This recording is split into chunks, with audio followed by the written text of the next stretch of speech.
Crimes of victim never show. Mysteries rise and truth unfolding. Ready, set, it's time to go. We sing it's time to go. Whistling truth, battering news. Mixing stories, solving the lies. In this kitchen, secrets are broken.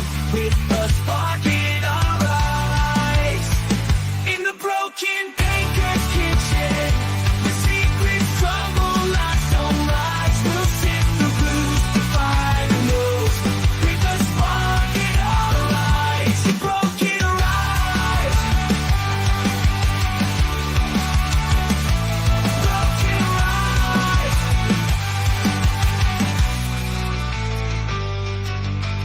Welcome to the broken baker.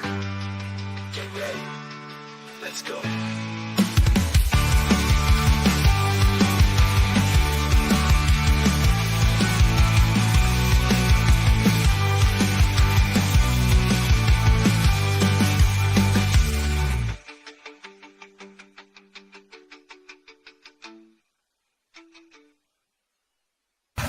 I'm Jimmy. How y'all doing? The most important people in this case that everybody seems to have forgotten in this room is the jury. So we're going to take a 15-minute break and both sides take a pregnant pause and think about the jury. Good morning, good evening, good afternoon, wherever you are, whatever. And even you who are not pregnant can have a pause with us because that's what we're here for. Sorry we were a bit late, but because we have the bingo, Ingo. Today, I just reminded myself that I have been out shopping a little bit for my next giveaway stream that will be occurring on, I don't know,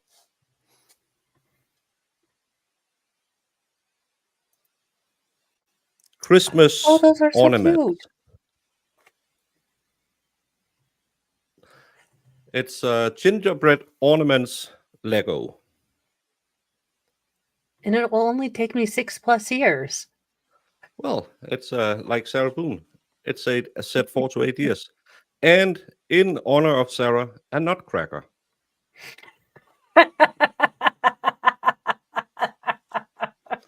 Oh, I like it. Oh my gosh. That's hilarious. So for my next giveaway, in the spirit of Christmas, there will be some of these things up for offer. But today, because I have grifted so much in this case, all the millions I almost made, Mo and I have decided that because we have now both become millionaires, that we are going to do a bingo giveaway, doing closing arguments where you can win marzipan bread, French nougat, scrapyard hard candy, a pepper chocolate licorice stick, Ooh. some of my salty spunk. I don't have the fruity kind. That will never not be funny. A gold bar with crunch. The world famous Yankee bar. You can eat it south of the Mason-Dixon.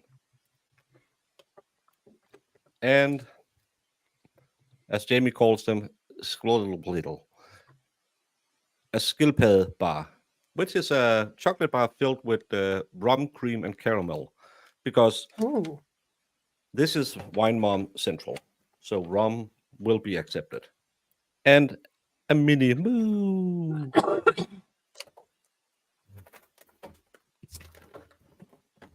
So if you want to do that, you have to go follow. You have to click some kind of link. Why isn't it showing up on StreamYard when it is showing up? It's in my my chat because it doesn't show up on StreamYard, but I can see it in chat. There's a link. You will get a bingo card with words on it. Alkylex is the free word. Should we make it hard because we only have one gift? we are going full palette. Not the easy 5 words. We saw how easy that was doing opening statements. So we're gonna fill the board. Fill the board. And I have to, Ooh. I'm gonna say it again. Fill the board because, Okay. Let me look yeah, for Jedi Jess's link in my chat so I can pin it and be a semi-competent creator. the seagull droppings hasn't been in this pack. It'll be in another pack. Yankees are playing tonight. Well, the Mets are out. I don't care. But if you play bingo, yell bingo in chat. Jemima will take care of you and tell you if it's correct. Full board. Because we only have one gift. If 2 or more have a bingo at the same time, we will do a spin of the wheel. If you are in doubt if the word is close enough to what you have, because you might have erectile dysfunction, is ED correct to put in there? You'll have to ask Jemima, hey Jemima, is erectile dysfunction ED? And she will say, I'll allow it or I won't allow it.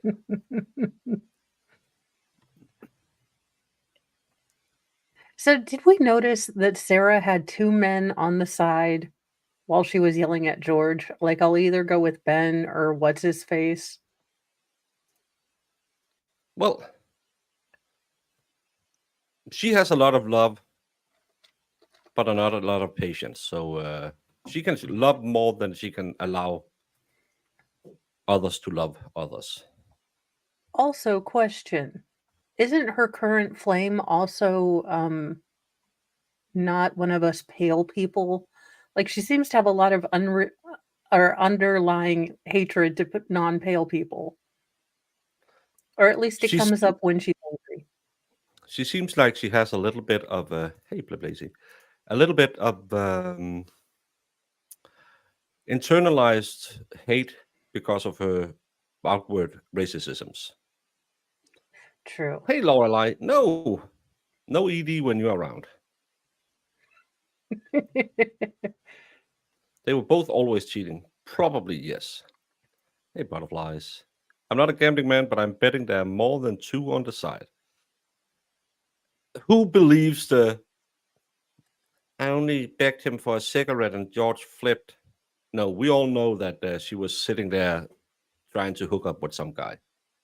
Hey Well, all, and if I in miss this, your chat, it's because YouTube chat is stopped on top messages only. Yeah, good idea. Check your live. and in that one where he was telling her, like, you're free to go out. I just, don't go out with men. Oh, I can leave now? And he's like, yeah, I just wanted to make sure you're okay.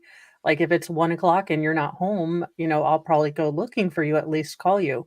Oh, so you don't want me to go? It was just, dear, good night, nurse. Is wine or bottles counting as bottle of wine? See, that's why we have Jemima here today. How long were they together? They were together for 3.5 years.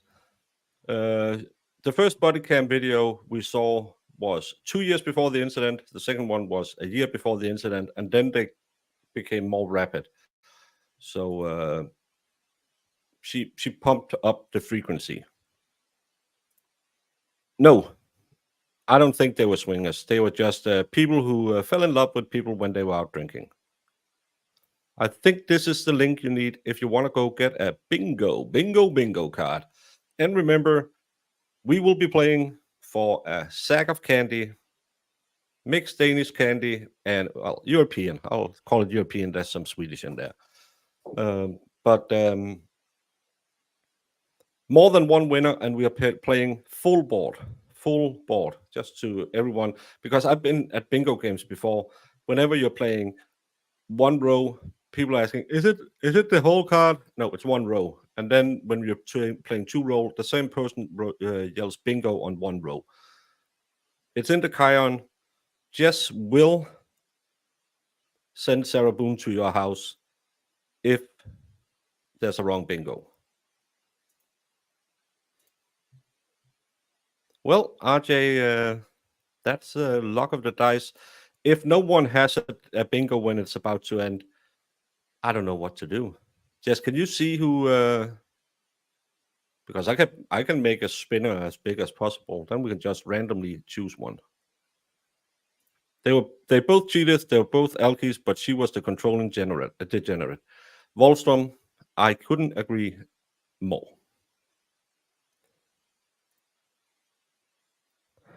Hey, sailor. Mama needs a sec. Can I I show get you? a hug? Can I show you what I can do with a cigarette? I can maybe do to you later. This woman is beyond parody. I mean, she honestly took those videos and wanted those in, even though probably Owens was like, no. But she wanted to show the police those in the interrogation when they first came out to the scene. She's like, yeah, look at my phone. She honestly thinks those were good for her. And it is the startling lack of any perception beyond herself. You get your tiny ass on that bike tomorrow. Did I tell you to let me be alone? That video, if anyone saw that and didn't feel guilty, they don't have a soul.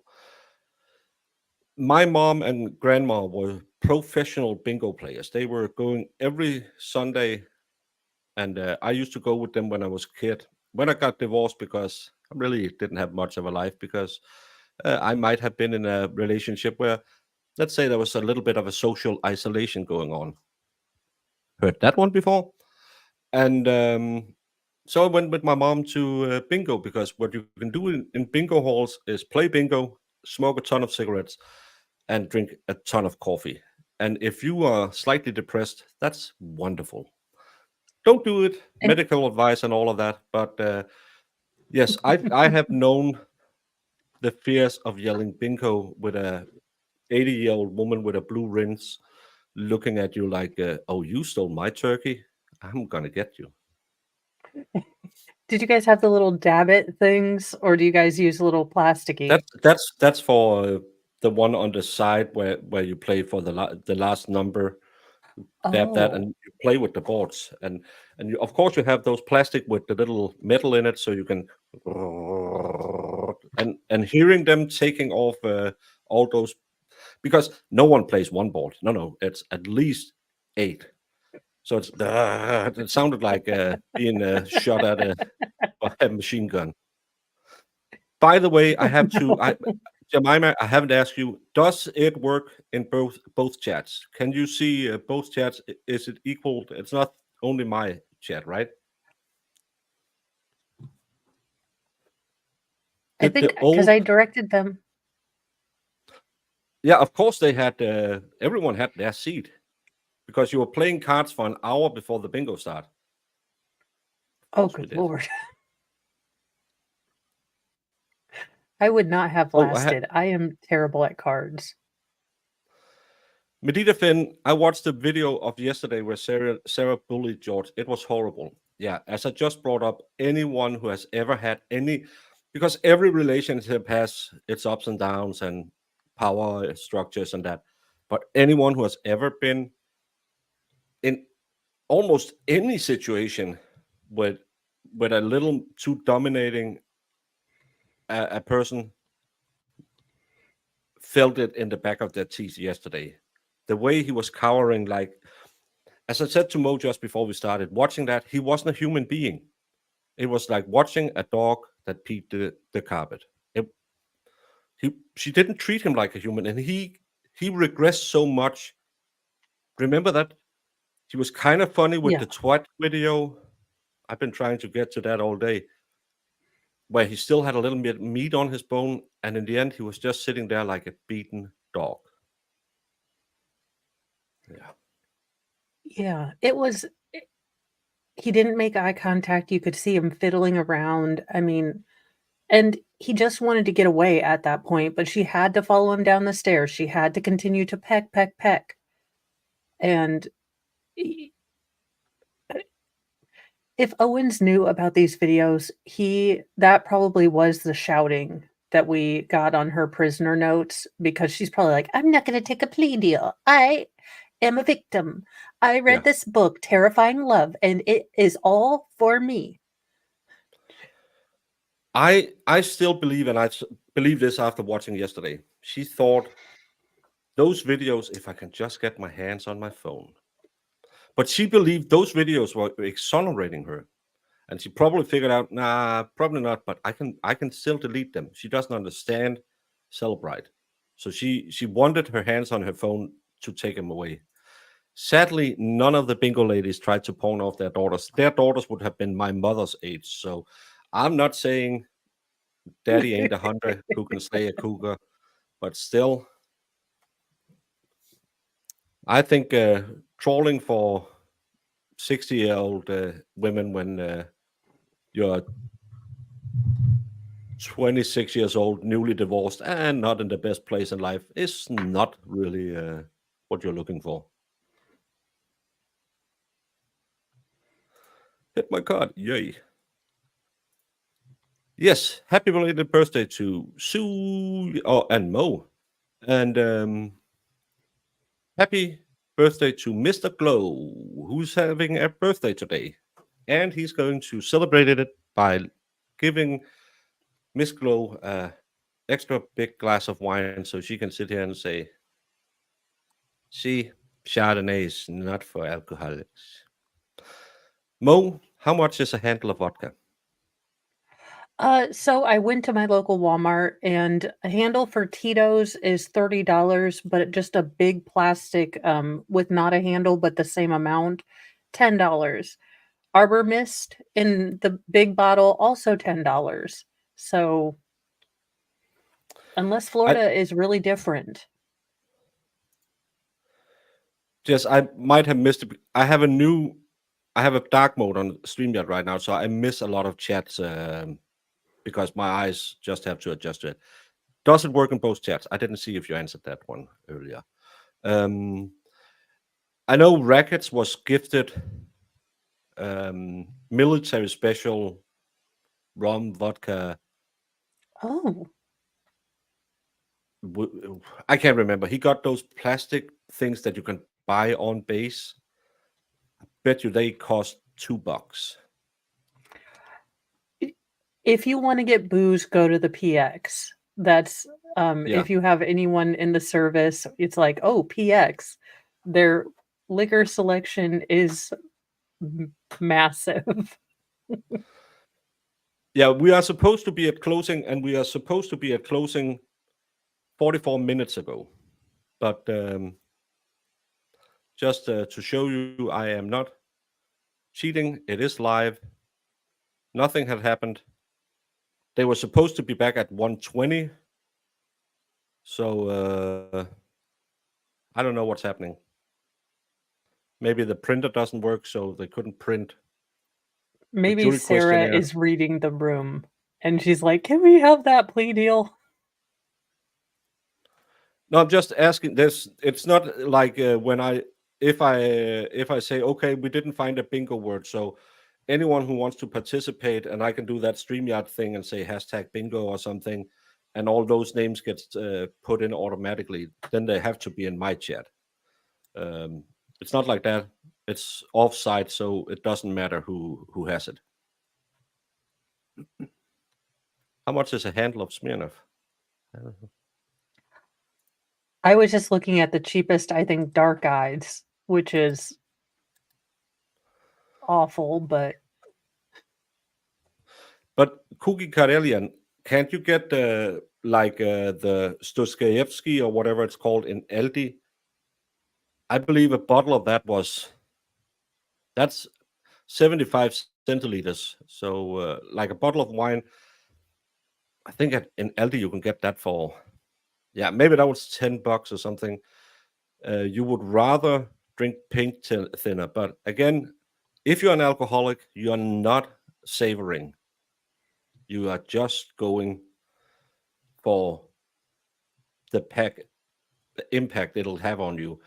That's why I think she had that Dr. Pepper, because Dr. Pepper is great because it has a ton of flavor. And if you're drinking bad liquor, you want to flavor it with something that'll take away all the bad liquor flavor. And Dr. Pepper is better than Coke to do that, in my opinion, because it's sweeter. There's the cherry flavor to it. So I think that's why she was always asking for that Dr. Pepper. That was her daily driver, where she just kept spiking that can of Dr. Pepper, and probably because she believed that they can smell it. I smell like cherry atoms. Military special, aka cleaning fluid. Yeah, when I was deployed, a carton of 6 would be, I think 350 Danish for a carton of cigarettes. We bought them for 80 in the PX.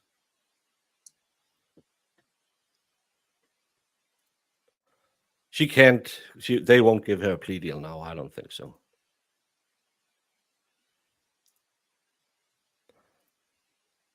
Is the military special vodka 100% proof? I need some high proof to make tinctures. I don't know. I have some 100% proof Old Mountain. That's really not good. My daughter drank it. Her and her girlfriend were not girlfriend, but they were going out partying in my town because they lived in another town and hadn't been to my town. And then I came in the next morning and I said, that's weird. Normally that mason jar isn't there. I put that in the back. I had to have some with orange flavor and cherry flavor too. And that's normally, if I'll have some, I'll have the cherry one with some Coke on it. And she was like, yeah, we had a shot each. I was just, that's 100 proof. You're your daddy's girl. Sammy spills the tea. I'll listen at work, and well, ADD makes me miss things. What, if anything, are alkylegs? Alkylegs is the sexual construction Sarah Boone puts into those tiny pink shorts. When she straddles bushes, every man in chat wish he was a bush. You know, it's those a little too pale, with a little too much veins showing in it, and the redness of a good alcoholic. Daddy wants some. Thank you so much, Sammy spills the tea. I am an idiot.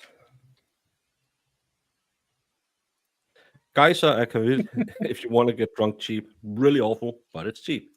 Yeah, I used to buy a case of it was called Clear Pilsner. I think we got a case for at least 50 kroners less than you would pay for good beer. As long as it was cold. And again, we just wanted to party. We weren't going to sit and flavor and say, there's a hint of nutmeg in here.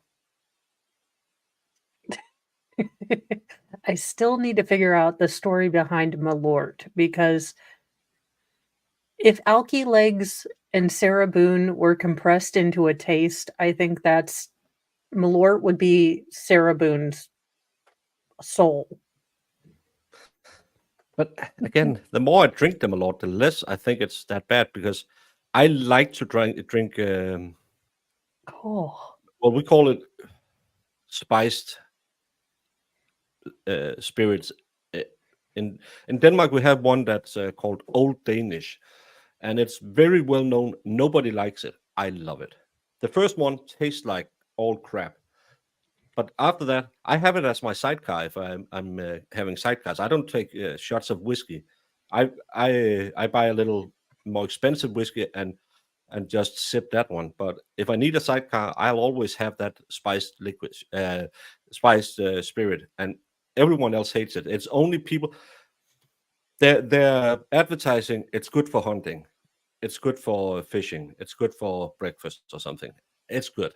It's I like it, but I like stuff like that. Fernet Branca, stuff like that. I like it when it has a little bit of taste, like Sarah. Again, my lord, if you don't like spiced spirits, you would hate it. And it has a very long lingering aftertaste, so you need something that'll take the aftertaste away. And you will taste it when you burp in the morning. Like, yeah, you would almost need, I don't know, something terrible. That it is such a lingering aftertaste because you can kind of get through the shot part of it, but then it's with you for 3 days and it's like, "Oh, yeah, had Malort at some point." Yeah. Yes, there's a difference. Likes helps us being seen because that means, oh, people are interacting. Watching is good because, again, people like to watch this channel. Let's endorse it. But what we get paid off is the numbers of viewers. So what we really should do, because I think they count a view for every 15 seconds. So what we really should do, we should have these lulls where we make you go away every 10 minutes and then come back in, which is stupid. But again, it's hard to decipher what works on YouTube. And Mo and I really don't care that much about it. We really love if you would give us a like and tell your friends about us, because where else can you talk about Alkylex, handles of vodka, and how to hide your severe alcohol addiction with a Dr. Pepper? I know, I'm learning all the things. I am going to be fully functional at some point. Passion Pop is cheap plunk here in Australia. $4 a bottle for Ooh. passion fruit. But how big is a well, spumante? That's I don't like sparkling. It's girl wine. I like it. Dang, I want some. $22 for Smirnoff. Yeah, that's all name brand. And then you can have Taka, that's 14, Skull 15, 12, and Sky is 15. So don't tell me you are buying a Magnum bottle of wine because you couldn't afford drinking vodka. It's way cheaper because, again, it's about the horsepower. It's not about the flavor. They're gonna not start until I have to leave. They are Yeah. being super Florida time today. It's so. Let's not hold back the jury. Let's be ready to go at 1:30. Well, it's almost 2:00. Owens had to run back to Kinko's for another poster. Yeah, I think. Well, but Malort is just strong spirits, and it's just because it's an acquired taste. I'm so far behind. 32 for my Stoli vanilla. I can't find vanilla Van Gogh anymore. I learned how to make gin in a pumpkin. Pumpkin filled with sugar for 30 days, and bang, gin. And it'll only make you blind in one eye.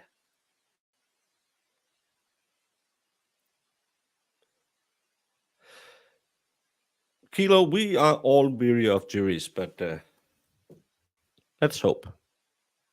Got a fistball one time. You could not taste the alcohol and swore it was just punch. Yeah, that's Oh my like the Long goodness. Island iced tea.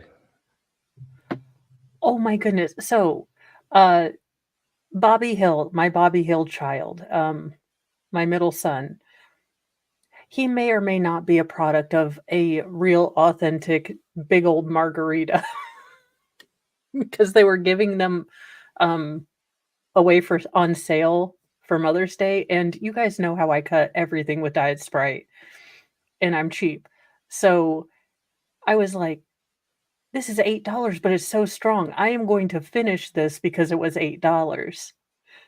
Mr. Mo is having to help me walk out of the restaurant because I'm like, you guys are awesome. This is the best thing. I love your chips and salsa. Can I tell you, this is the greatest Mother's Day ever. Mo becomes a Walmart greeter. And Shalom, yes, we have a version of hygge in Denmark because that's a Danish word. Maybe the jury got stuck at the door again. Maybe there's a fight outside again. Judge had to go print out jury instructions for him, the state defense, and Sarah Boone. It could be. Maybe the judge is taking it. He's like, I need to get my Dr. Pepper in this Florida state thing. Yeah. But it makes. Let's not waste the jury's time. Let's be back at 1:30. Nope. You can get a handle of the cheap no-name vodka for about 12. I think the regular bottles are the ones you mentioned.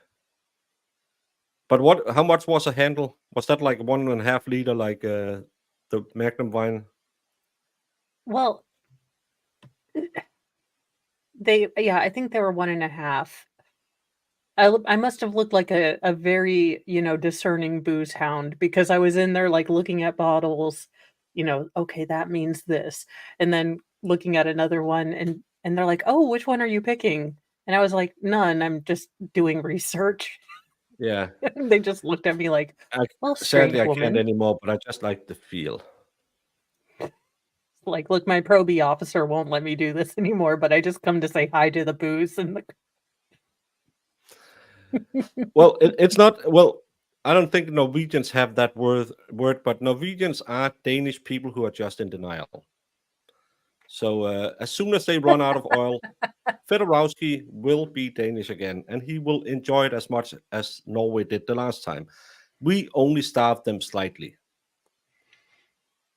un We were the poquito. good overlords. Subrovka bison grass is the vodka that's actually quite tasteful. Not all vodkas are rocket fuel. And that's not an expensive one because I can remember getting that at some convenience store. But that was actually because I wanted to try it with the grass in it. It was weird, but better than a worm. I do like so I will get a handle of vodka, but to make my own vanilla. So I'll get vanilla beans and you cut the vanilla bean in half and put it in vodka and let it set for several weeks or almost a year. I've got some that are a year. My dad used to do it with I don't what are they called in. Well, we had some old berry bushes, and he picked them every year, and then just sugar, berries in it, and just cheap vodka, and then go. Kids always like to shake it so the sugar dissolved, and then we were always It's allowed to have the first taste of it. it's a fun for the whole family. Yeah. New baker to mow Christmas tradition. No, shake the booze well, children. We need to dissolve the sugar. Well, and again, I was grown up at that time. I've probably been 8 years old when he started doing that. So of course, me and my sister, when we had helped him, had to try the first taste test to see if it was good. Rules are different in Denmark. Belvedere. I never tried Belvedere. I heard them sing about it in rap songs. Not juniper. No, I don't like juniper berries. It's Danish. It's sunberries, but I can't remember the English name for it. Jalapeno tequila. Oh.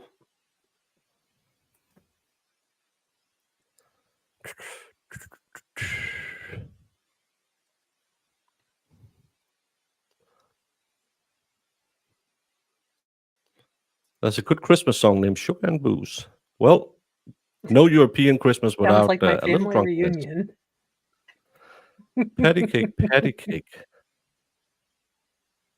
Yeah, Brandon was baking today, so he baked patty cakes. Ooh. I need to bake a bunch of apple dumplings because we went to the orchard and I need to get that done. Have I been motivated? No. When are we going to run Charlie out of England again? Well, we have that trouble with this. When we get the Swedes, we'll go back to our old ways. France, England, North Africa, Rome. The boys are back. We're going on our European tour and getting our countries back. Belvedere socks, Kettle One or Goose. I'm not a big vodka drinker. Well, I liked it in mixed drinks, but yeah. It's flavored. I don't need my vodka flavored. I need it to quickly address my sorrows. Yeah, but it makes the puke taste good. Do you know the weirdest thing about me? So I don't drink, but I love a sale. And I have in my storage pantry at least one shelf full of booze that I found on clearance that I'll never probably drink, but we are ready for the apocalypse and not remembering it.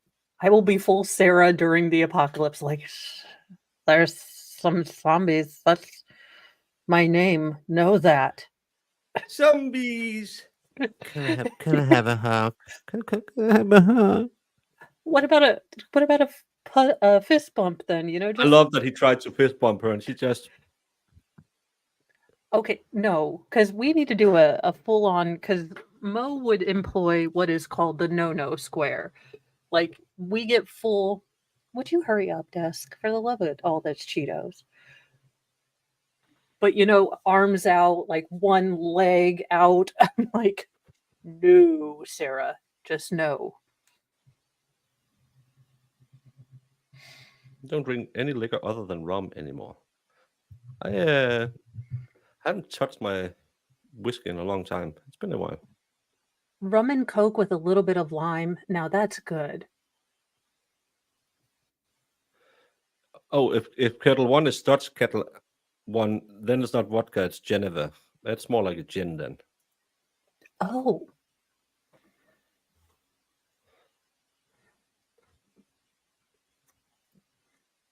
Oh my. Oh my. That's like Sarah said to George. No, George said to Sarah, and she said, Fuck you. their love language was very different. She's like, no, that's how we always talk to each other. "Yeah." Like, Well, that's normally he wakes me up with a slap. Oh, to the buttocks. No, straight to the face. yeah. Just the dumbest woman in humanity. Yeah, if you're streaming, standing desks are really really good. Or if you're working, Yeah. because sitting down for all these hours takes a toll. Well, especially if you're supposed to be doing stretches for physical therapy.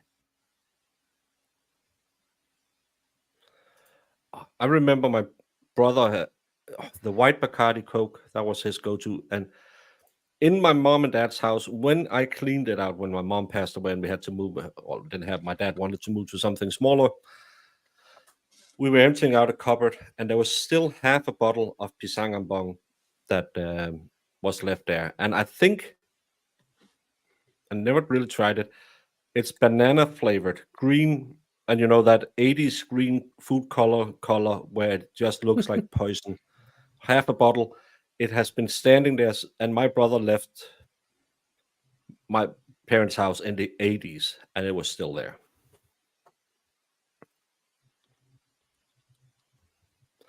Now, the thing about vodka is, yeah, you can, but it's the same with whiskey. All of them will tell you, well, this is triple distilled true coal. Yeah, I don't. I can't taste the difference on my 300 Danish a bottle and my 500.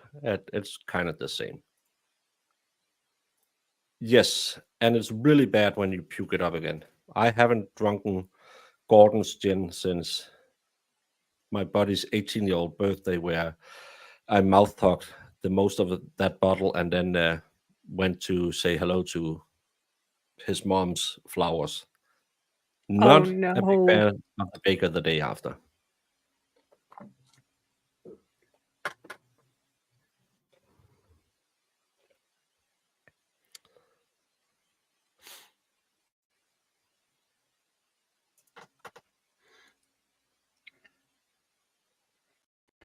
Oh, Jägermeister is awful. I only tried it once in college, but I do not like anise flavor. Ugh.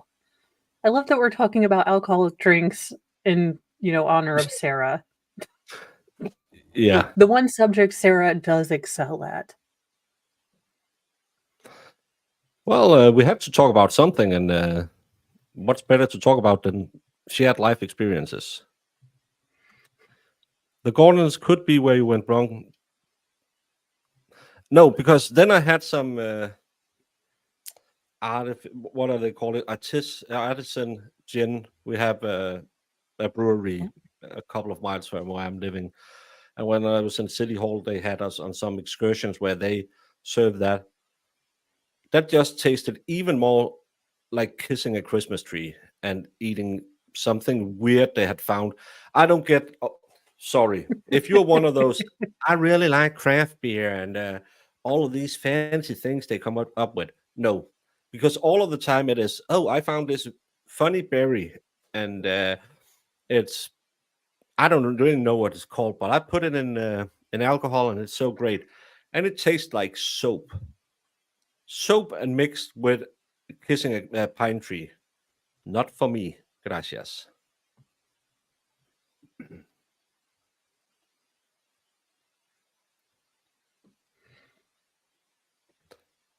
Yes, a Cuba Libre. Pisang Ambon and orange juice was really good 25 years ago. You probably would. I liked what's called an ice bear. That's a Sprite with vodka and a little blue Ooh, food coloring. that sounds fun. That's good. Oh, he's finally back. I have to Yes. leave in 2 minutes, and they finally came back. Sir, Browso Justice. Everyone, get ready. The bingo card, the link will be shared a last time, so everyone can go get their bingo cards. It's the full board, full board, full board, full board.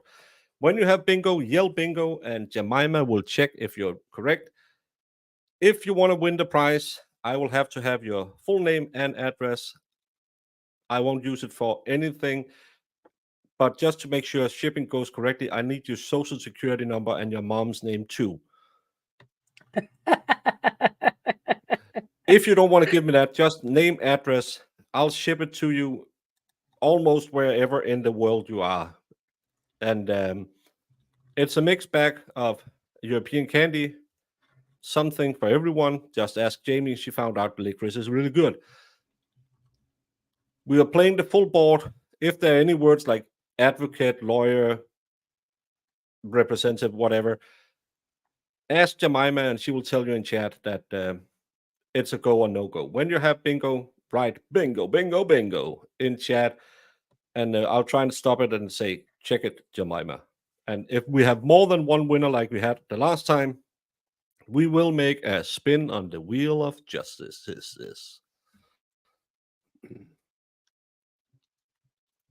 Yes, DDP yogurt is made by Diamond Dallas Page.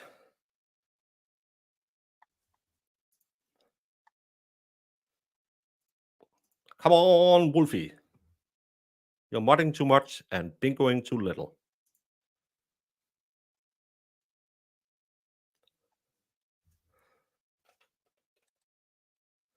Are we ready to go?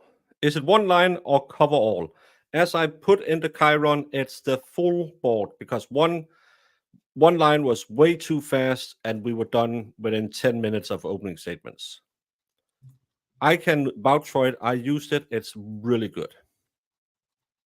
Where do you get the bingo card? You do it by hitting the link that Jess might be sharing if she's not. It No is in closings happening. chat, We're about to start. and I need to leave. So I'm seeing if Jedi Jess will send me a link so I can pin it. I thought she was a mod on my channel. No, Alkylex But haven't been set, but it's the free word. An hour and a half for closing each. but it is linked on Baker's chat, so and she's put it up several times. So I will be listening and chatting as I'm waiting in the line of, hopelessness. And then I will be back. So have a great opening because oh dear Lord. Owens is going to talk for 900 years. Yes, and go all the way down the rabbit hole again, and black Okay, I out the just card like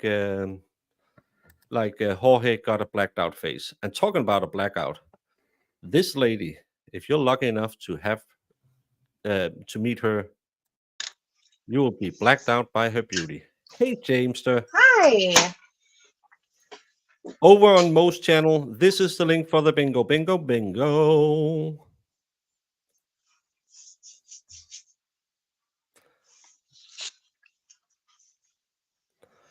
Let's get Hi, ready to guys. go roll.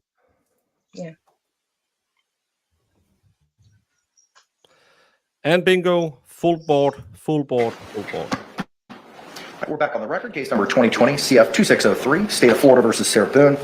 Limited appearances for the state, please. Dave Ketchcore on behalf of the state. Will J. the state. Defense. James Owens for Ms. Boone. County Anderson for Sarah Boone. Ms. Boone is seated at counsel's table wearing the same clothing from this morning. I apologize for my State. lateness. I realized that there were some typos after I sent this to print and needed to take them all apart to fix it. So thank you for your patience as we work through that. State. Jess, can you share the link in my chat again? I didn't see it. We noticed that in the I'll link it. I'll Yeah, link get it in the everybody top. ready. I'm gonna pin it in the top. I just needed to share it.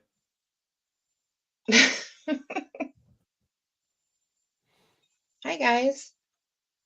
But chat is going a little fast, so I don't always see it when it pops by. She posted it. Yeah, she posted it in Most chat. Yeah. Alkylex is the free word.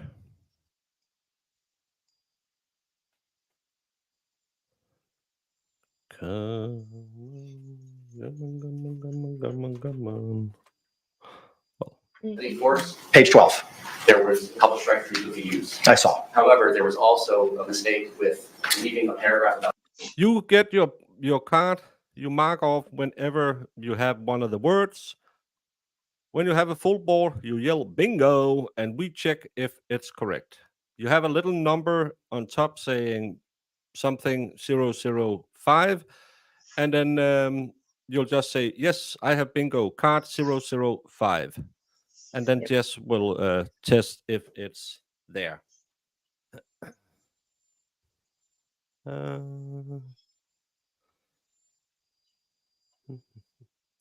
reputation in at the very end of 3.6G, and that should have been a mirror. Of She shared it earlier, but it's a long time. I do see that. Other I than can't that, link it I now. saw the he, she bracketed still, I fixed that on page 16. and then it's just that. Yeah, I last need thing that that you had thing in my notes. Okay, all right. Jess is just nah. I'm on Most channel. I'm like Jamie. I don't watch that show anymore. I don't know what's going on. I can have Madam Clerk start fixing them here, Yeah, I think we should proceed and get going if we can. but they will have nothing in their hands. All right, well, That's the issue.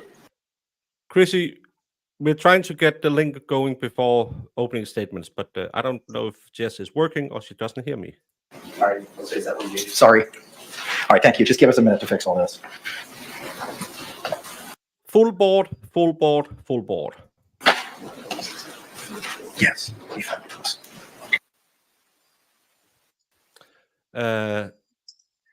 Do like Jamie when her colleagues have a question, say, you don't pay my wages, go F yourself.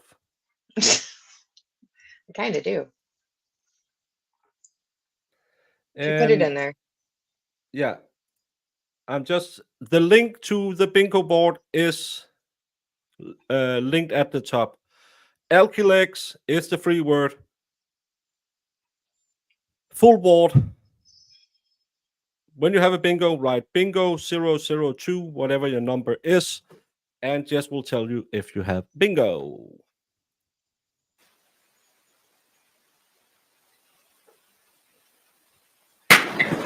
And just so that I'm clear, back on the record, we're referring to the bottom of page 12, 3.6G, paragraph 2, where the use is struck through, correct? Yes, sir. And then we're referring to the top of page 13 as to that 2 lines as to reputation. Is that correct? Yes, so that should be physical capability paragraph or sentence. Let me pull back up to the 3.6G instruction.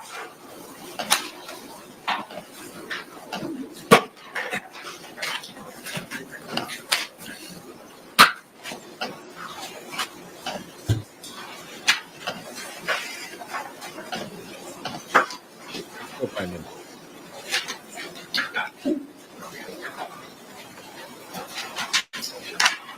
Who's shaming him for everything? What?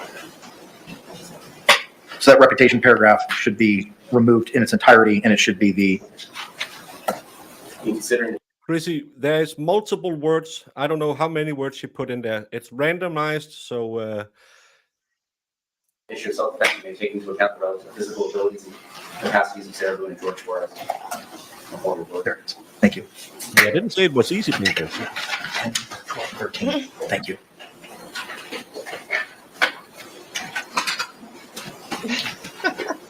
Well, that's a good phrase.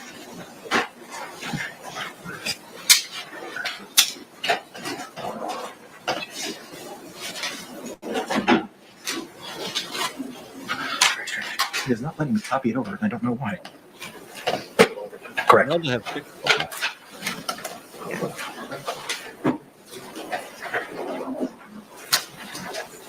You're welcome.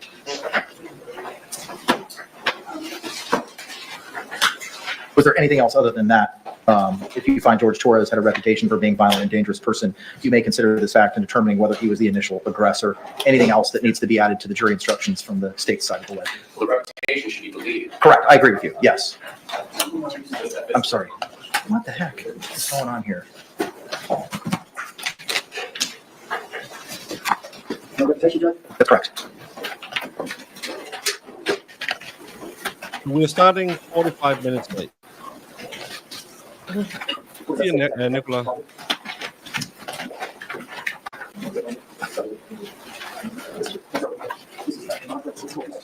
Did they get Jim, their is there little another poster line board we added? printed? Looks like it. I don't know if he had the right wording on it. On his proof. I don't believe so. The physical contact sentence is where it should be. Okay. Maybe that's what I was making. Maybe that's what I was thinking of. So the sentence should read, in considering the issue of self-defense, you may take into account the relative physical capabilities and capacities of Sarah Boone and George Torres. Is that correct? Yes, sir. All right, thank you. Yes.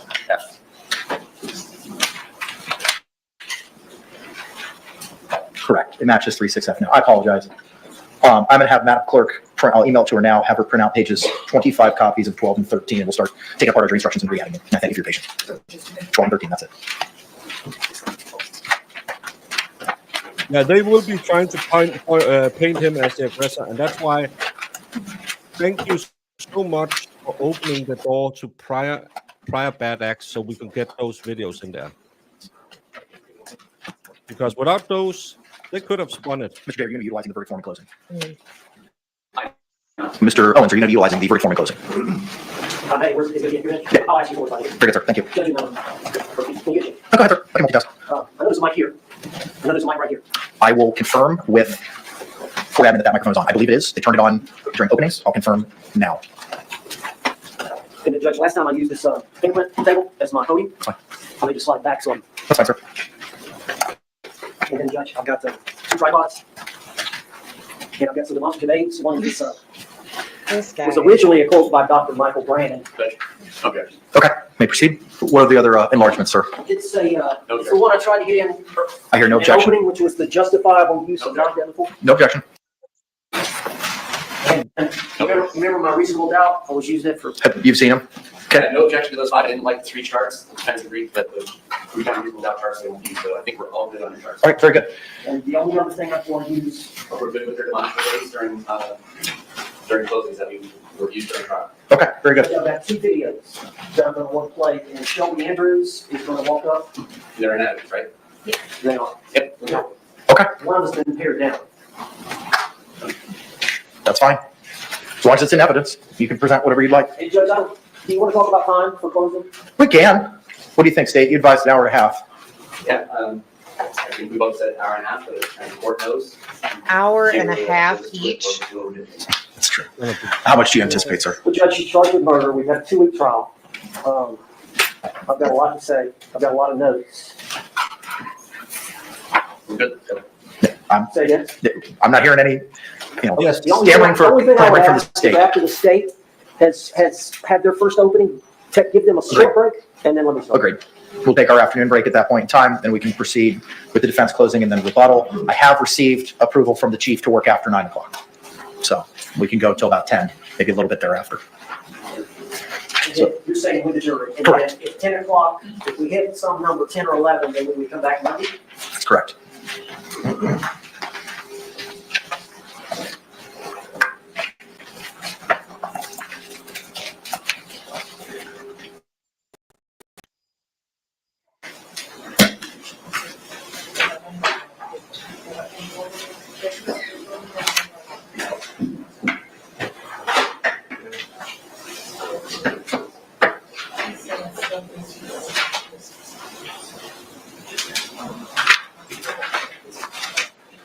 No, they are not even started yet. They are only an hour late.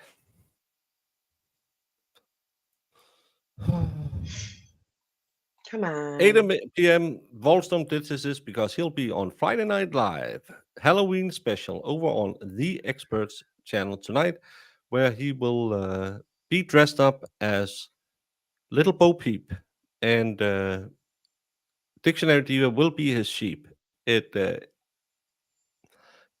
It's a thing to behold. And when we're done here, I will redirect all of you over there because I will then put on my costume and be on the show as well. Is that really what he's William. doing? Yeah. Like, these aren't secret, like, costumes? No, not Wallstones and Dictionary Divas. No, they have been planning it out since last year, that they are Little Bo Peep. She said, couldn't I be the female this year? And he said, Mama, ain't got legs like daddy. You said this on Twitter. You sent me the pictures of those silky stockings you were having on. Don't worry, your legs are fine. And I don't know if you used to be a bike rider, but you shave your legs prettier than any women I ever been with. So, bingo question. If they play something that says a bingo word, does that count? Or does it just have to be the lawyer saying it? I am not the judge. The judge is Jemima. What is DV? That's a word I can't say in the YouTube. It has something to do with your house and punishing someone else. You can probably make it out. Jess, did you hear my question? Yeah. Okay. No, I was answering Brandon, saying, yeah, a fleet of drunken sailors boarding FNL would be a delightful offensive package. She said, yes, if they play something that says the word, it'll count. So, okay. Don't come. Professional bike riders shave their legs. Do they? What's the purpose for that?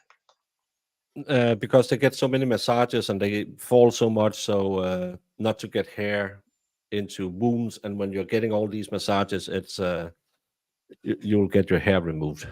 So it's easy to just shave them. That's what they say. If it's true, I don't know.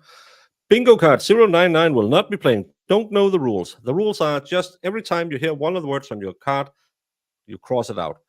And I'm not up to it. Well, I can't help with that. But I hope the winner really enjoys it. Are you doing like, are we doing like Yes, a I know cross? that they have a video interview out with them, but I'm not playing content like that because I still have the Sinclair strike. They can claim ownership over that. It's not public. I could object and say it's fair use, as I will be commenting on it. But I am still having my Sinclair strike, which was bogus and illegal, that YouTube wouldn't take away. So I am not playing any content like that on my channel until the 25th of November, I think. That's when it Sorry, falls Jamie, off? you were asking something. Oh, I was just asking about the bingo. It says on here it's the blackout board, so it has to be completely covered? I don't know what you call it in America, but I can see that's what everyone is saying. I call it a full board. That's what I mean, like But the full board? yeah, it's everything, because we saw in opening statements it took 5 minutes and then everyone had bingo. So it's the full Oh, board, okay. full board, full board. Every single word. Alkylex is the free word. Every word. And when you have bingo, you write bingo 0047 or whatever your number is. Jess will then say, nah, you cheated. We didn't hear Fluff Monster. So you cheated. And then we'll go on to someone else have bingo, and she will say, oh, that's correct. And then you just have to DM me your address, correct name, address with first and last name, and I'll ship it out to you.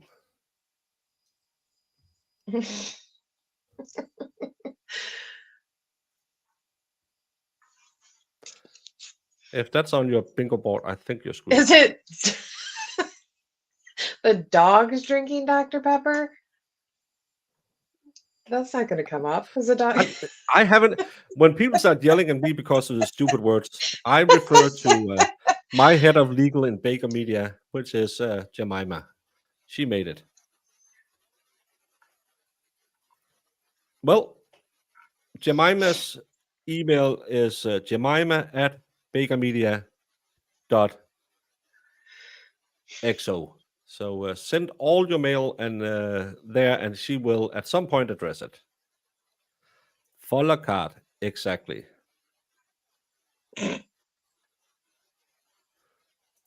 Not the shape because of the drag. No, that doesn't. They've actually found out guys with a big beard is faster than people without beards, which is counterintuitive. Counterintuitive, yeah. No, it doesn't need to be an order. Well, if you're in doubt if it was said, ask, and she will say yes or no.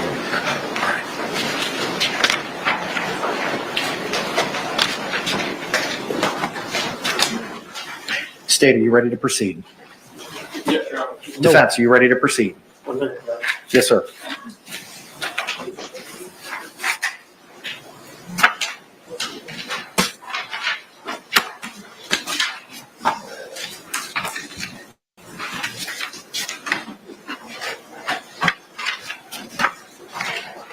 We're ready, Judge. Let's go ahead and bring in our jury. I couldn't imagine it. Lordy.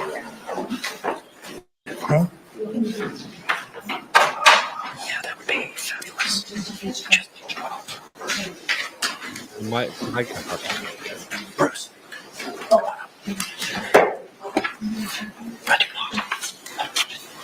the mic is hot. The mic is hot. Jury. Yes, we are very frustrated about the delays.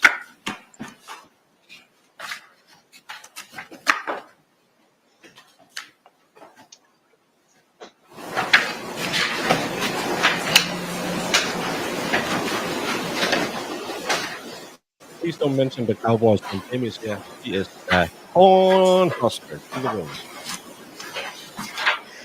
You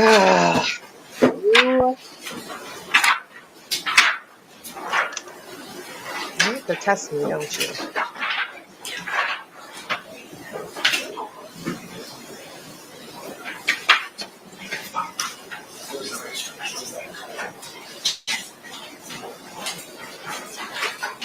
No, bingo is not starting until opening statement starts. So you can still, links are on top of the chats, get a bingo card art and participate in bingo go go.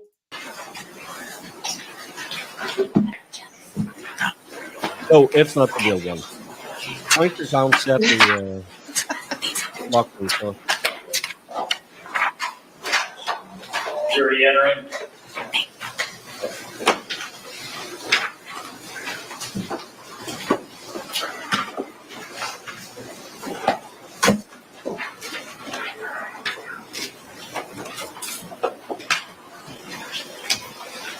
we only had 100 cards. Oh, I'm sorry. Then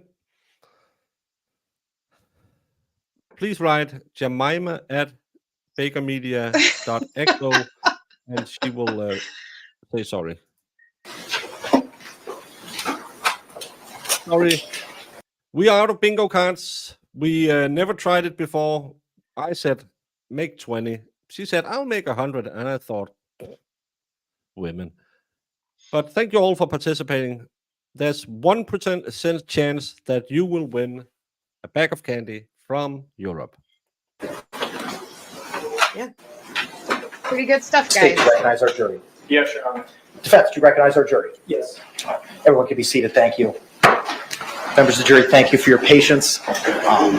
We had a long conversation about the jury instructions, and I missed a typo or two after I printed everything, and it took us a while to print everything out. I'm going to ask the courtroom deputy to come forward and pass these out to you. If you can, please raise your hands to confirm that you complied with the court's instructions during the break. Not the guy who all hands have been raised. Members of the jury, we are at the conclusion of the evidence and testimony in this case. The court is now going to instruct you on the law. The courtroom deputy is providing you copies of the jury instructions. Like I said at the beginning, you're going to be able to take these back with you into the deliberation room. There's not going to be a quiz or a test at the end. You don't need to memorize anything. If you'd like to read along, you can. I could do a sugar-free, maybe. I'll have to look at it. If you just want to listen, you can. It's completely up to you. Court's going to read most of the instructions and then turn it over to the lawyers for their closing arguments. The state will go first, as they have the burden. Then the defense will go. And then the state will have the opportunity to rebut. And then I will conclude the instructions and release you for your deliberations. After the state's closing, we're going to take our afternoon recess. At that point in time, I'll have the courtroom deputy provide you that emergency number. So if you need to reach out and do family or loved ones to let them know that you are on the jury and are deliberating, you can do that at that time. With that, members of the jury, the court's going to go ahead and begin reading you the jury instructions. Instruction 3.1, Introduction to Final Instructions. Members of the jury, I thank you for your attention during this trial. And jury instructions are not closing statements, so they are not part of the bingo. No cheating. Please pay attention to the instructions I'm about to give to you. 3.2, Statement of the Charge. Sarah Boone, the defendant in this case, has been accused of the crime of second-degree murder. 7.1, Introduction to Homicide. Sarah Boone is accused of second-degree murder. Murder in the second degree includes... Bingo starts when closing arguments start. includes the lesser crime of manslaughter, both of which are unlawful. However, a killing that was excusable or that was committed by the justifiable use of deadly force is lawful. If you find George Torres was killed by Sarah Boone, you will then consider the circumstances surrounding the killing in deciding if the killing was second-degree murder or was manslaughter, or whether the killing was excusable or resulted from justifiable He'll read part of it and then they will give the closing, and then he'll read the rest, but there are 34 pages in total. use of deadly force. Justifiable homicide. The killing of a human being is justifiable homicide and lawful if necessarily done while resisting an attempt to murder or commit a felony upon the defendant, or to commit a felony in any dwelling house in which the defendant was at the time of the killing. Excusable homicide. The killing of a human being is excusable and therefore lawful under any one of the following three circumstances. 1, when the killing is committed by accident and misfortune in doing any lawful act by lawful means with usual, ordinary caution and without any unlawful intent. Or, Nope. Lawyers can play along even in court if the judge allows them to sit there. So if you just hear someone yell at the Owens, say dancing with the dogs, you know one of them is playing along. 2, when the killing occurs by accident and misfortune in the heat of passion upon any sudden and sufficient provocation. Or 3, when the Bingo starts when closing argument starts. killing is committed by accident and misfortune resulting from a sudden combat if a dangerous weapon is not used and the killing is not done in a cruel or unusual manner. It was. A dangerous weapon is any object that will likely cause death or great bodily harm if used in the ordinary and usual manner contemplated by its design and construction. Great bodily harm means great, as distinguished from slight, trivial, minor, or moderate harm, and as such, does not include mere bruises. I now instruct you on the circumstances that must be proved before Sarah Boone may be found guilty of second-degree murder or any lesser included crime. 7.4, murder, second degree. To prove the crime of second-degree murder, the state must prove the following three elements beyond a reasonable doubt. 1. George Torres is dead. 2. Good news, everyone. She was able to add another 100 cards. So if you want to change everyone's chance to win to 0.5%, get in there, get moving. And I Hurry have to up. put this link on top instead, because you could be today's lucky winner. No. The death was caused by the criminal act of Sarah Boone. 3. There was an unlawful killing of George Torres by an act imminently dangerous to another and demonstrating a depraved mind without regard for human life. An act includes a series of related actions arising from and performed pursuant to a single design or purpose.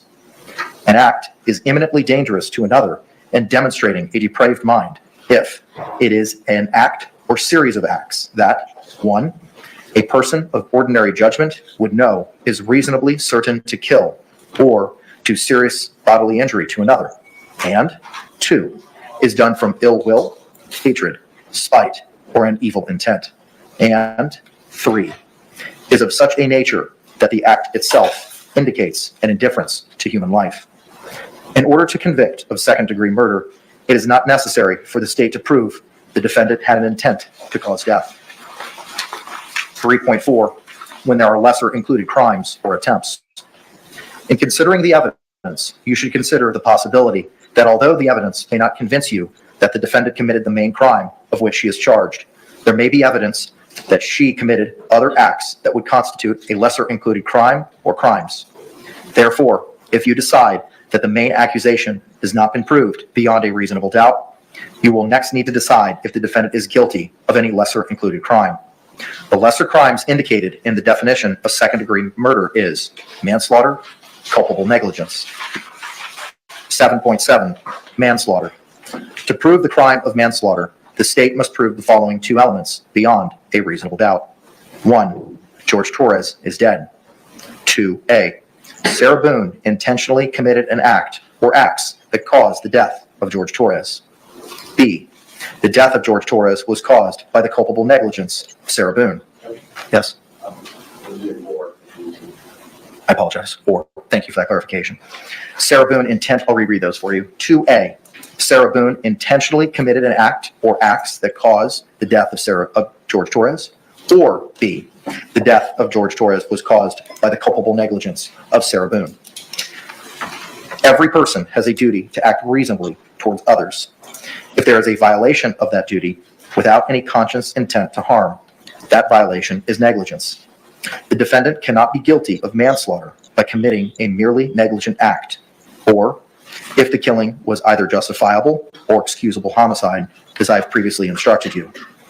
In order to convict of manslaughter by act, it is not necessary for the state to prove that the defendant had an intent to cause death, only an intent to commit an act that was not merely negligent, justified, or excusable, and which caused death. I will now define culpable negligence for you. As I have said, every person has a duty to act reasonably towards others. If there is a violation of that duty, without any conscious intention to harm, that violation is negligence. But culpable negligence is more than a failure to use ordinary care towards others. In order for negligence to be culpable, it must be gross and flagrant. Capable negligence is a course of conduct showing reckless disregard of human life, or of the safety of persons exposed to its dangerous effects, or such an entire want of care as to raise a presumption of a conscious indifference to consequences, or which shows wantonness or recklessness, or a grossly careless disregard for the safety and welfare of the public, or such an indifference to the rights of others as is equivalent to an intentional violation of such rights. The negligent act or omission must have been committed with an utter disregard for the safety of others.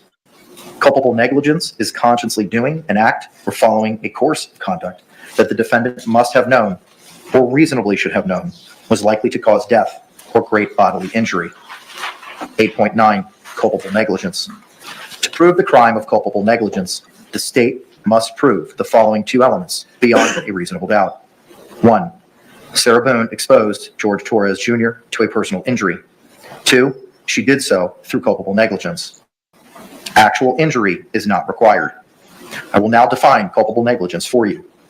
Each of us has a duty to act reasonably towards others. If there is a violation of that duty without any conscious intent to harm, that violation is negligence. But culpable negligence is more than a failure to use ordinary care for others. In order for negligence to be culpable, it must be gross and flagrant. Culpable negligence is a course of conduct showing reckless disregard for human life, or for the safety of persons exposed to its dangerous effects, or such an entire want of care as to raise a presumption of a conscious indifference to consequences, or which shows wantonness or recklessness, or a grossly careless disregard for the safety and welfare of the public, or shows such indifference to the rights of others as is equivalent to an intentional violation of such rights. 3.6D, as in Delta, voluntary intoxication. Voluntary intoxication That's not European. resulting from the use of alcohol is not a defense to a crime. Evidence of a defendant's voluntary intoxication may not be taken into consideration to show that she lacked the specific intent to commit any crime. A person is voluntarily intoxicated if he or she knowingly consumed a substance that he or she knew or should have known could cause intoxication. Voluntary intoxication is not a defense to second-degree murder, manslaughter, or culpable negligence. 3.6F, as in Foxtrot, justifiable use of deadly force. It is a defense to the crimes of second-degree murder, manslaughter, and culpable negligence if the actions of Sarah Boone constituted the justifiable use or threatened use of deadly force. Deadly force means force likely to cause death or great bodily harm. Great bodily harm means great, as distinguished from slight, trivial, minor, or moderate harm. Sarah Boone does not have the burden of proving that she was justified in using deadly force. Instead, for you to find Sarah Boone guilty, the state must prove beyond a reasonable doubt that Sarah Boone was not justified in using deadly force. The law on the justifiable use, deadly force, is as follows. Sarah Boone was justified in using deadly force if she reasonably believed that such force or threat of force was necessary to prevent imminent death or great bodily harm to herself. Sarah Boone had no duty to retreat before using deadly force. In deciding whether Sarah Boone was justified in the use of deadly force, you must consider the circumstances at the time the force or threat of force was used. The danger need not have been actual. However, to justify the use of deadly force, the appearance of imminent danger must have been so real that Sarah Boone actually believed the use of deadly force was necessary. Moreover, to justify the use of deadly force, a reasonably cautious and prudent person under the same circumstances would have believed the use of deadly force was necessary. However, the use of deadly force is not justified if you I don't know what you're asking, but minimum for second degree is 22.5 years, maximum life. find that Sarah Boone used force to initially provoke the threatened use of force against herself unless I believe after watching that stairwell yesterday, she was beating him up and putting him in timeout. Yep. I still can't see her. He was passed out because you can't manipulate a body when it's passed out. But I think she was putting him in timeout. No, you didn't miss anything. We started late. 1. The threat of force asserted towards the defendant was so great that she reasonably believed that she was in imminent danger of death or great bodily harm. Please silence your cell phones. And had it exhausted every... Out. Whoever phone is on, get out right now. That's just so effing stupid. And so disrespectful. We're here to find out if she murdered a man. Members of the jury, George Torres. Or... And you want to have your phone on because you're so effing important. People, we have had cell phones for 20 years. Get over yourself. Was in imminent danger. Members of the jury, I apologize. I'm going to read that over for you for the beginning. Paragraph 1. The threat of force asserted toward the defendant was so great that she reasonably believed that she was in imminent danger of death or great bodily harm and had exhausted every reasonable means to escape the danger other than using deadly force on George Torres. Or 2, in good faith, Sarah Boone withdrew from physical contact with George Torres and clearly indicated to George Torres that she wanted to withdraw and stop the use of deadly force. But George Torres continued or resumed the threatened use of force. Physical contact includes any restraint on George Torres's movement. If you find that Sarah Boone, who because of prior threats or difficulties with George Torres Jr., had reasonable grounds to believe that she was in danger of death or great bodily harm at the hands of George Torres, you may consider this fact in determining whether the actions of Sarah Boone were those of a reasonable person. If you find that at the time of the alleged second-degree murder, manslaughter, or culpable negligence, Sarah Boone knew that George Torres had... It was a way to control him because she kept calling him back and then calling the cops on him. Again, it's a measure of control. ...committed an act or acts of violence. You may consider that fact in determining whether Sarah Boone reasonably believed it was necessary for her to use deadly force. In considering the issue of self-defense, you may take into account the relative physical abilities and capacities of Sarah Boone and George Torres. Judge, I'm missing page 10 and 11. I am too. Okay. We will remedy that. Thank you, sir. Is it just your copy, Mr. Owens? Anybody else missing 10 and 11?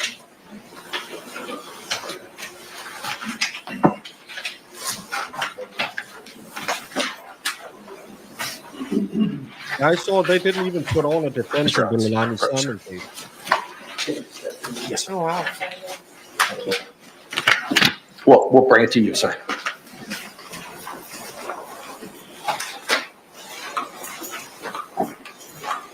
And we'll wait till I have the certain continue. Thank you.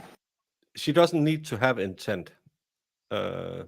She caused his death by her actions. That's enough.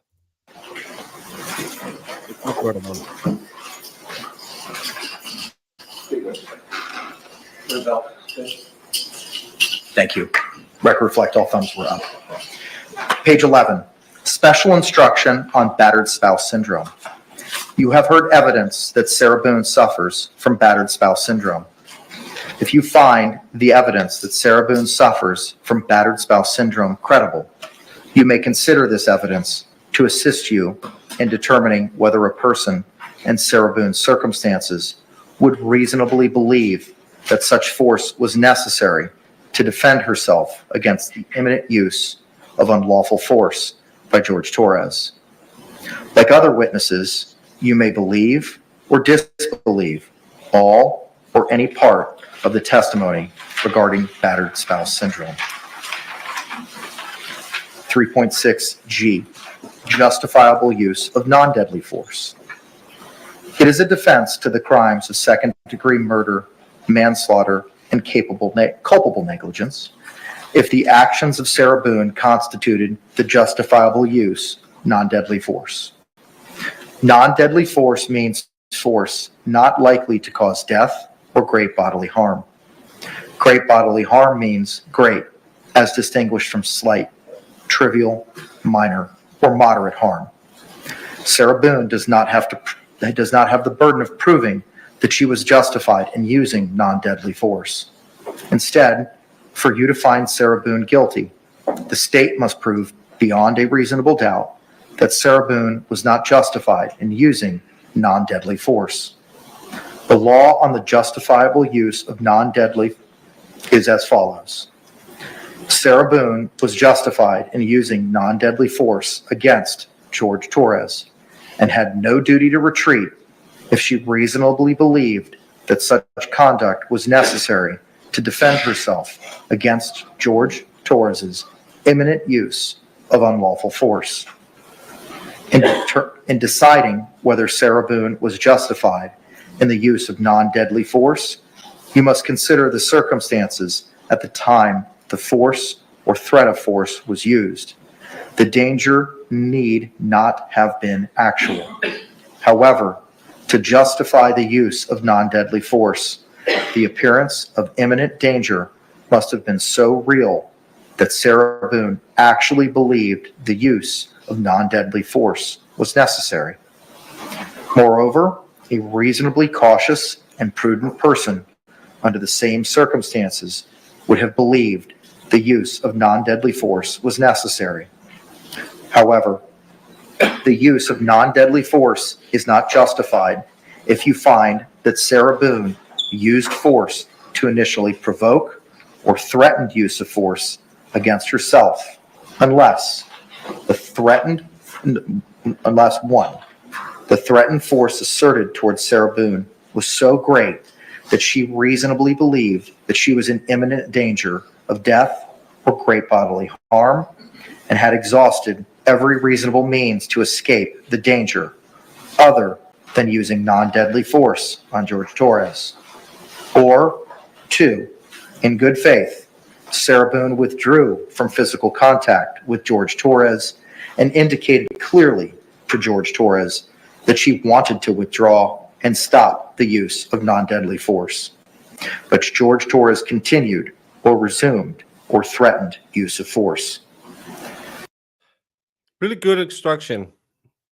She never retreated anywhere, or he never used any force against her or threatened. Well, she claims she did. Physical contact includes any restraint on George Torres's movement.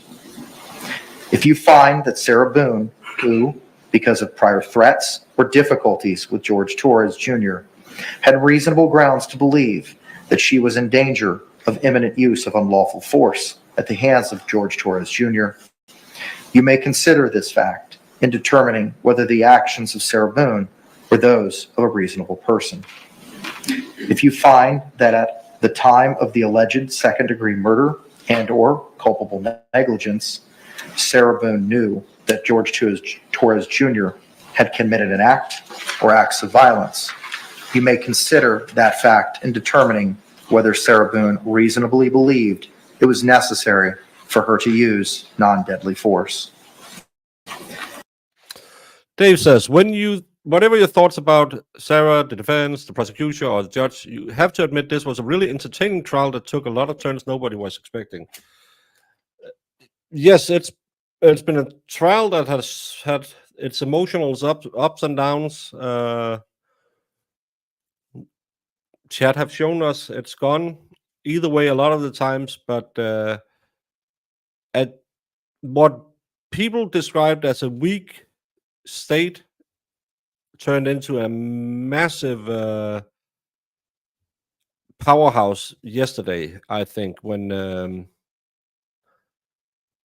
they knew they were going to play those videos, and they left the defense to open the door because the defense needed to open the door to prior bad acts, and they even fought them a little bit to open the door, and then they had it in there, and everyone was saying Owens is winning, Owens is running. Not everyone. Some said Owens run the courtroom, and in the end, it was their plan all along. So good tactics, good case. It's been one of the better cases I've followed. It's not as boring as many cases. In considering the issue of self-defense, you may take into account the relative physical abilities and capacities of Sarah Boone and George Torres. Special instruction on battered spouse syndrome.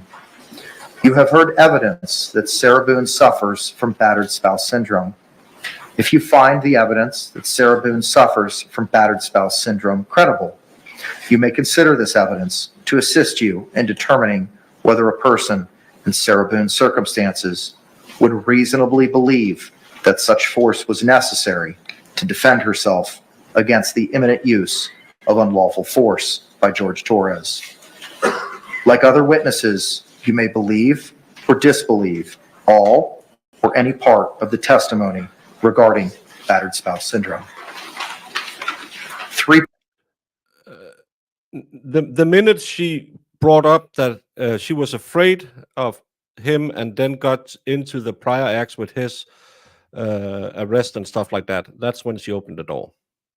3.7, plea of not guilty, reasonable doubt, and burden of proof.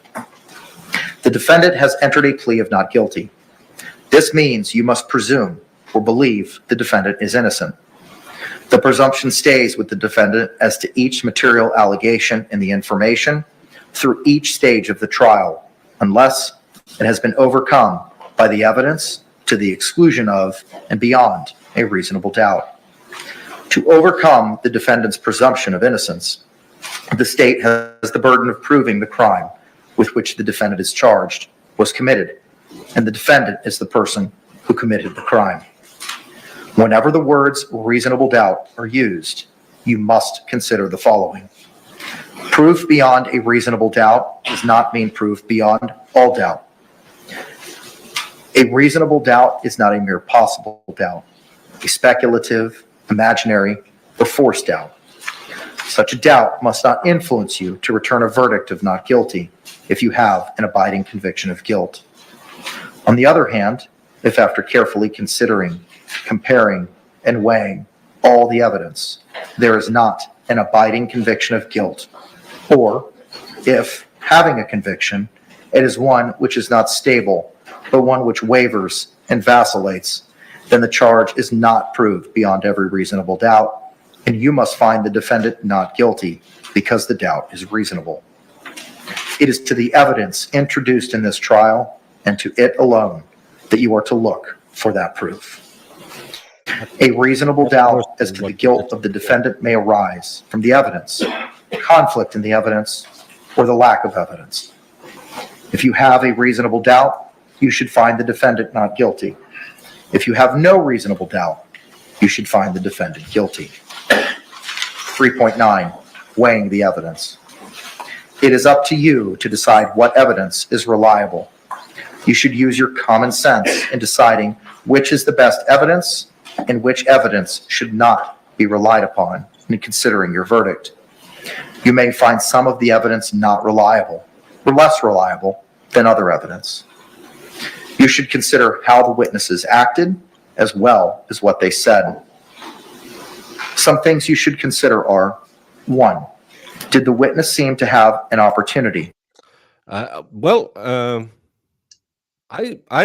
was one of the few who maintained throughout the case that hearing her making fun of him, to me, was the most bone-chilling video I've heard in my life, until I saw him sitting like a dog in the hallway yesterday. And my hatred for this woman, because again, I watch cases for a living on YouTube. I see people who kill everyone. So I hate her because she's an obnoxious B word, but I don't really care. But seeing how that man had been ruined by her relationship, his relationship with her yesterday. That turned into a whole nother level of evil.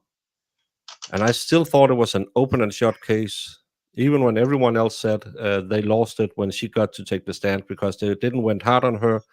They didn't go hard on her because they knew they had the ammunition. So everyone, it's like Jesus. Even he had doubts in the deserts, but you just don't give in to your doubt. You trust the baker, and then the jury will F you over.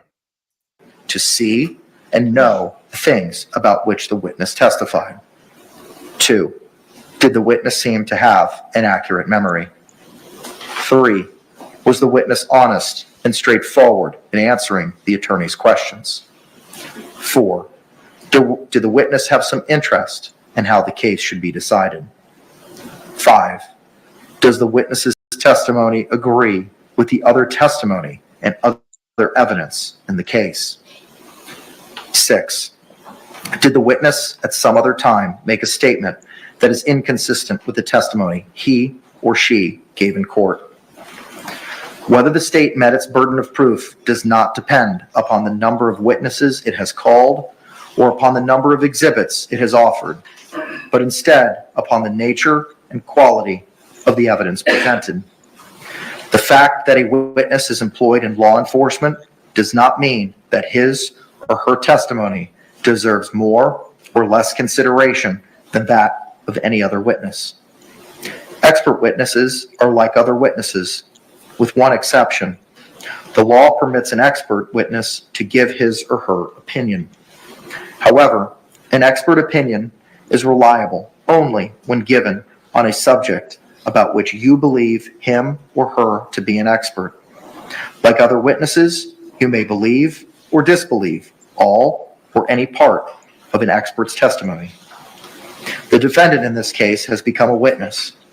You should apply the same rules to consideration of her testimony that you apply to the testimony of the other witnesses. It is entirely proper for a lawyer to talk to a witness about what testimony the witness would give if called to the courtroom. The witness should not be discredited by talking to a lawyer about his or her testimony. You may rely upon your own conclusion about the credibility of any witness. A juror may believe or disbelieve all or any part of the evidence or the testimony of any witness. 3.9 Bravo, defendant statements. A statement claimed to have been made by the defendant outside of court has been placed before you. Such a statement should always be considered with caution and be weighed with great care to make certain it was freely and voluntarily made. Therefore, you must determine from the evidence that the defendant's alleged statement was knowingly, voluntarily, and freely made. In making this determination, you should consider the total circumstances, including, but not limited to, 1. Whether, when the defendant made the statement, We don't know what they're going to do in the jury room. We have no influence, no insight, or anything. had been threatened in order to get her to make it. And 2, whether anyone had promised her anything in order to get her to make it. Law enforcement is not legally required to ask a suspect whether he or she wants to talk to law enforcement after Miranda warnings are read to a suspect. This is, however, one of the factors you may consider whether the defendant's statements were voluntarily made. If you conclude the defendant's out-of-court statement was not freely and voluntarily made, you should disregard it. 3.10, rules for deliberation. These are I don't understand American sentencing rules, so I can't tell you, because half the state, the jury decides, the other half, the judge decide, and there's scorecards and giveaways and a freebie, and I don't understand American sentencing rules, so I can't say anything. some general rules that apply to your discussion. You must follow these rules in order to return a lawful verdict. 1, you must follow the law as it is set out in these instructions. If you fail to follow the law, your verdict will be a miscarriage of justice. There is no reason for failing to follow the law in this matter. All of us are depending upon you to make a wise and legal decision in this matter. 2, this case must be decided only upon the evidence that you have heard. The rules about legal self-defense was changed last year, I believe they said, because he had the wrong placard in the opening. Yeah. So I believe it was 2022, 2023, they changed them. From the testimony of the witnesses and have seen in the form of exhibits and evidence in these instructions. 3, this case must not be decided for or against anyone because you feel sorry for anyone or are angry at anyone. 4, remember, the lawyers are not on trial. Your feelings about them should not influence your decision, in this case. 5, your duty is to determine if the defendant has been proven guilty or not in accord with the law. It is the judge's job to determine a proper sentence if the defendant is found guilty. 6, whatever verdict you render must be unanimous. That is, each juror must agree to the same verdict. 7, your verdict should not be influenced by feelings of prejudice, bias, or sympathy. Your verdict must be based on the evidence and on the law contained in these instructions. 3.11, cautionary instruction. Deciding a verdict is exclusively your job. I cannot participate in that decision in any way. Please disregard anything I may have said or done that made you think I preferred one verdict over another. 2.7, closing argument. Both the state and the defendant have now rested their case. The attorneys now will present their final arguments. Please remember that what the attorneys say is not evidence or your instruction on the law. However, do listen closely to their arguments. They are intended to aid you in understanding the case. Each side will have equal time, but the state is entitled to divide this time between an opening argument and a rebuttal argument after the defense has given its closing argument. With that, state, you may proceed.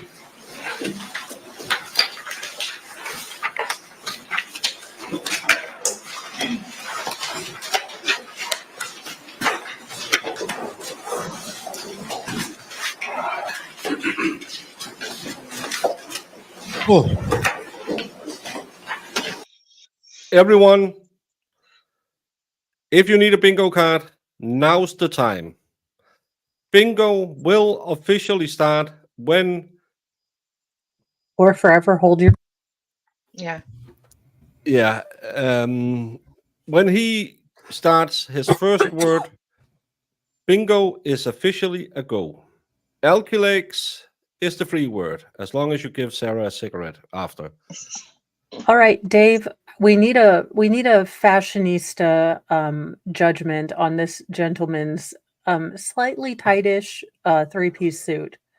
And It's it's not too his small. fault. He's just very broad-shouldered, and maybe if he got it tailored. Yeah, but the problem is the jacket is too small. He's too wide over the shoulders for it. Especially when he has the flaps on the button, it'll flare out. But bingo cards, both. I don't know if Mo have linked the newest after we got more. No, I did not. Bingo charts. We are playing full board, blackout board. Jamie at 8 o'clock tonight board. Yeah. Sarah's general state of being bored, just completely blackout, not knowing anything. Whatever you call it in America, it's every square must be filled out. Alkylex is the free word. If you are getting Magnum bottle and you have bottle on your card, ask Jemima and she will say it. I'll try and pull it up so everyone can see it on screen. If you have bingo, write bingo 135 or whatever number you have on your bingo card, because then Jemima can check it very easy and say, "You cheater," or "Hey, congratulations." More than one bingoer, we will do a spin on the wheel of justice to find out who will be the one lucky participant in the Jorge Torres Memorial Candy Off. Mhm. Marie, the link is at the top of the chat. And Special K, I'm sorry my voice is like this the entire time.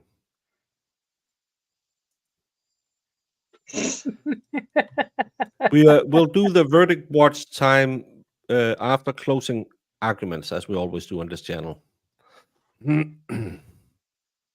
3, 2, 1. I go.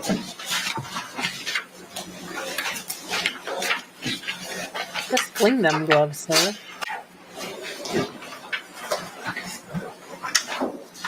This is a box. This is the box where George Torres was killed.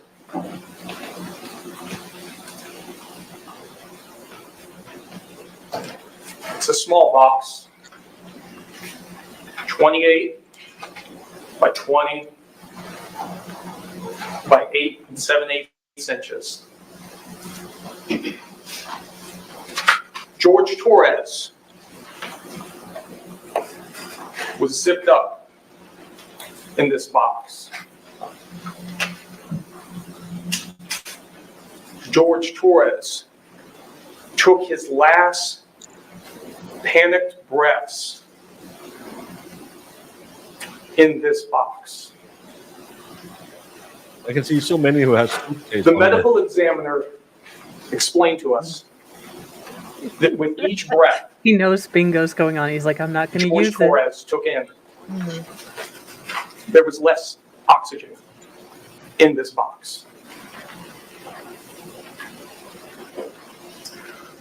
George Torres was murdered in this box. Ladies and gentlemen, on behalf of myself, my trial partner, we thank you for your time and attention in this most important of trials. We now have the law from the judge in this case. This is what I don't know what tense is. Like present tense, past tense. So I was going to say in American, but in English, like walk, walking, walked. Jemima, I don't know. I'll Jemima will be clearing all of this out. our duty is to follow. And let's have a discussion regarding that law that we've just been read and given.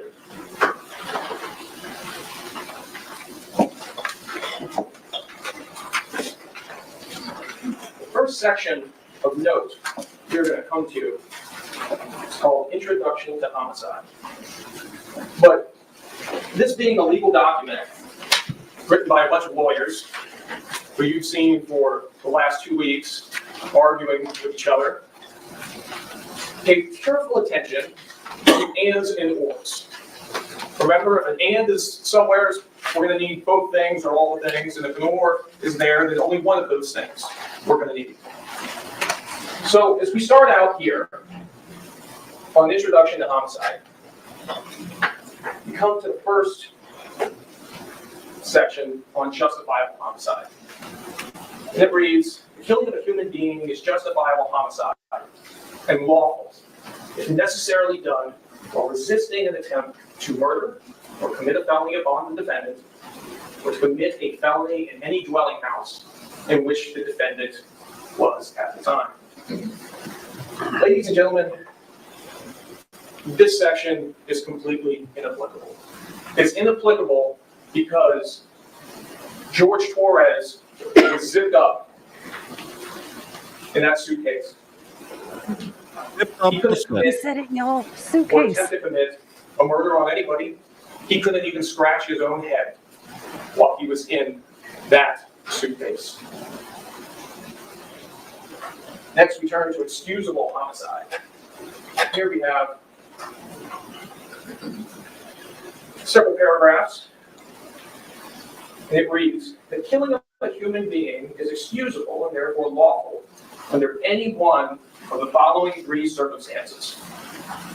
When the killing is committed by accident and in misfortune in doing any lawful act by lawful means, usual, ordinary caution, and without any unlawful intent." Well, the problem in this circumstance for the defendant is that she took the law into her own hands. Her testimony was that when George Torres was in here, he was laughing and giggling and they were joking. And then he started to complain that he couldn't breathe. And that's when she said that she wanted him to stay in there so he could feel uncomfortable. So he could feel her grievances. Ladies and gentlemen, that is not lawful. That is not the use of ordinary caution. And that is not applicable in this circumstance. Second, when the killing occurs by accident. Hate he's not standing by a microphone. Love that he's using the jury instructions to visualize, because they just heard a lot of words that, maybe. He's just taking all of it out of there. I like this way to do it. I like that a And lot. he's explaining it in a way that the jurors can take in. Because again, I know he gave them the conjunction junction, what's your function kind of talk. But to have it explained, to have it reasoned out, I mean, yes, I'm sure the jury is thinking, okay, this is the state's, idea, but it does give you sort of where they were going from and how they intended to prove it. Yeah. Or misfortune in the heat of passion upon any sudden and sufficient provocation. George Torres couldn't provoke anything from his circumstance. CC just said southern provocation. You had that before. Don't go there. That's a testy subject still. George Torres was confined to this box.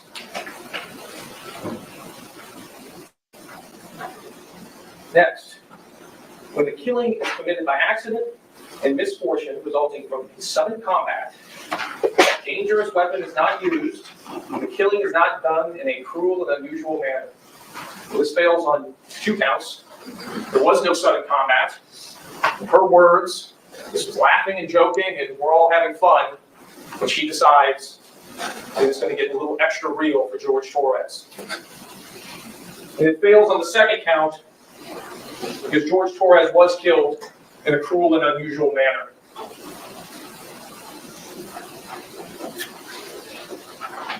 Next, we turn to our main charge of second-degree murder.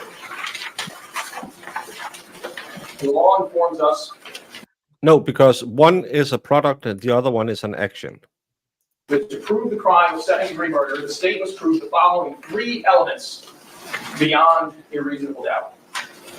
I think it's important to stop right here. This sentence right here is telling us what has to be proven in order for the crime of second-degree murder.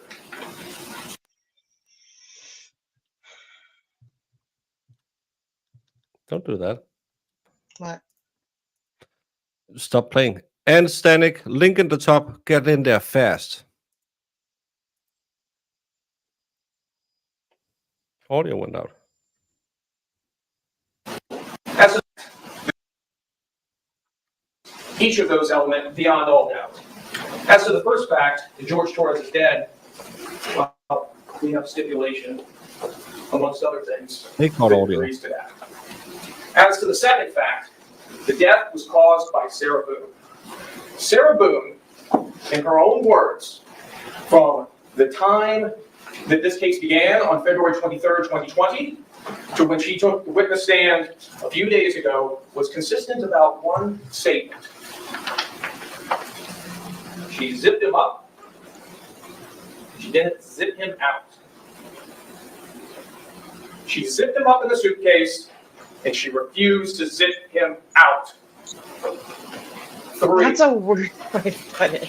there was an Zip unlawful out? killing of George Torres by an act imminently dangerous to another in demonstrating a depraved mind without regard for human life. The law goes on to define for us what a depraved mind is, and also what an act is. And it's going to tell us that an act includes a series of related actions arising from and performed pursuant to a single design or purpose. An act is imminently dangerous to another in demonstrating a depraved mind if it is an act. No, zipper is an object. Zipped is an action. And And feel free unzipped, to use we need a Zipify. ruling on unzipped. And Unzipped, we zip need a out, ruling. Is that 'cause the come same on. as zipped out? Because man It is- forgot the word unzipped. It's the same as zip out, but zip I think sir. just we need a ruling fast because I think he just forgot the word. I mean, I'm sure the defense is going to say all this too, but it's fine. Yeah. Oh, Yeah. yeah. Act or a series of acts that one, a person of ordinary judgment would know is reasonably certain to kill or do serious bodily harm to another, and is done from ill will, hatred, spite, or an evil intent, and is of such a nature that the act itself displays an indifference to human life. Ladies and gentlemen, her conduct fits every one of those things.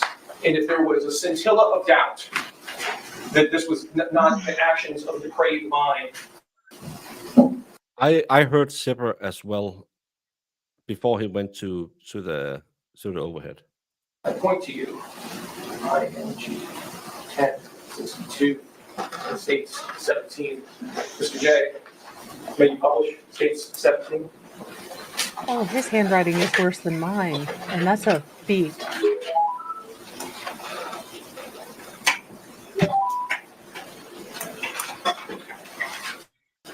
Not in the way you ask for it, but I heard, and I might be wrong, but I think you said zipper. But I can say whatever I want. It's Jess who is the queen of the bingos, and I will just have to deal with her writing me 200 messages now on Discord saying you effed up my game.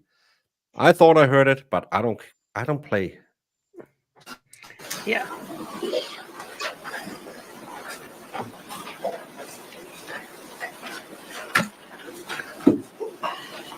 Oh, this is great thing.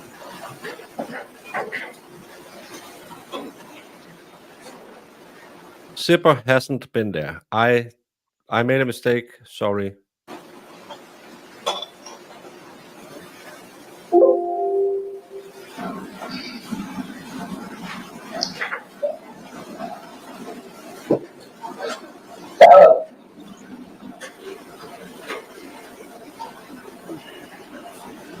For everything you've done to me. Sarah.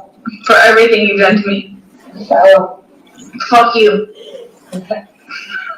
Sarah. Fuck you. Sarah. Stupid. Sarah. That's my name. Don't run it down. Sarah. I can't fucking believe it. Sarah. Yeah, that's when you do me to me. Sarah.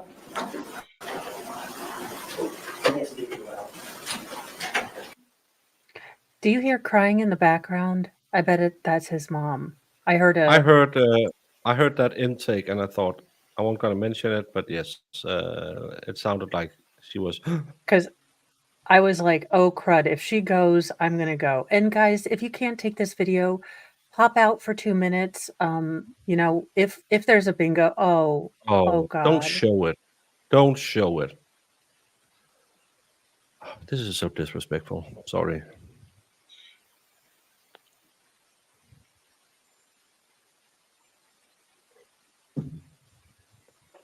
This woman should have taken the effing plea deal and not have to put the family Yeah. through this. Gosh darn it. This woman is dumpster trash. It's because she believed she was in the right. So Yeah, but for a mom to have to see that, piss off, Sarah. Yeah, send notes to the Oh, class. C word. no, they didn't get kicked out, Wendy Joe. I think it was too much for them to watch. I mean, it's heartbreaking when it's not someone you know. And I can Yeah. imagine. Remember, these are almost the final words of her son. And she had been And sitting someone here. is just poking at him. Yeah. It's never easy to lose a family member, but imagine the last thing your family member heard was a drunken B word making fun of you. We are 2 hours in, Baker. Just Yeah, wanted but you to I'll this is a good Yeah, Christian yeah. channel. Even though Jamie's True, here, true. we still try and keep it above Sue level.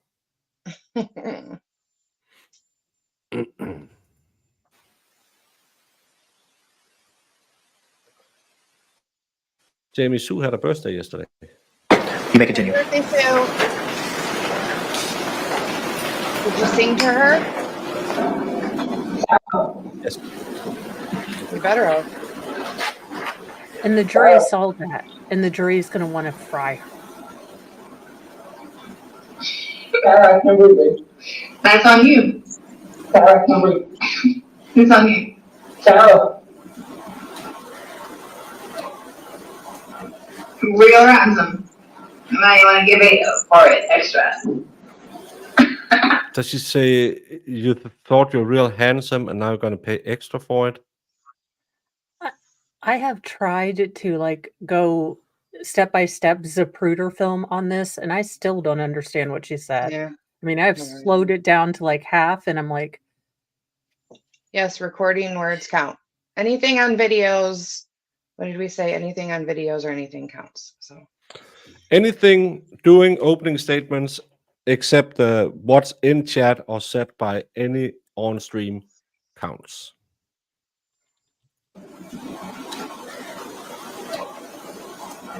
Real ransom. Now you want Real handsome. to give it for it extra. Now I'm going to make a video for it extra.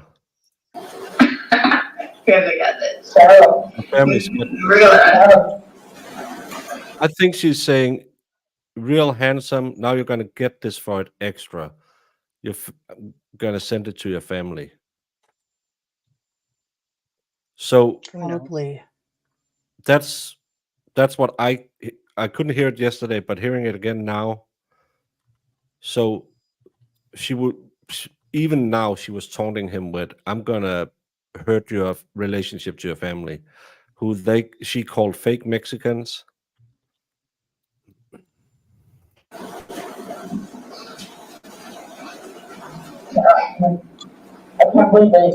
Oh, that's what I think when you jingle me. Fuck you! Yeah. You should probably shut the fuck up.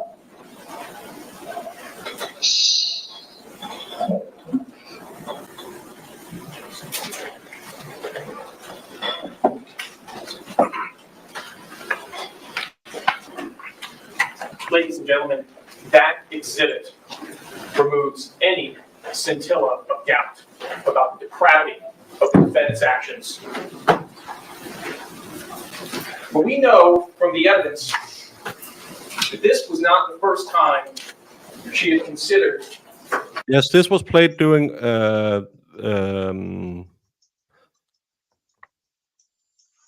way back in the beginning. Killing George Torres. We know from the evidence that on January 13th, 2020, approximately 1 month prior to George Torres's murder, the defendant had a text message conversation Please do something with yourself, Sarah. God bless you. And bless you and all of you too. I'll get rid of him. Then I'll be better. Torres.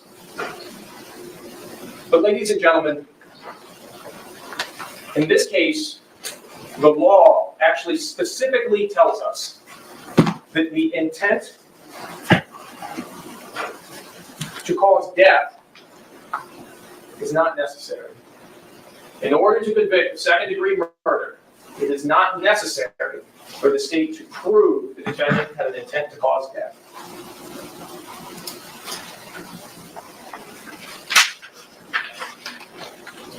Next, we turn.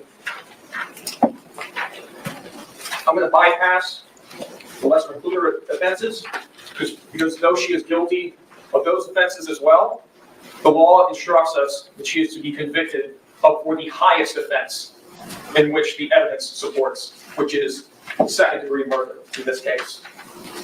So turning our attention towards voluntary intoxication.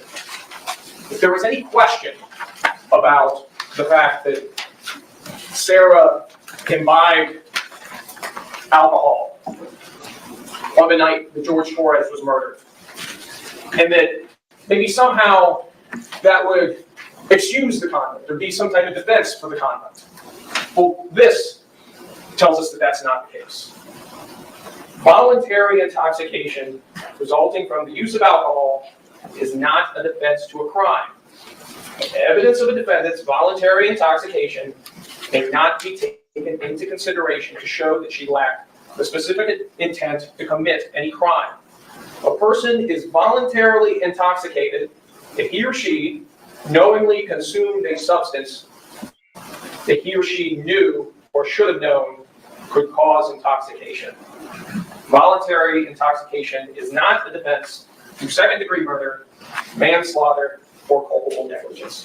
Ladies and gentlemen, there's ample evidence of the defendant's intoxication from watching her on the public surveillance, buying the bottles of wine with George Torres, to her admissions to drinking, to her voice that we heard on the video while she was torturing George Torres.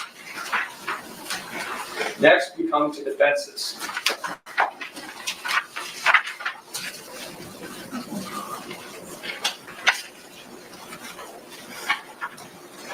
First, we come to the justifiable use of deadly force. It tells us it is a defense to the crimes of second-degree murder, manslaughter, and culpable negligence if the actions of Sarah Boone were justifiable use or threatened use of deadly force. Sarah Boone does not have the burden of proving that she was justified in using deadly force. Instead, for you to find Sarah Boone guilty, the state must prove beyond a reasonable doubt that Sarah Boone was not justified in using deadly force. The law on the justifiable use of deadly force is as follows. Sarah Boone was justified in using deadly force if she reasonably believed that such force or threat of force was necessary to prevent the imminent death or great bodily harm to herself. Sarah Boone had no duty to retreat. Ladies and gentlemen, in a few moments, Mr. Owens will rise, and he's going to show you. Ooh, I like this. Oh, and the disdain he uses. And this.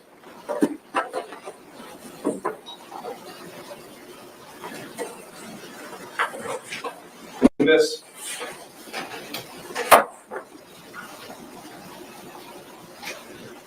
Just tell me if you need the questions about the names read out to you instead of just pulling them on screen, just so people get the answer faster.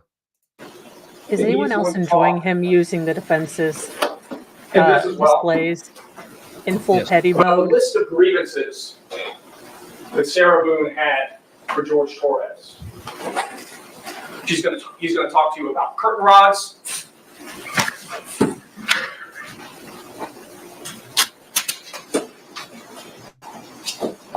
He's gonna talk to you about black eyes.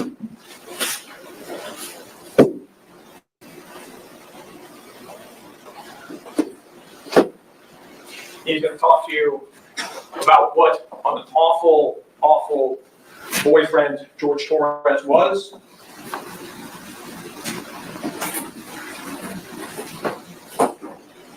And ladies and gentlemen, at the end of all of that, it still will not change the fact that the defendant is not entitled to the justifiable use of deadly force.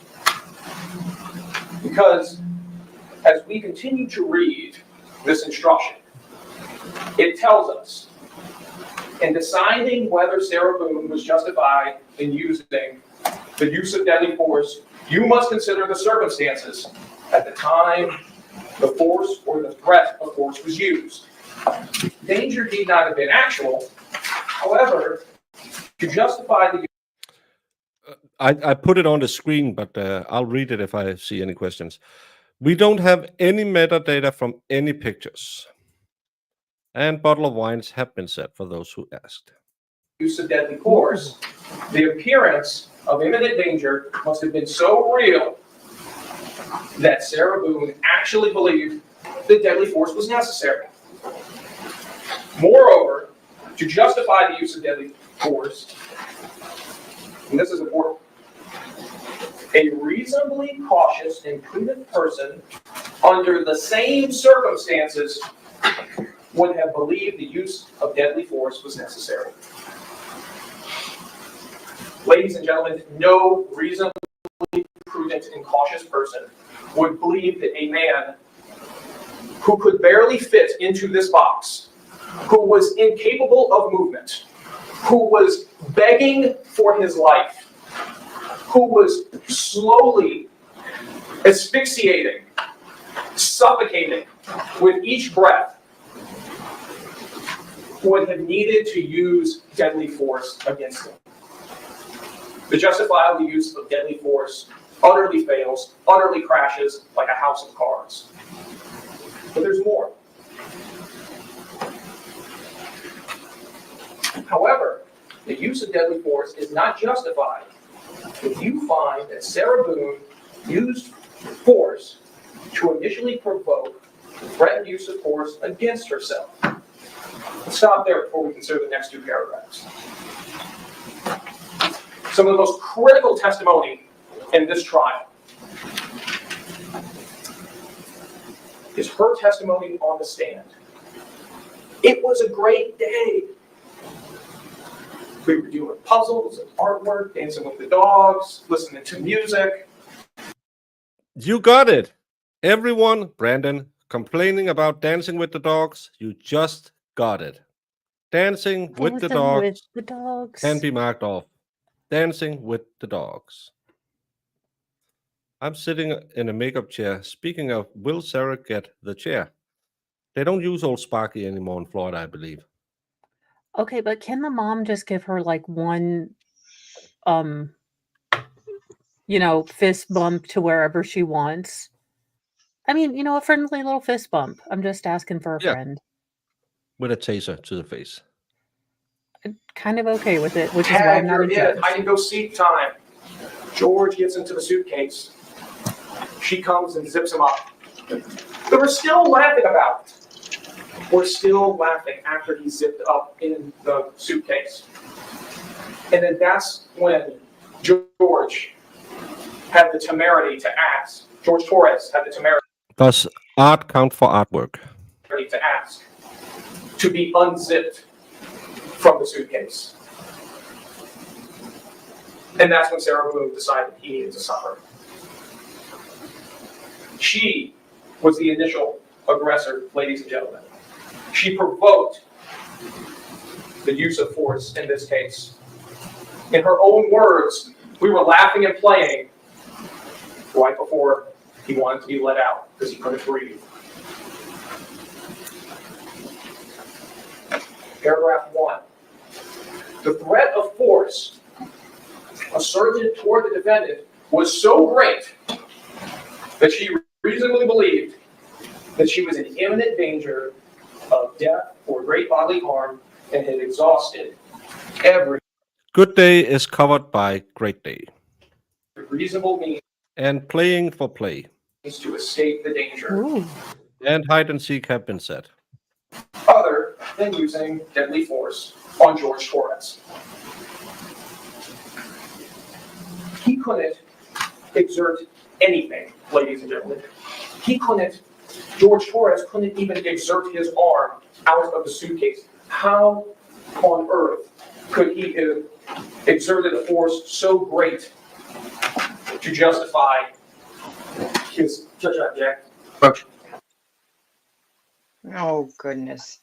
Owens is like, oh, it was $400 at Kinko's, man. Them are all my Yeah, he posters. keeps using my placards.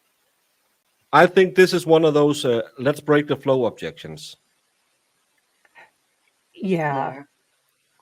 I like this guy better. He's better speaking than Yes. Mr. J. He's got more emotion. And he is in full petty mode, and I am here for it.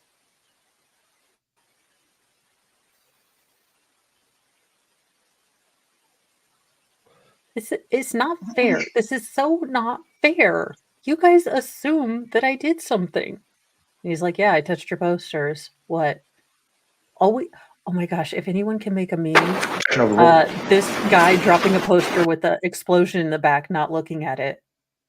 Yeah, instead of the mic drop, it's just that The sit through the poster. forehead. Yeah.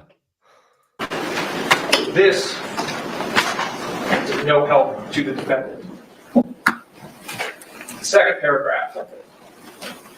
In good faith, Sarah Boone withdrew from physical contact with George Torres and clearly indicated to George Torres that she wanted to withdraw and stop the use of deadly force.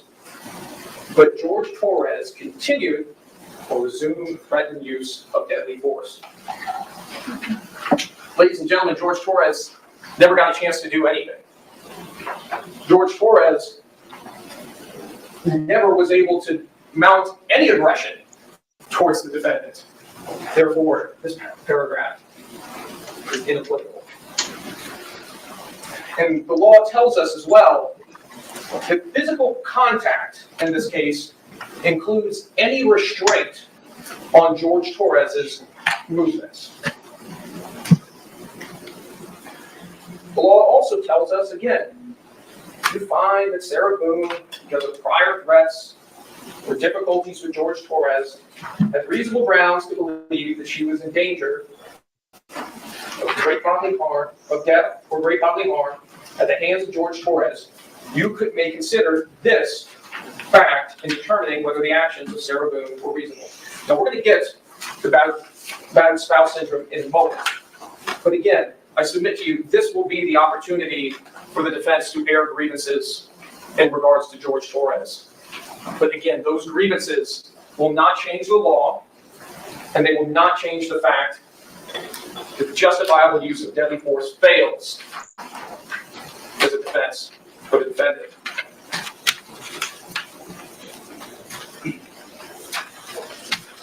If you find that at the time of the alleged second-degree murder, manslaughter, culpable negligence, Sarah Boone. He said asphyxiated. That's where it has been meant. But ask the judge if she'll allow asphyxiation and asphyxiate. Knew that George Torres had committed an act or acts of violence. You may consider that fact in determining whether Sarah Boone reasonably believed it was necessary for her to use deadly force. Considering the issue of deadly force, you may take into account the relative physical abilities and capacities of Sarah Boone and George Torres. Now we come to the special instruction on battered spouse.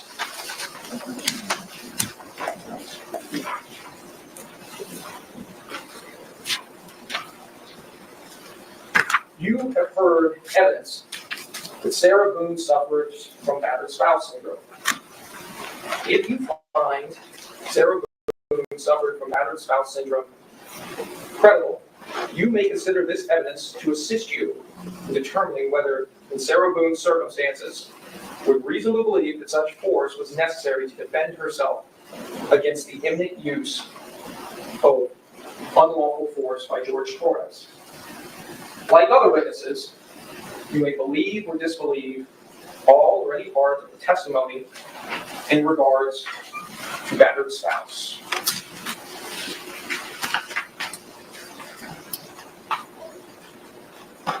Ladies and gentlemen, we've heard from 3 experts in the areas of battered spouse. In this case, I think at the outset, it's important to note what battered spouse is and isn't, and what the law. I love this has become battle bingo. Can I sneak this in? Can I sneak this in? Can you just close one eye and only see part of the word? Battle bingo is a go-go. Trust us here. Battered spouse is not some carte blanche. Battered spouse is not a license to kill. The fact that George Torres, at points, mistreated Sarah Boone, did things that were worthy enough to get him arrested, to get restraining orders placed upon him, doesn't mean that she walks around with an ace in her pocket when it comes to George Torres. It doesn't mean that because he did these awful bad things, that now through the rest of time, she's a battered spouse and she just has the right to kill him, or to make him suffer, or to punish him, or to make him feel uncomfortable, or decide that he needs to be confined to a box. No. What the battered spouse syndrome instruction does, it talks about the imminency of fear. And when we heard about that testimony, we heard about it from Dr. Harper, and we heard about it from Dr. Brannon for the defense. And some of the testimony was a little difficult to understand at points, but there was one point in Dr. Brannon's testimony that was very critical. Dr. Brannon talked about rule-outs. He talked about the fact that when emotions and emotional reactions are involved, like trauma and trauma-based disorders, other possibilities have to be ruled out before we can even ascribe those actions to battered spouse syndrome. Other possibilities, according to Dr. Brannon, include alcohol abuse. Dr. Harper should have listened to Dr. Brannon's testimony, because Dr. Brannon completely undercut Dr. Harper's testimony. Dr. Harper relied heavily on the words of the defendant, who was abusing alcohol at the time of these events. And then you heard from the expert from the state, Tanya Warner. And her opinion was much more straightforward. Remember, Dr. Brannon did not render an opinion as to whether or not she suffered from battered spouse. Dr. Warner said affirmatively, yes, I believe she did suffer from battered spouse syndrome. But she also applied what Dr. Brannon was talking about. Other possibilities have to be ruled out as the trigger for a behavior, for an event. So, in Dr. Warner's estimation, the fact that at the time of this incident, they were laughing and joking and carrying on meant that the trigger was not domestic violence or some threat. In the defendant's own words, the trigger was him wanting to get out and her being reminded of the bad things that he had done to her. That's not imminence of fear. That's a reminder of bad things a person has done. And again, even if you were to believe that she was battered spouse triggered at the time of this event, it still does not save the day. Because all the battered spouse trigger law tells us is that it goes to that imminency requirement. It doesn't say there's no imminency requirement. It doesn't say that, look, if you're suffering from battered spouse and you're triggered by battered spouse, then, hey, there's no more imminency requirement, do as you wish. It just gives the ladies and gentlemen of the jury another thing to consider in determining whether or not that threat was imminent. And we know from the evidence, we know from the videos, there was absolutely no threat. And we know there was no threat because George Torres never got out of that box. He was never got out of that box until sometime on the early afternoon of February 24th. Mr. J, can you please publish from stage 21?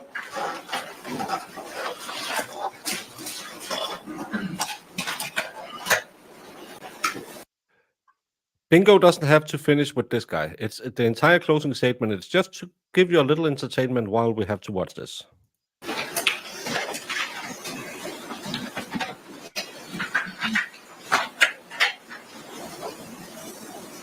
Jess, that's not how you play bingo, by helping them out.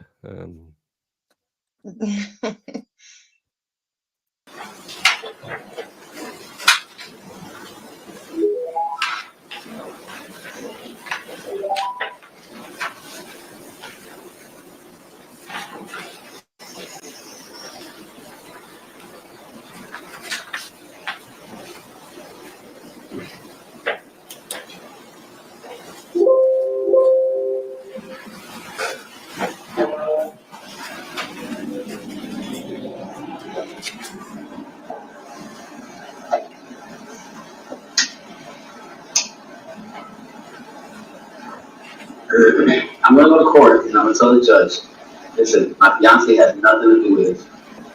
It's all my fault. We were both drinking and got out of hand. Isolated situation has never happened before. I love my fiance. She's a good woman.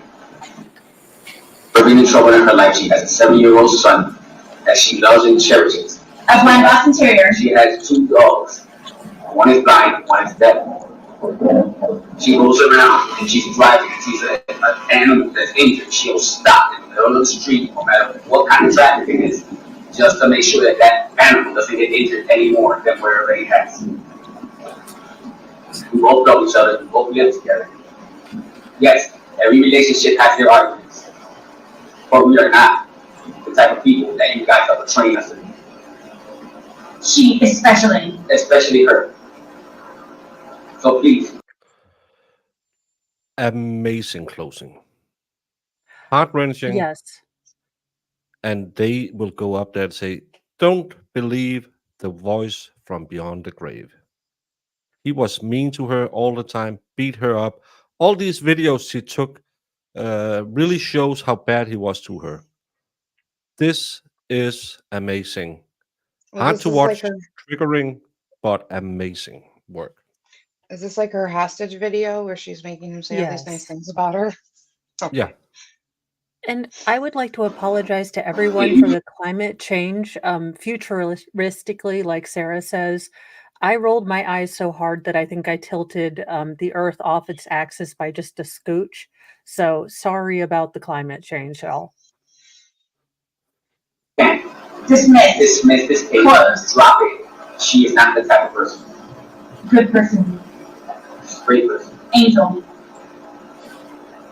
I know she'd be an angel. She's close to her. Best thing that has ever happened to you. Yes, ma'am.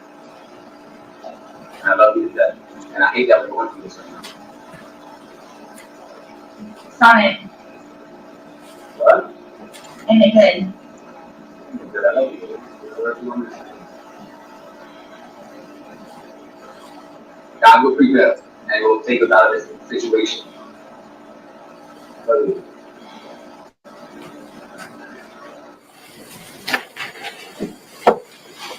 Clearly, George Torres is dominating the defendant. Clearly, George Torres is the one telling the defendant what to do. Clearly, George Torres is the one calling the shots at 4748 France Lane. Ladies and gentlemen, are we so sure that George Torres wasn't the person suffering from battered spouse syndrome? Mic drop. Next, we're going to come to the justifiable use of non-deadly force. The language and the arguments are pretty close to what we've already heard in the deadly force instruction, including the key language that it requires a reasonably cautious and prudent person under the same circumstances would have believed that the use of non-deadly force was necessary. Ladies and gentlemen, I submit to you that this was not a case of non-deadly force. George Torres lost his life as a result of these actions. We have heard the testimony of Dr. Sarah Zadovich, who described his cause and manner of death, who described the mechanism of death, how that oxygen dissipated in that suitcase. And when we also look at the imminency, we heard in opening statements by Mr. Owens that, the big threat in this case, the awful threat, was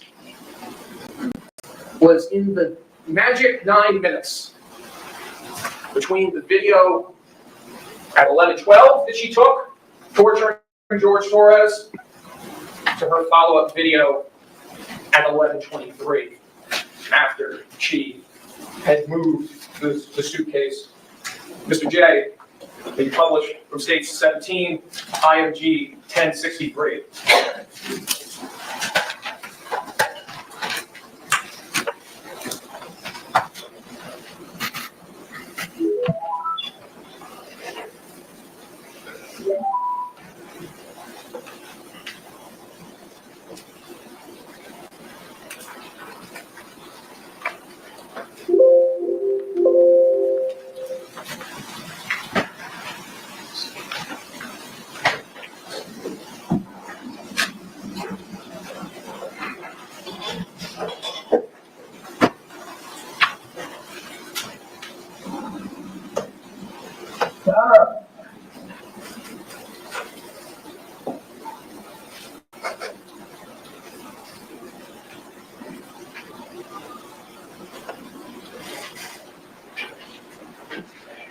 It was a short video. Well, what's one of the things that we notice by this point? You can hear how loud George's voice is on the 11:12 video. But now, roughly 11 minutes later, from the time that started, you see that the makeshift coffin that he's in has been moved, and his voice now is softer. The life is draining from George Torres, and it's evident in that video. And that, ladies and gentlemen, is evidence that there was no threat in the magic 9 minutes that was not recorded. There was only George Torres in this box, slowly being killed.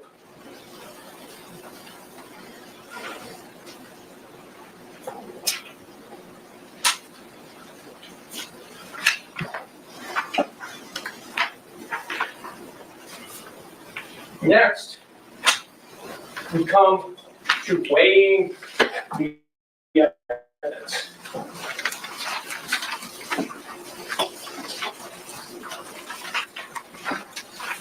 This instruction tells us it is up to you to decide what evidence is reliable. You should use your common sense in deciding which is the best evidence and which evidence should not be relied upon in considering your verdict. You may find some of the evidence not reliable or less reliable than other evidence. You should consider how the witness acted as well as what they said. Some things you should consider. Did the witness have an opportunity to see and know the things about which the witness testified? In focusing on the defendant, absolutely. Two people walk through the front door on the evening of February 23rd, 2020 at 4748 France Court. George Torres. They played that as the first video. And Sarah Boone. But only Sarah Boone ever walked out that front door alive. Did the witness seem to have an accurate memory? This is an emphatic no. And the litany of her intoxication in versions of events is evidence of that. Was the witness honest and straightforward in answering the attorney's questions? I would submit to you she wasn't. 4, did the witness have some interest in how the case should be decided? Clearly. Does the witness's testimony agree with the other testimony and other evidence in the case? And I would say largely no. Because on the issue of whether or not George Torres could have threatened her the way she says that he did, the answer is clearly no, and we know that from the forensic data. We know that from the items itself. Did the witness at some other time make a statement that is inconsistent with the testimony he or she gave in court? In regards to the defendant, it's almost more appropriate to ask about the time she did make a consistent statement. You listen to her version of events on the 911 call, on the body cameras, on her first interviews with law enforcement, and then you hear her in her next interview the next day with Detective Kopsel and Detective Lowen, and more details come out. Things change. First, she was never intoxicated, then she was intoxicated. Then there's just the whole fact of she omits the fact of, oh yeah, he was actually trying to attack me. Oh yeah, I was in fear for my life. When she said at every turn, no, it was just a great day. We were having fun. Oh my God, I can't believe this. We were doing good. The only stress we had was about jobs. And now, 4.5 years after the fact, it's time to come up with a new story. But ladies and gentlemen, I submit to you that the truth does not change. The facts do not change. The videos do not change. And on any version of events that the defendant has given, they all add up to the fact that there is absolutely no doubt that she is guilty of murder.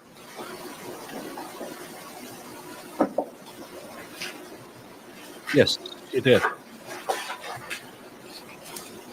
I ask you, ladies and gentlemen, do you have any doubt about the defendant's guilt when she described using that baseball bat to hit George Torres's fingers back in the suitcase when he... Can we get fingers instead of fingering? Because fingering is a bigger word. Yes, will fingers...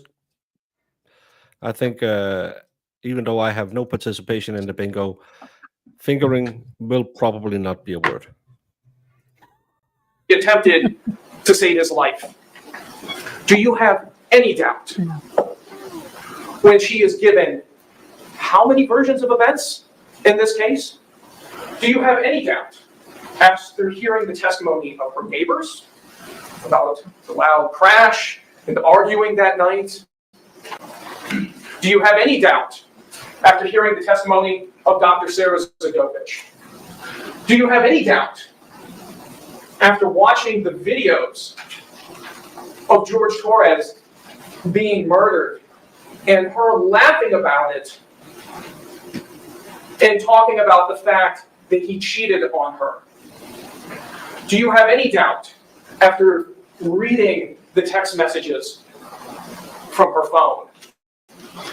After seeing the videos of how she controlled and manipulated George Torres?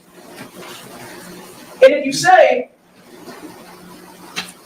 Mr. Cacciatore, I still have a doubt, well then the law asks you, is that doubt to an element?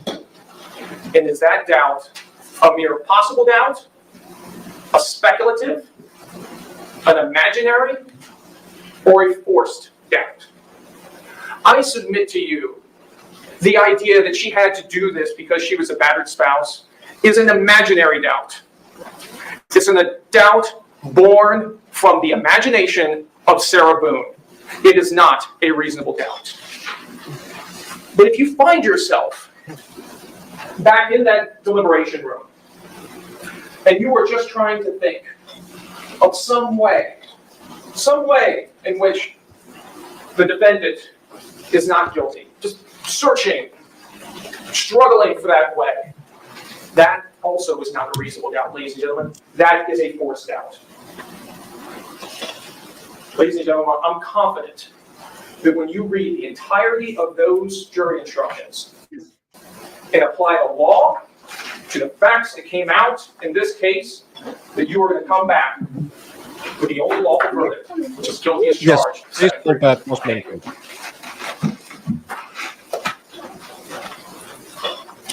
Members of the jury, it is 4:04. As I promised, we were going to take that afternoon break before the defense proceeds with their time. Oh, he had an objection. I've never heard of such a request. So he's going to yell now. Oh. Oh shit, he's getting mad about the parents and the family, I bet. Prejudicing her. Yeah, he wants the parents thrown out. This would be a Marcy rule violation, right? Y'all may be seated. Thank you. That'll just I am not. do that asshole. Okay, may proceed. Sarah Boone's entitled to a fair trial. I think that right's been compromised here today. I don't know who scheduled to put the two detectives on the front row with the Torres family, the family of the victim. But they had. His argumentation here is not part of bingo. To have known to tell them that the suitcase video, which has been around for 4.5 years, was going to be played during opening statement. And the state Baker, can I curse? Or the sheriff's department. Yeah, sure. Can I curse? This freaking asshat is defending a twat waffle, and they want to get mad about the family showing genuine upsetness after they've learned everything. They've been in court. They watched those doggone videos that they probably never saw. And he wants to go over here and police their grief because it's been 4 years. You know what? It's been 17 effing years since I lost my husband, and there are still days and still things that bring it up, and it hits you like a daggone truck. So screw you sideways, sir. Dingus off the bed. Between the children and the cats, off. This guy is trying to use a grieving mother to get this case thrown out.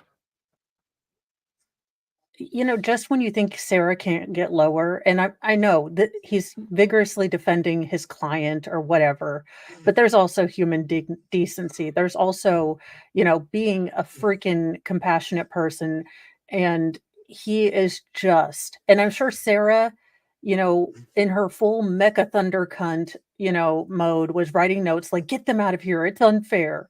Yeah. You killed their Those son. those fake Hispanics, I knew they were gonna ruin my trial. They're out for it. And thank all of you watching over on Mo's Twitter channel. It's nice to have all you all over there. If you want to participate in chat, please come join us on YouTube. We have a very interactive chat. Today, especially with Battle Bingo going on, there will be friendships crossed by bingo. So please join us on the YouTube chat so we can bring up all your great insights as well. Had to advise them, or the victim's advocate had to advise them that if they couldn't take it in front of a jury that's trying to decide the case, they needed to get out of the courtroom. Now, what happened here today should not ever happen. There should be safeguards in place. There's no room for this after 2 weeks of murder trial for something like that to happen. One of the Torres members of the family audibly, during the 2-minute suitcase. I know that they say no audible outburst, but this was from the heart outburst. It wasn't "F you, Sarah" or something like that. They can't. No. I every time I try to do a control speech, when I try to start to do a speech for my children for their confirmation or anything, I start crying. I can't finish a speech to my children.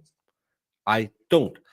And you know me, I can speak about anything at any point of the day. Poke me, put me in front of a camera, I'll talk.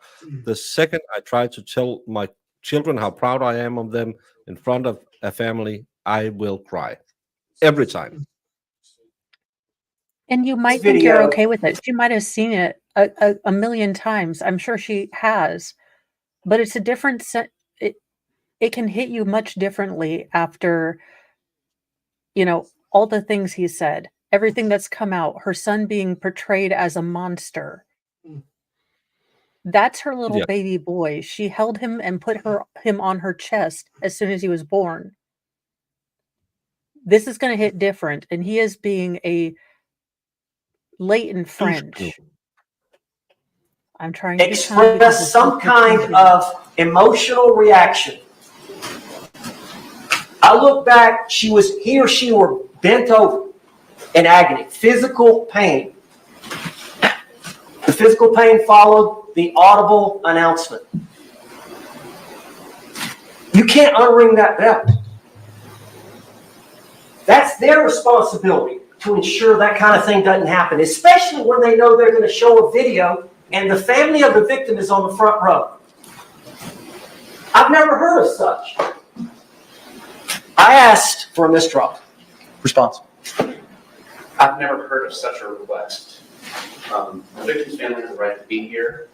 They were advised as to what will be used during closing arguments.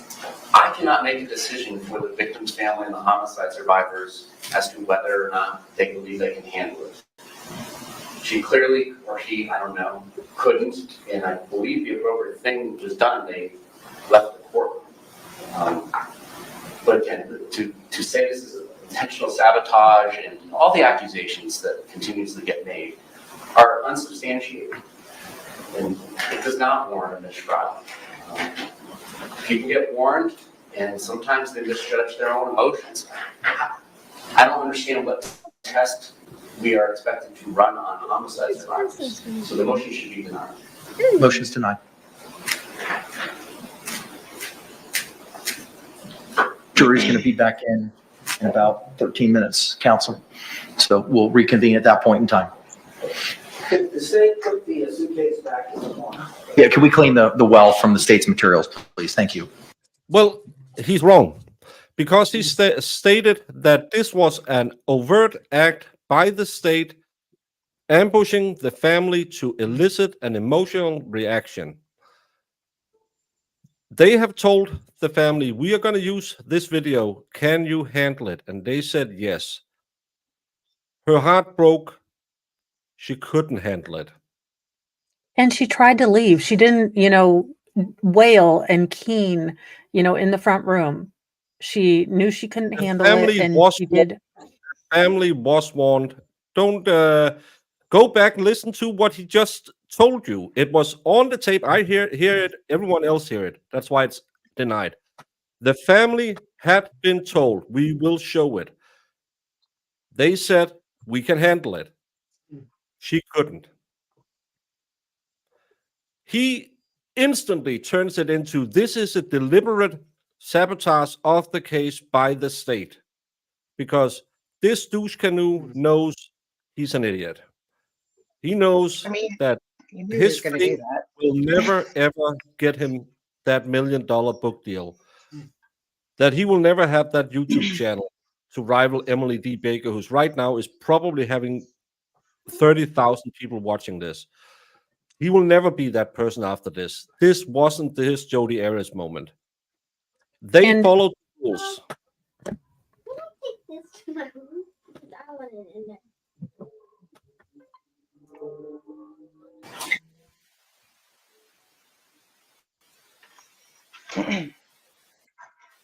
Yeah, I mean, it's fine for him to make that argument. I mean, it's just not.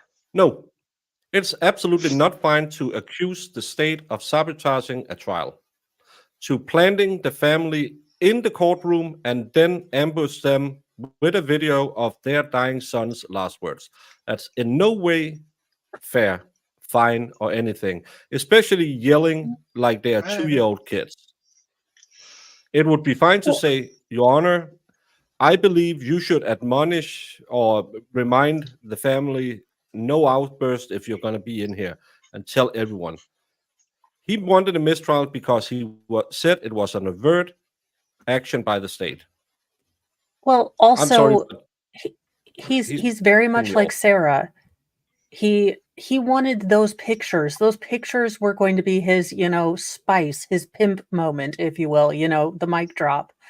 And the fact that the state took all the wind out of his sails, he was already ticked off. He has been ticked off because none of his arguments are going well because he has to deal with Sarah. And unfortunately, he does not have a poker face. And instead of going up there and being calm, respectful, and saying, hey, this isn't good. Are they going to be able to stay in here? It did make a scene. I want to put that on the record. He spazzed out and acted like a complete toddler meltdown after 3 pixie sticks and some Jolt damn cola.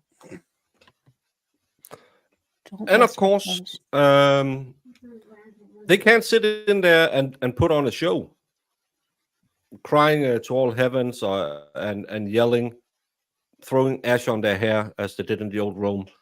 That's my thinking of Rome today. But the state couldn't prevent it. That's the problem with his argument. The state should prevent this. How? They had done everything they are obliged to do. They've talked to the victim's advocate. They talked to the family. They told them, we will show this video. So claiming that the state planned this is just another sign that this guy, I don't know. But hey, what do I know? I'm just an idiot with a YouTube channel. Same. They did that. They did that through the victim's advocate. They said, we are going to play this to you.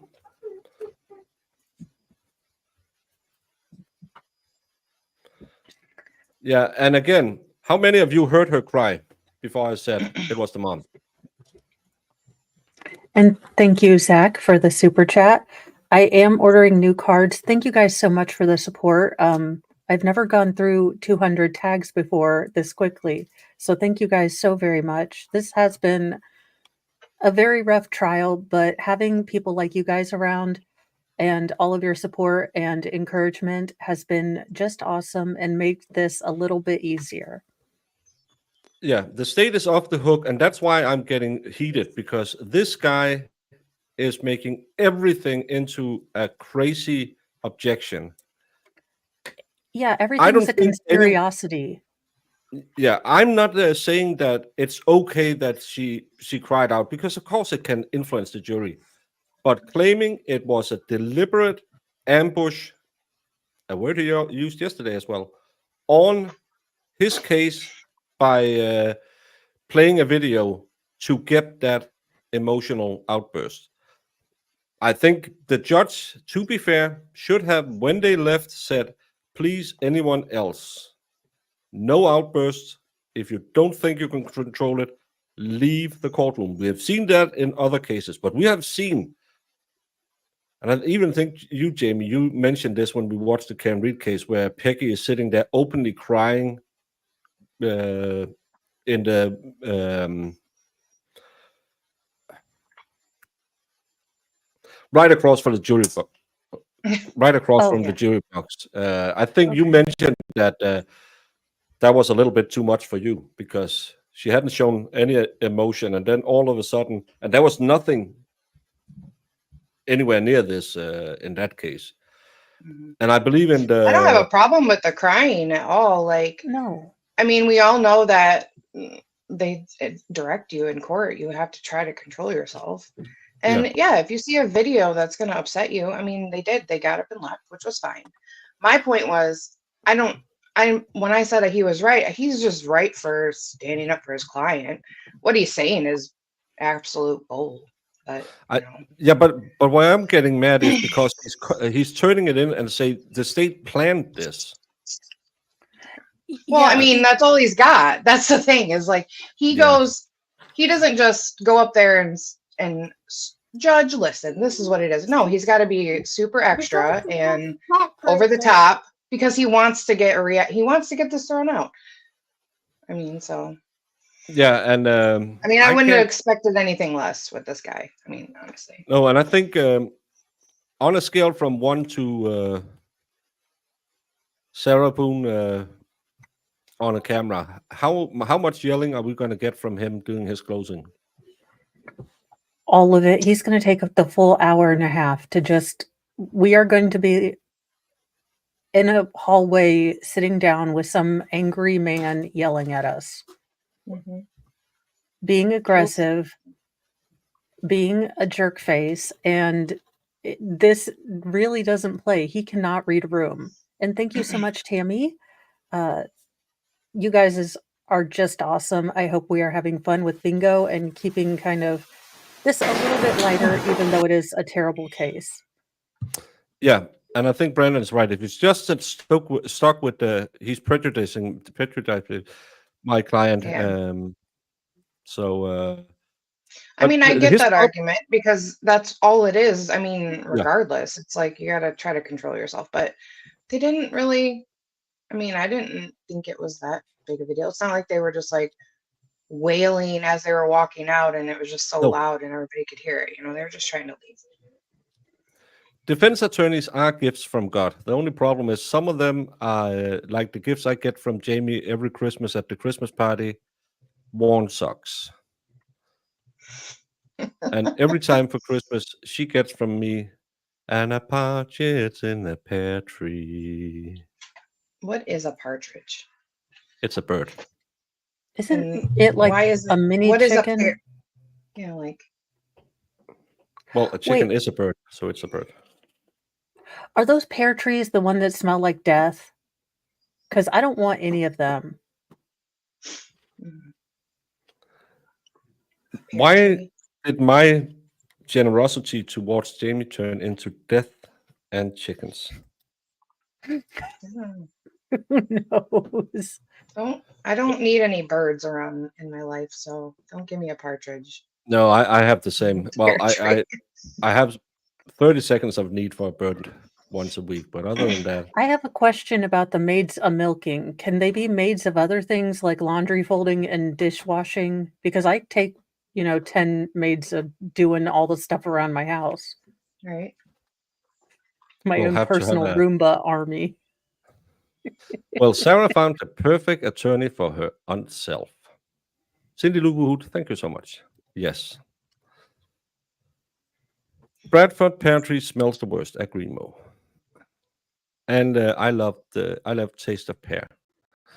That's a great taste. But looks like they're coming back.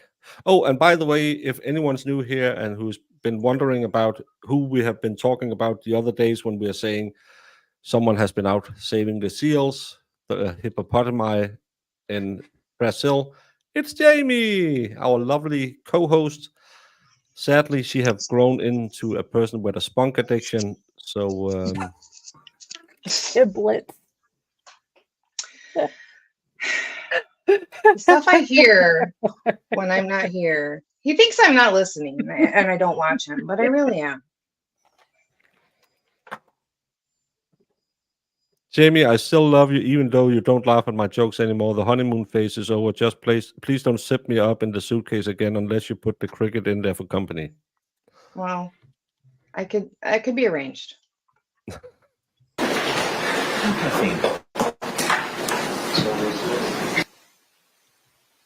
It's a loud, noisy bird. So, like any British woman, 10 o'clock Friday night in a pub. Listening to techno. Oh my God. Talking about soccer or football. Would you be a Man United? We are back on the record, 2020 CF 2603, State of Florida versus Sarah Boone. State appearances for the record. Dave Kexter on behalf of the state. Jay for Florida, State of Florida. James Owens for Sarah Boone. Captain Beck on behalf of Sarah Boone.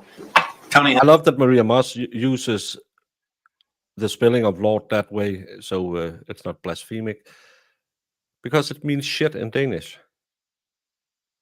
Lord, I used to do that, and yeah, I used to say that until Baker said it was poo. Then I was like, well, of course. That's the Danish word for shit. I would find the one curse word in another language that I love. Anderson, Sarah Boone. Ms. Boone is still seated at counsel's table wearing the same clothing from this morning. Are we ready to bring in our jury for the defense closing at this time? State.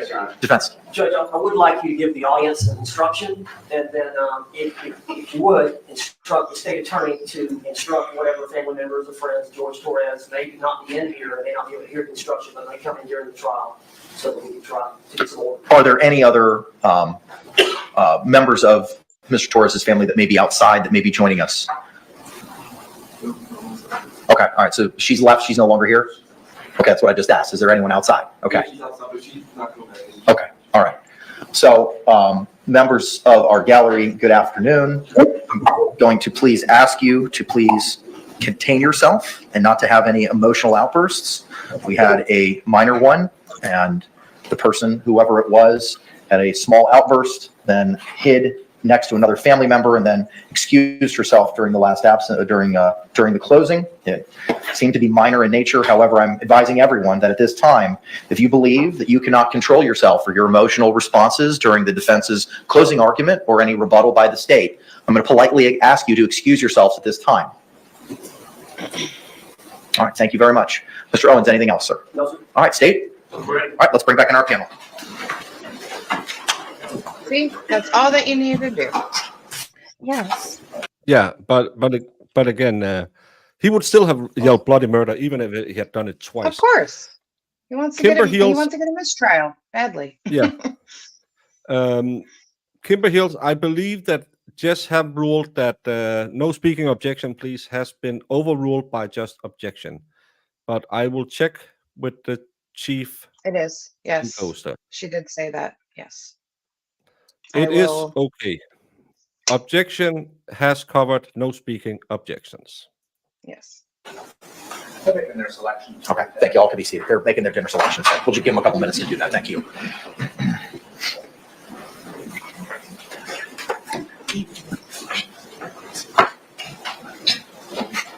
Upcoming family.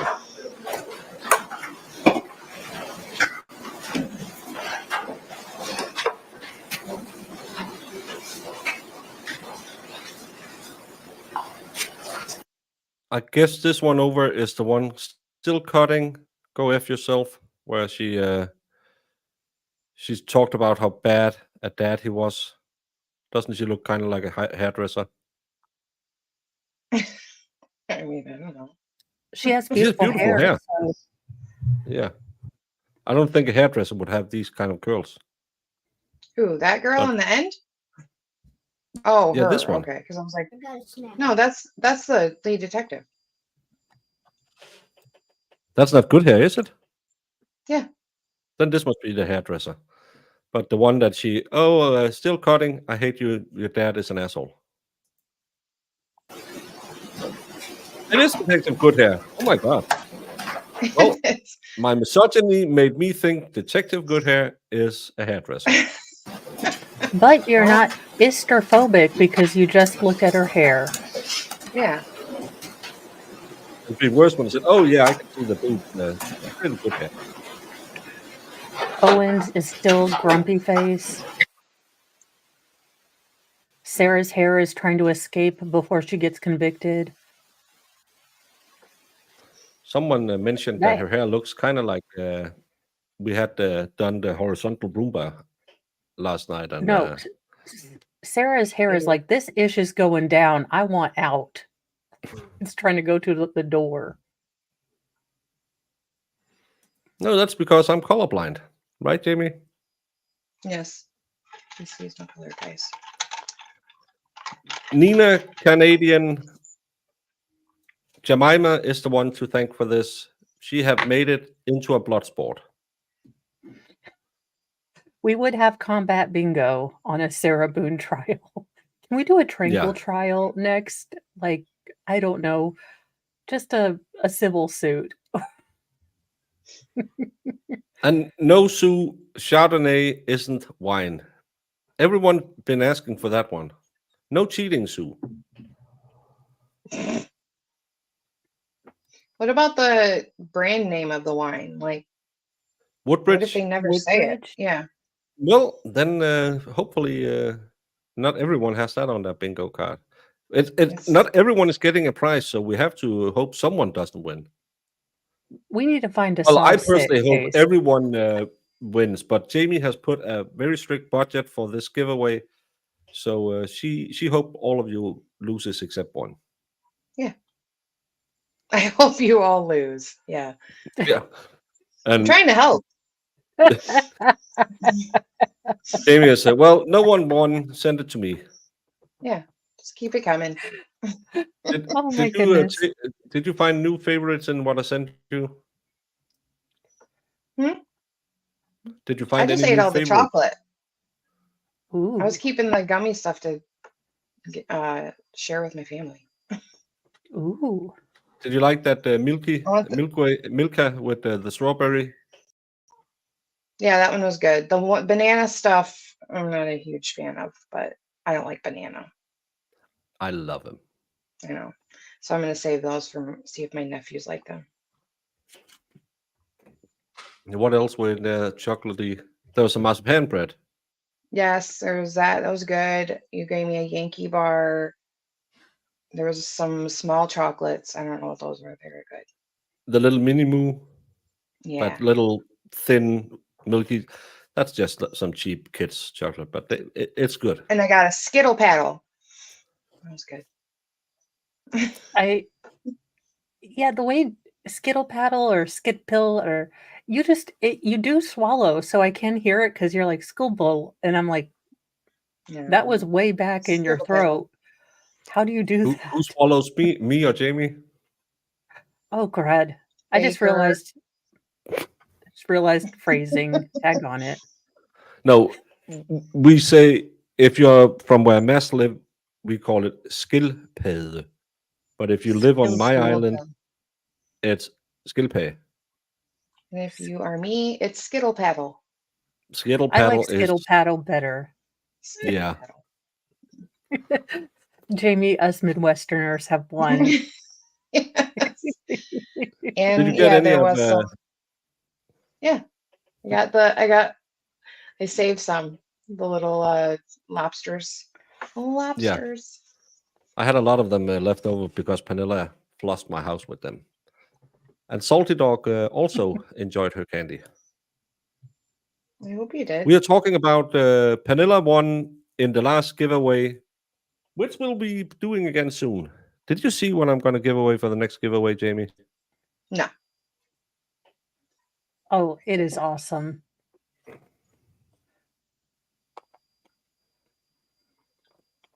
What is that? What is that? It's a Is little it a little? nutcracker. It's a little chocolate nutcracker. No, it's a Lego nutcracker Is it that brown? apparently works. So his head can go up and down. Look at him. And Oh, cool. Like he looks like he's made of wood. Christmas tree ornaments. Shut up. I want those. Those are so cute. And their eyes are so googly. I love googly eyes. I do too. So they will be part of the next giveaway. And as you can see, I have 2 sets of each.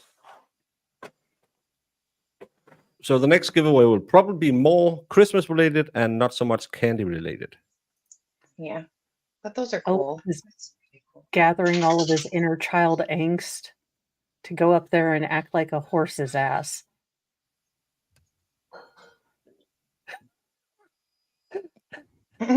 I'm glad you're here, Panilla. You're here, Panilla. The She bald loves attorney skittle is like, paddle. how the hell? Skittle paddle. How the hell did I get here? What am I sitting here with? Can I leave now? I'm here under duress. I was held hostage. Can I leave now too? I think the jury went home. They just thought, F it. We don't want to hear it. They're like, can we convict her now? We don't need to hear anything from the defense. We're good. We don't like that man I love yelling that at us. I love Jamie automatically went to chocolate. No, it's Lego. Well, I was looking. He looks like a chocolate nutcracker, and then he's supposed to be wood, I guess. So Churchwell isn't in the court. She hasn't been going, I believe. I think she's been working on something quite interesting. Apparently, I saw on Twitter she said she had something coming up, but I don't know if she ever disclosed what it was.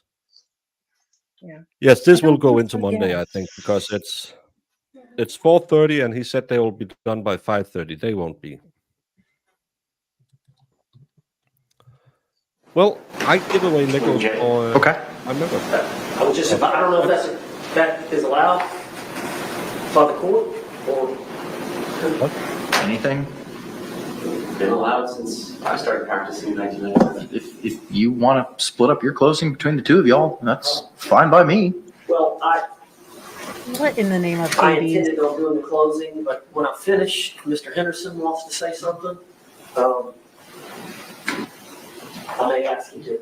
I've never seen it done that way. I've understood the sandwich can be broken. I've never ever seen a single closing argument split by another attorney. If it's a discretionary issue, I'll leave it up to you, sir, on what you want to do and how you want to present your closing. Delay. But I mean, do did they I just want to understand it split right? it? Is that what he's trying to do? No, that's actually the opposite of. He was more like, I'm going to do my closing, and if Mr. Henderson thought I forgot something, he'll just come up here and say something. It wasn't because we have seen this before that I'm going to do fitty or I'm going to do all the technical and he's going to do all the factual or something. He's just when I'm done, he might just stop by and say, "What? Yeah, I think we should say this too."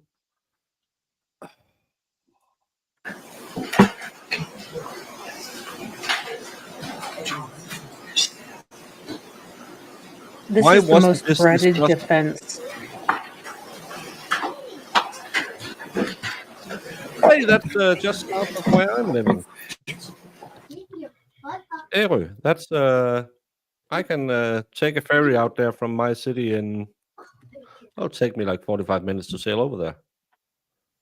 So I know all about Ærø. It's the funniest island. It's split in the middle, and they don't talk to each other across that imaginary line. Whenever you play football over there, you'll get into Reasonable. Who would be objecting during rebuttal? Mr. Owens. Okay, there you go.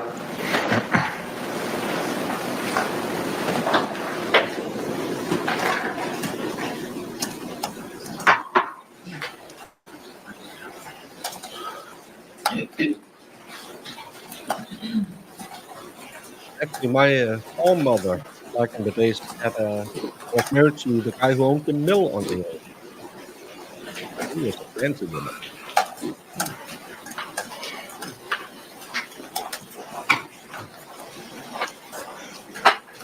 No, it was the other way around. He wanted to split it, and asked if it could be done, and the state said, "Well, it's been that the entire way." The way he wanted to do it is, if he forgot something, then Mr. Henderson could just go up there and say something. But that's not how you do it. You split you don't just put up your hand in class and someone else can talk.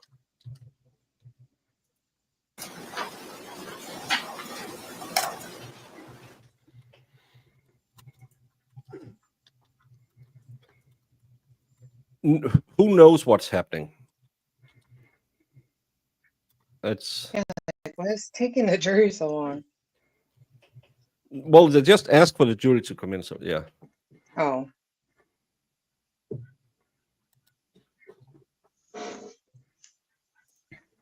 Phone was not set. Stop cheating, Sue.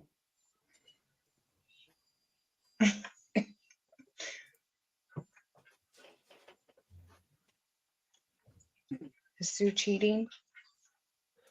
And normally we have seen tag teaming in closing arguments. We've seen that one where the state one does the closing, then another does the rebuttal. We have seen it where they split it 50-50. So one goes into the storytelling part and the other one goes into presenting the evidence. But I've never seen that he's going to do his, then he's going to look at his tag team partner and say, "You want to come in and take the jump off the breadth rope? The dangerous Yeah, I've rope?" never seen like a cleanup operator or cleanup guy for Yeah. a closing. According to the head judge, Kevin, people are claiming that video on her phone, worded emails, Jemima at makermedia.xo.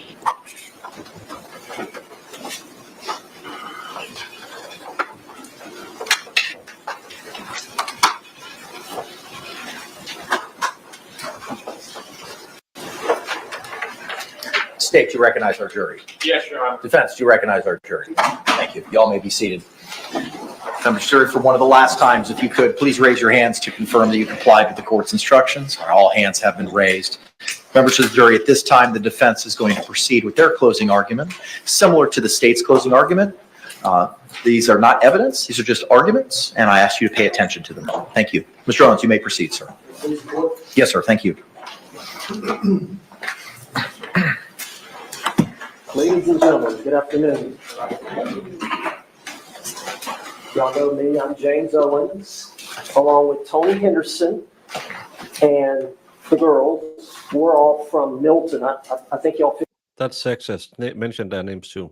figured that out, that we were from out of town. Santa Rosa County, it's northwest Florida, close to Pensacola. And my buddy Kevin Beck, he's a longtime friend, he's from New Mexico. My buddy. He's the guy who in the elevator said, "Why did I get involved in this case?" I'm going to make an executive ruling so no one is going to hate on Jedi Jess. Anyone by who the has way- phone on their board, check off phone. Phone is now a legal word. Just so Also, oh, go ahead. Feel just like it so was no said, one is going to kill Jedi Jess, because she has to follow along while they're talking, checking off the words, so she can't go back and look at it. But I trust, because Salty Dog went back, some other people went back. The phone is off. You can cross phone on the table. Oh, and And if wisdom someone from asks youngest me, was most feral. people mentioned, I'm going to yell again. Is this the woman that is dumb at hide and seek? These trials are long and boring. You old people are weird. The end. The team, the defense team, is here, and we're here to represent Miss Sarah Boone. And we feel confident that we're gonna be able to show you why she's not guilty, okay? And I'm gonna take my time. I've got some notes. I'm not the most organized person in the world. I've got some exhibits that we're gonna show you. And then we got a couple of videos at the end, okay? And we're gonna try our best to help you make the right decision, okay? But yeah, Milton's a small town. Objection. Probably is overruled. See how He's actually going with, I'm just a small town lawyer, come to the big city, try to help this poor little lady out. But you folks know us. Up Milton, we simple folk. We folk like justice, America, and the flag. So you folks, please consider, could some three good old boys like us ever tell a lie? He did the small town lawyer. He went full Futurama lawyer chicken. Like, I'm just a small town chicken lawyer. Just, oh my gosh. Well, okay, Andy from, Andy Griffith. Let's see how this goes for you. Yeah. It's a trope they play on videos or in movies, but he did the good old boy stick. I love it. small it is. 7 miles away is another small town called Pace. In between that is a Walmart. Very small town. We didn't know what to expect coming down here to Orlando. Oh, You find folks sit here in the jury box. You just come folk like me and come from small town where all we have is Walmart. What does this have to do with Sarah? We got in here 46 days before, and we really want to hear about it because this sweet old little lady, Sarah Boone, she's been railroaded. You know that. They do this to common folk like us. Look at that defense table. Fancy suits, fancy ties. I wear it off the rack. The guy, I have had more than 100 cases in court. Yeah. He comes off just as shifty as that guy sitting on the dock with Laurie Shavers. I'm not one of those rich personal injury lawyers. I'm a good lawyer. Judge, I'm allowed to. I'll give you a little bit more for intro, but then we need to get into it. I'm going to get into it, but I wanted to say, it's a small town, good people. We've been down here 3 weeks.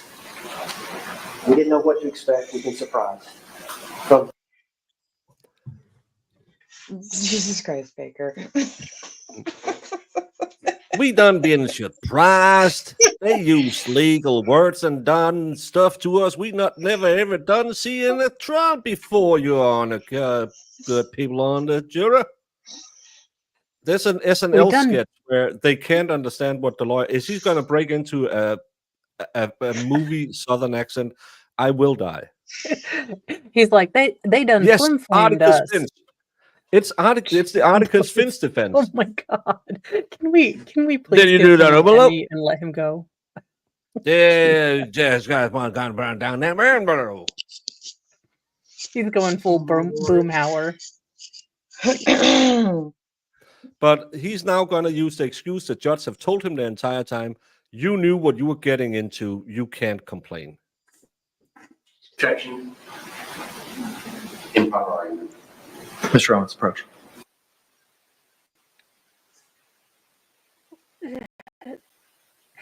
He's supposed to be talking about his client, not how confabulated he was or, confused or the conspirosities that he's baked up.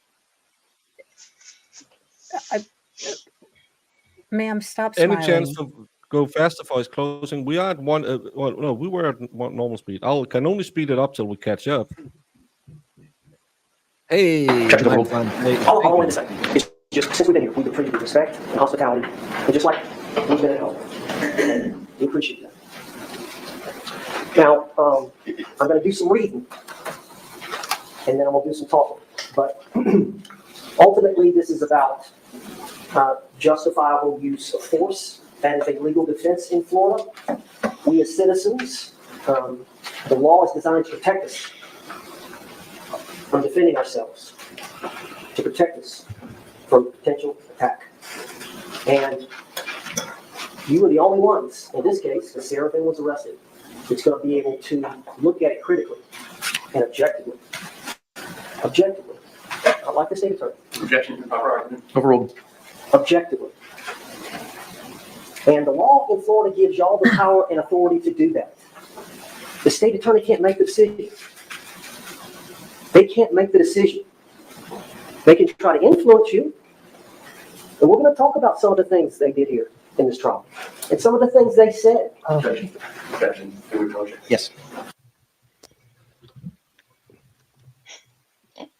Some of the things they did here at trial.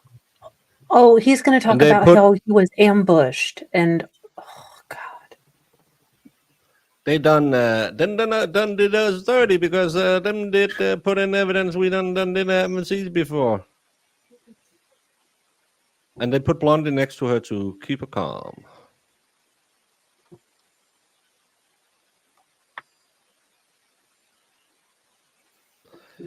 But again, state, as we always say, watch out with the objection. Don't get the jury mad. Yeah, like, you can't just constantly object.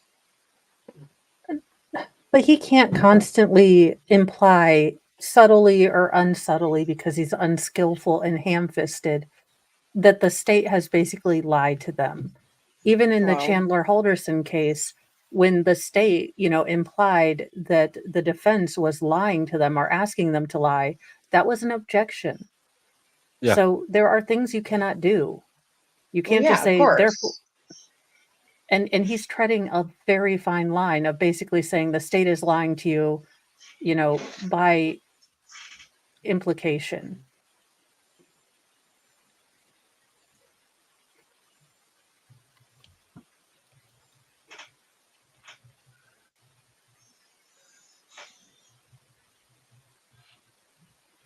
A prosperous opportunity showing the world who he is. You may proceed. Objection's overruled. Everything's been overruled so far. They got their side, their position, we got our side. So we're going to talk about that. But, and we're going to talk about justifiable use of deadly force and non-deadly force. But either way, however you rule, it still justifies her behavior. And the result is nothing. Now, I don't believe there's anybody. Objection to proper argument. Overruled. Objection to approach. Yes. Oh, those emotional outbursts, you can't do them as a lawyer either, your lawyership. We don't know. We know Milton is a small town nestled between a Walmart and a tire factory, and we just simple folks up there, and we folks simple come to big city. Big city been good to us. We got waffles, we got Eggs Benedict. Never heard of such a fancy thing day in my life. That's where we are right now. He's basically like, you all have water in your house? We What kind tried of this voodoo is this? commode thing we have down here with running water. It's really hard to drink out of, but it's fresh as a daisy. It's the Clampets go to court. This is ridiculous. Oh my god. And this is actually rattling Owens, so I think this is Yeah, but don't overdo it. I think you will find from considering the evidence in this case that there is no doubt that Sarah Boone is a victim. Okay. That Sarah Boone has been traumatized. That Sarah Boone is still traumatized. And the reason for the trauma is George Torres. The reason for the trauma is George Torres. From the positive things about the man that we've seen on video, to the positive things Sarah Boone has testified about, to the violent monster he becomes. And I mean monster, because it was repeatedly.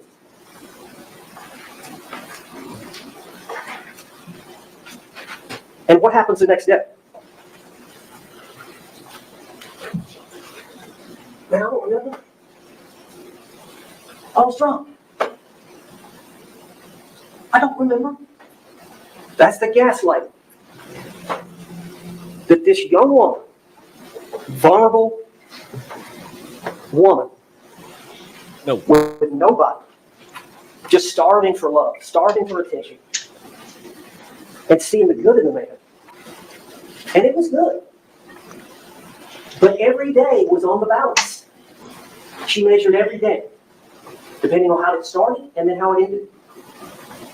And that's the way she had to live her life, day in and day out, day in and day out. Dr. Harper and Dr. Brandon talked about trauma. Dr. Harper spoke of the veterans that she had treated for post-traumatic stress disorder. I don't know if you remember her testimony, but she spoke about some of the veterans that had been in the war in Iraq, and people in war a lot of times get post-traumatic stress. It used to be called shell shock and other things. But people in wartime, or police officers will get post-traumatic stress. And a lot of them come in, the males come in and just provide, oh, I'm all right. I'm all right. And so that's why Dr. Harper was talking about the veterans. That's what they'll do. But you've got to spend time with them. It just can't be one session. And you've got to run post-traumatic stress testing, which tells whether they really have post-traumatic stress.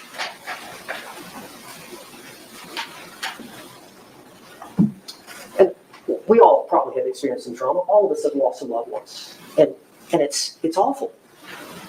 You're in shock. You can't believe it. It's disbelief. You don't sleep for days.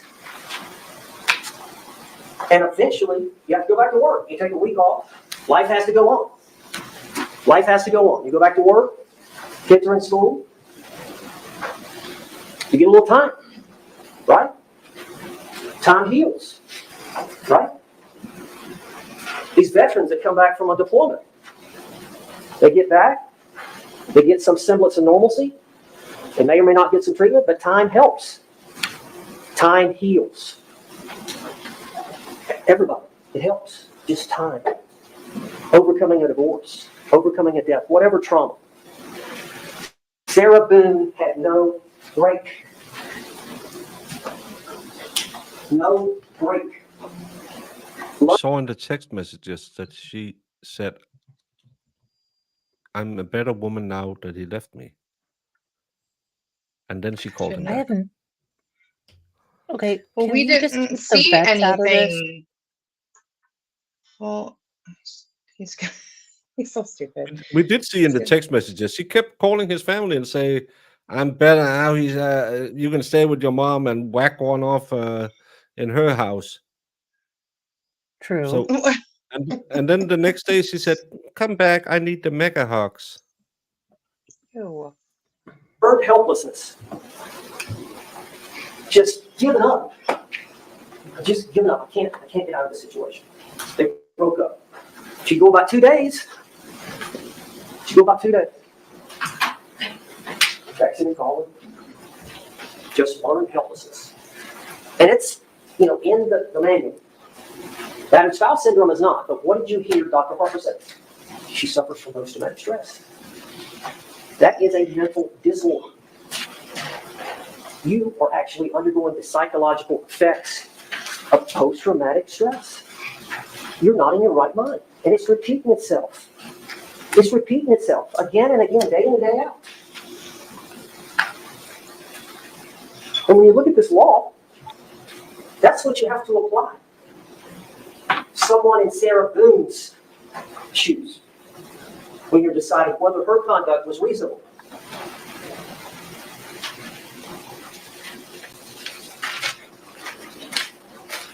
Got a bunch of notes.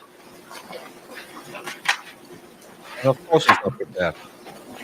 Oh, for the love of all that is Cheeto, sir. Also, you meant her slides. Something I wanted to read.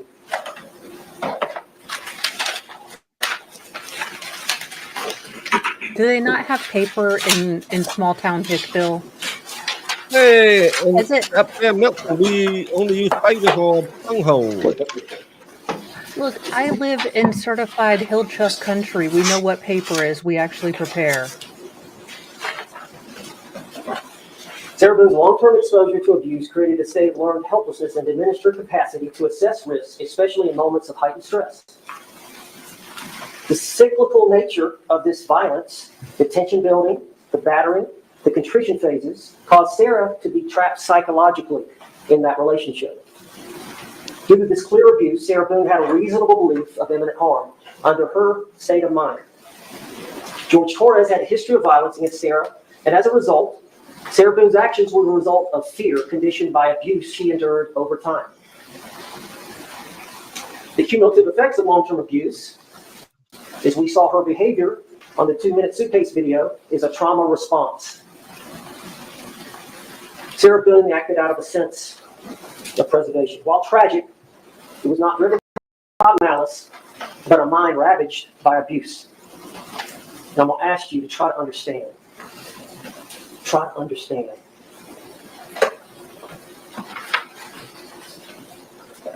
Sarah Boone, being emotionally and psychologically broken, whose actions may have been misguided attempts at survival but not murder.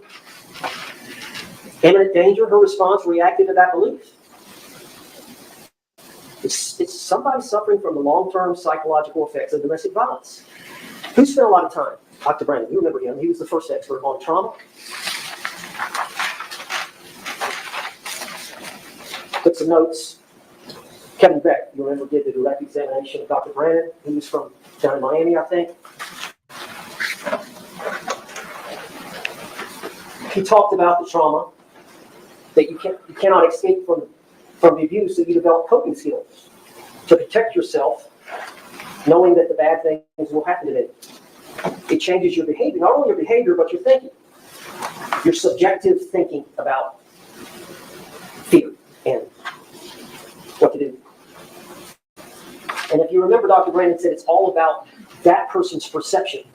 Okay? A lot of times they will self-medicate with alcohol or drugs. A lot of times they suffer from anxiety.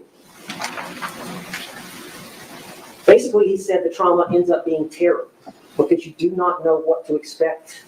You do not know what is going to happen that night. It may be a great night. You may drink, and both of you have a great time.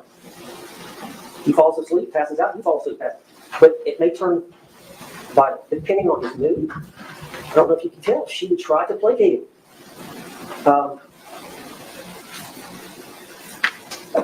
Dr. Brandon said, when you're trying to evaluate somebody, it takes time to get them to trust you. And the ultimate goal, he said, is to be a behavioral detective. If you're a forensic psychologist, is to be a behavioral detective.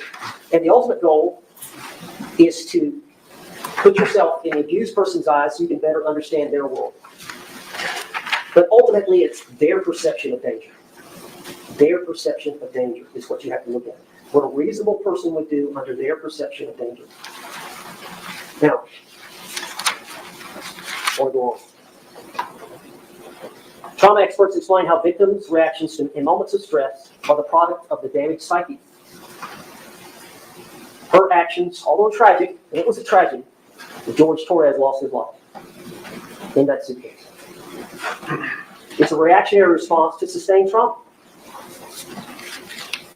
It's as if Sarah was acting out of a deeply ingrained fear and helplessness developed over the years. So it's a desperate need for survival, but battered women do things to keep the peace from time to time.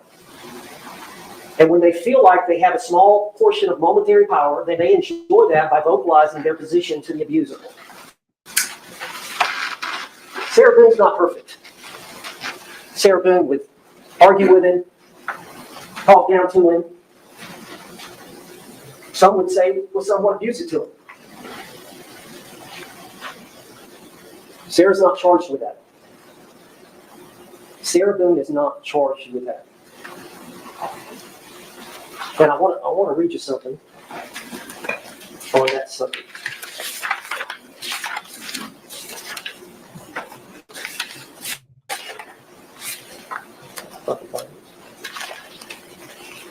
Essentially,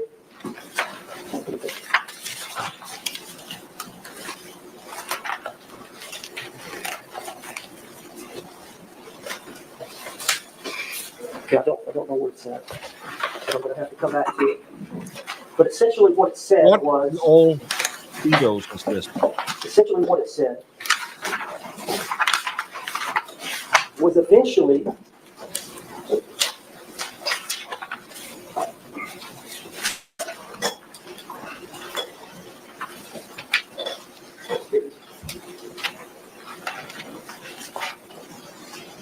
it's been a 2-week trial, I've got much know. I'm trying to get this right. I know it's important. What I want Again, you knew this trial when you took it. Stop acting like everyone surprised you with a time limit. I got 2 weeks. The state had just as much time doing this trial as you had. At this point, Daryl Brooks did better on his closing. He meandered, he wandered, but he didn't lose his notes. And he didn't, go the state. Well, he did say the state was conspiracying against him, but he had a coherent, don't send me to jail kind of point. And Owens needs to learn to read a room. His marrying of veterans with Sarah Boone is going to be instantly off-putting if anyone on the jury has, a service member, was a service member. That can be instantly off-putting when you try to juxtapose Sarah Boone to people that actually deal with, trauma of being in combat or things like that. Yeah, and it's just I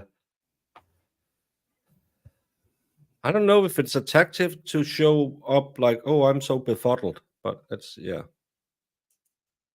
say was someone can be mean and angry and hateful, intoxicated, and still be abused.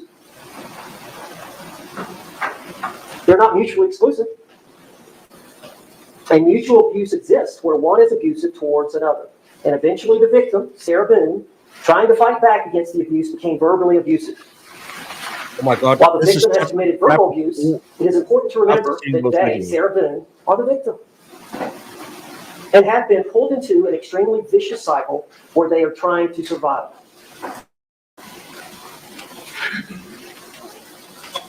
Sarah Boone intentionally left George Torres in the suitcase. What's the act of a battered spouse syndrome woman?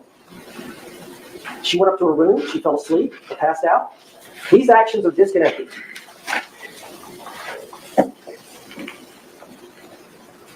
Ultimately, she didn't let him out because of her fear that she knew if he got out in that moment, what he would do.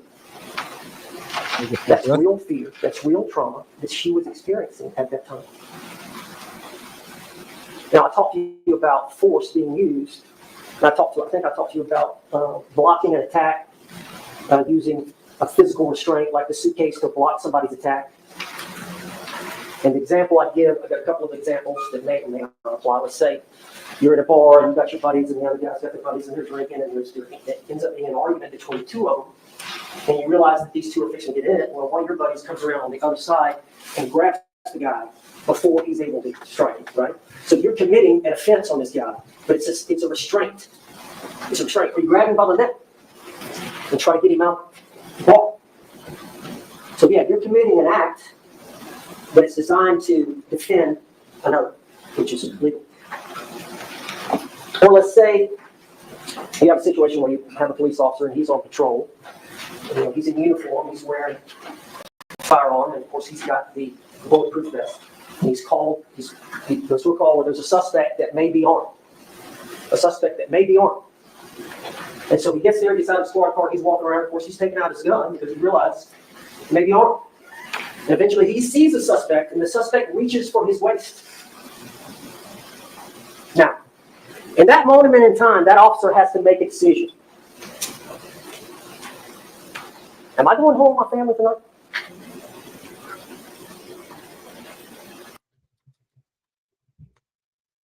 Can we just sing a song for the next hour and then skip all of this? Because F you for shitting on every single soldier with PTSD. F you for comparing what Sarah did. After fun and games, she turned violent. There was no threats.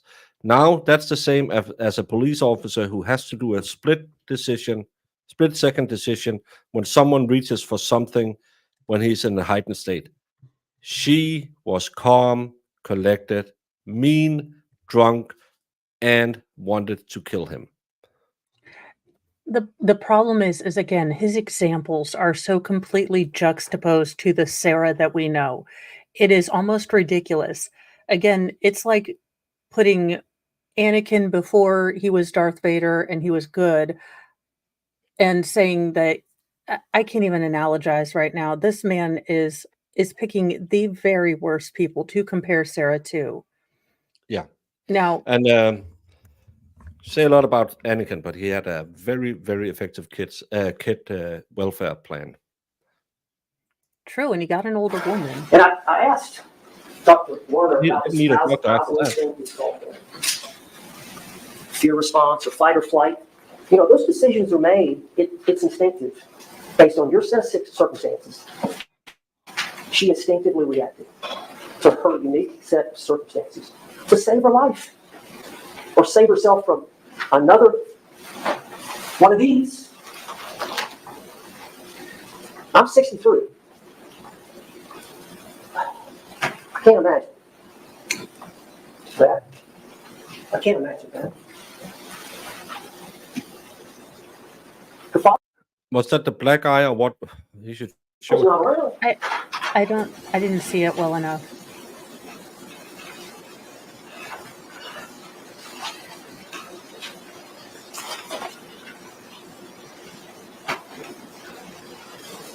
I need to talk about kids a little bit.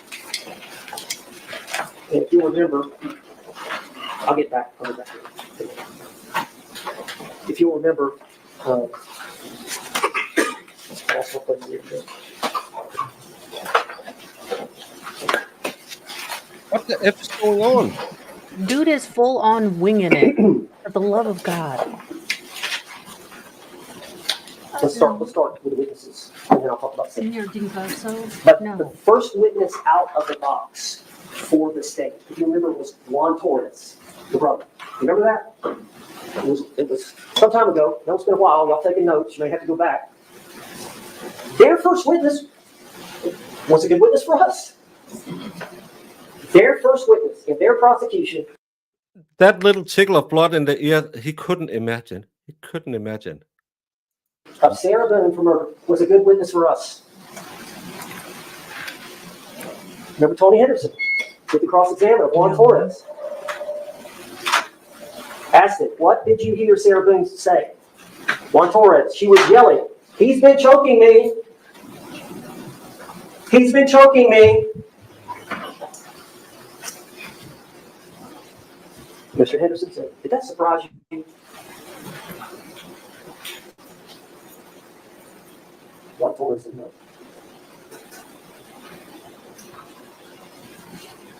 That family knew what was going on. Oh, hell no. Oh, hell no. Baker, can you pause it 1 sec? Yep. This, can I curse? Can I go? Hey, I have had Well, more super chats than I get in ad revenue, so go for it. Owens, may you get stuck behind every single old woman trying to pay for something with a check and 37 coupons. You absolute dingleberry of, you are a boil on the butt of humanity that needs to be lanced. How flippin' dare you try to bring his goddamn family into it because you're pissed off that they showed emotion. You son of a bitch. Sit the hell down. You do not get to make fun of victims. You do not get to yell at them. You absolute festering boil.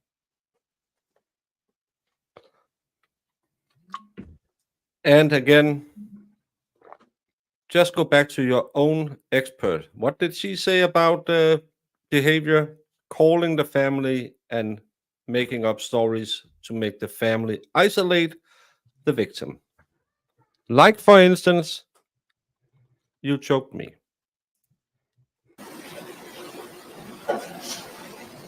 The neighbors knew what was going on. Her Walker came in here. 80-something years old. Thank you, Wendy Joe, for the swear jar dollar. We'll do a check. Coming back. Call her. She saw it.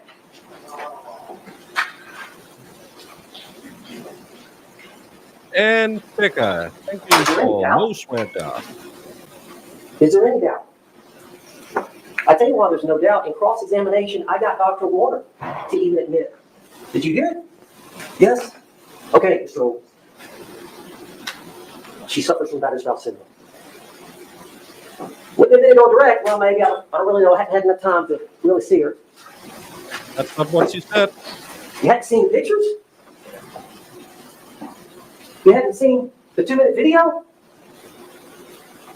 You've seen her one Can we speed time forward? earlier this month. One time. Did you show it And to she's her? going to start testifying about stuff she's never said before until she showed up in court. About, well, based on what she told me, I don't think she was in imminent fear. Come on. This is a courtroom. This is courtroom. Good thing y'all are here. Well, thank you. But Thank you for joining Church of Mo, Becca Lynn. it gets even worse than that. It gets even worse than that here in this courtroom. The state attorney referred to these pictures. I was going to rise up and show these pictures to you. Overruled. You may proceed. And I was going to rise up. Thank you, Becca Lynn, for the contribution to Mo Swear Jar. And D. Robertson, Yes, you thank were you so much much. nicer than I was, Mo. Ever. Well, I'm trying not to nuke Baker's channel.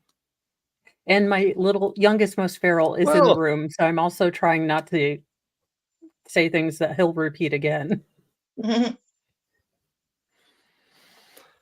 There's You can open nothing that more- swear jar, take a giant step back, and literally make love to your own face. Well, I'm not that limber, but thank you, Brandon.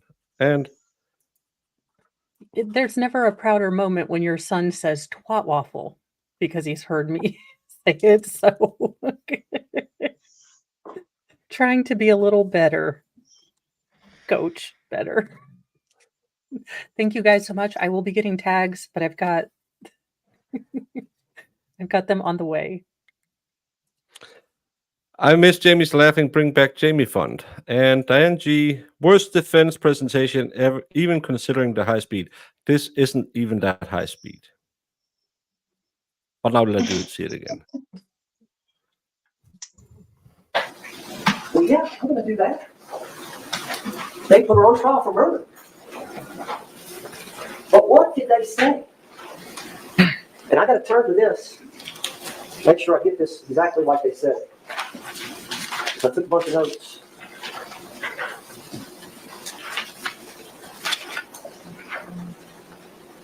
Let me make sure I got this quote. Don't say you're going to say it and don't have your notes ready. You are such an annoying imbecile. Thank you so much, Total Rosenbot, for twat waffle and jar free Jamie. Jamie will move in the middle. Hi. Look at me. Oh God, how much longer does he have? An hour? Oh, Hour and a half. Something to the effect. it's already been an hour, Maybe hasn't George it? Torres is the battered spouse. Can you believe it? Why? Yeah, I can. Can you believe that? I just need one juror to raise their hand. I Now you know do. why we're here. Now you know why we're here. Little boys learn early on that girls are different. You do not put your hands on a girl. You can't wrestle with them. You can't punch them. You can't kick them. You can't treat women. Bull crap. If she hits you, you should be able to defend yourself. Bull crap. This would always put the man as the victim because, oh, you can't do anything to a lady. Bullshit. Bullshit. If she wants to tussle, she should be tousled back. We are taught that we can't attack a girl and we have to treat them right. But if you want equal rights, you should get equal lefts as well. I hate this argument. Men are always the perpetrator of DV. Go fuck yourself with a cactus rolled in barbed wire. Sorry, Mo, if I'm new. Oh, no, you're fine. This guy is offensive to integrity, to truth, Cactus to with ethics. barbed wire? That's He is skating so close to alleging that the state is doing something nefarious. Again, I am sorry, Mr. Owens. You picked a bad case with terrible fact pattern, a stubborn, recalcitrant horse's ass as, you know, your defendant, and this was going to be an S show no matter what. So stop whining like a 14-year-old little girl who didn't get to buy something at Hot Topic and pull your little, you know, twig and berries up and be a real goddamn lawyer. How about that? But I didn't have time to grow my berries because up there in Milton we don't have no time. Kelly D, thank you. Any jar, laugh jar, swear jar, you choose. Well, apparently Mo and I chose swear jar today. We And chose thank you, Wendy violence Jo. today. Thank you, Wendy Jo and Volstrom, so much. And I am writing everything down, so thank you. I'm working on it. Yes. Mr. Mo is We, home, so I can curse because he's got custody of the children now. Swifty, thank you so much. Thank you guys so much. You make this much funner because I would be raging by myself. Yeah, and I just have to say I hate the argument that we boys done did no good to them lady folks. We can't do. She was an aggressive whore who was sleeping around with everyone while controlling this man's entire existence, while alienating him from his entire family. If she wants to punch him in the face, choke him out, he has every right to defend himself. He showed restraint. She didn't. That way. When you become adults, I don't care what she does to you. I don't care what she says to you. If she gets in your face, whatever she does, you do not have a right to hit a woman.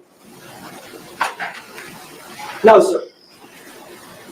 Yes, sir. If she comes at you like a dude, I've told my girls, she comes at you, go at a guy like a dude, expect him to treat you like a dude. Objection. Sustained. What has they done?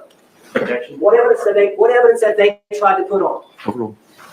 What evidence that they tried to paint Sarah? Sarah's. What evidence? I'm going for a bio break. Controlled and manipulated were the words they used.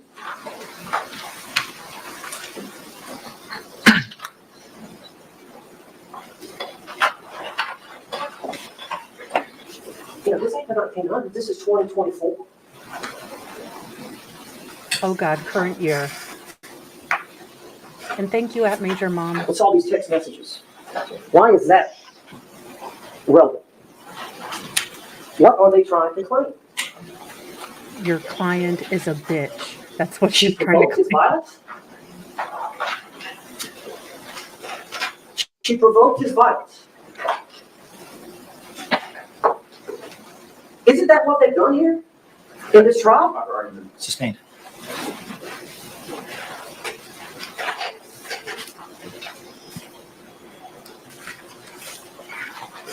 Let me get back on this.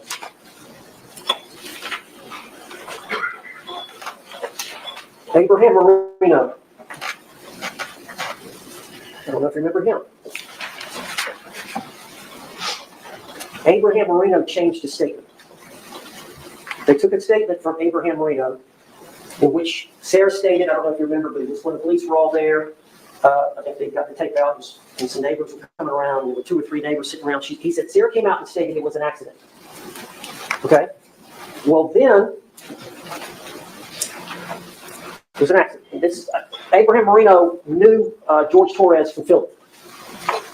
Okay? They were friends. They would talk either at the complex or if Marino went to Paul's Ace Hardware or Ace Hardware, what it's called, the state attorney notifies. But I'm going to object to reading from things that are not in evidence. Approach. This is insane. So he kept rolling while I was gone. Yeah. Mhm. Yeah, Never a seen man is so never much allowed to touch a projecting. woman. Let's see, what else? George is not a victim. Sarah is the victim. They're all trying to bamboozle you, hoodwink you. They are snake oil salesmen, and they are trying to sell you, BS and call it beautiful. Mhm. Pixie, my brother was in a relationship where he was DV'd and he's a sweetheart and never fought back. He's still rebuilding his life. Yeah, and this guy just took a massive crap on that guy. And thank you, Wolfram. Jewel, USA, swear jar, we need it, exactly. And Dennis Heaton, because all the cool kids are doing it. Thank you, Thank you guys for so much. contributing. We will put it to good use because this is going to take all night, so I'm going to need to contact a guy in Colombia about some stay awake powder.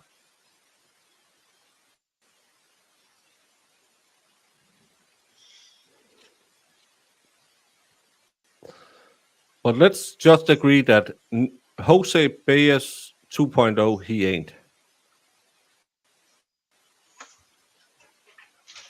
But Bozo the Clown 2.0, he may be. Mm-hmm. Jamie likes Bozo the Clown. She's a big fan of clowns. Nah. No, thank you. No, Jamie once was on a Habitat for Humanity build and a clown showed up. They had a very heated and passionate love affair. And since then, Jamie can't see a red nose without getting a little bit excited and a little bit scared. Thank you so much, Toy and Irish. I get the hookup baker for jazz. I got the hookup. Oh, for jazz. Oh.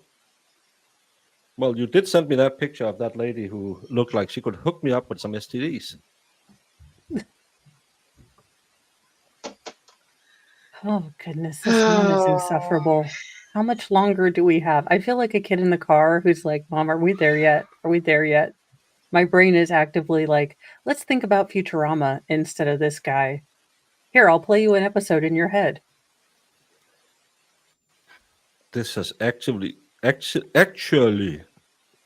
not been going on for more than 41 minutes.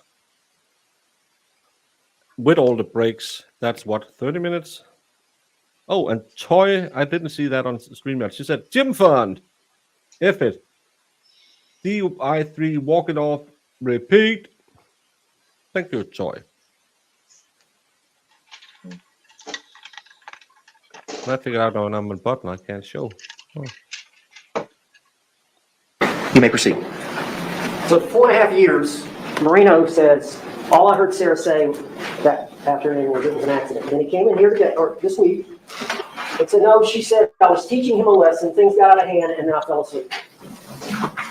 4.5 years later, we know he's friends with Tori. We go to you. Now, I want to talk to you about the two boys that live right next door. Do you remember Vincent Battaglia and Brandon Motes? Remember those guys? And you remember it came out in testimony, this event happened on February 23rd, 2020.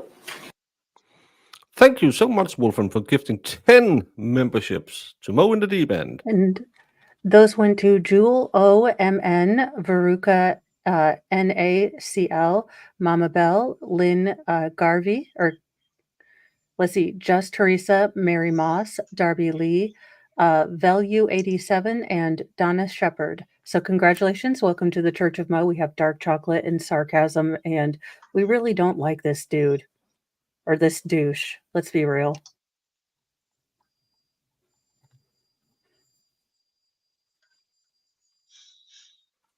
Thank you, Sammy, I absolutely adore you, Mo. Glad I found you and Baker. Lama Mo. And Owen is a douche nozzle. Thank you so much.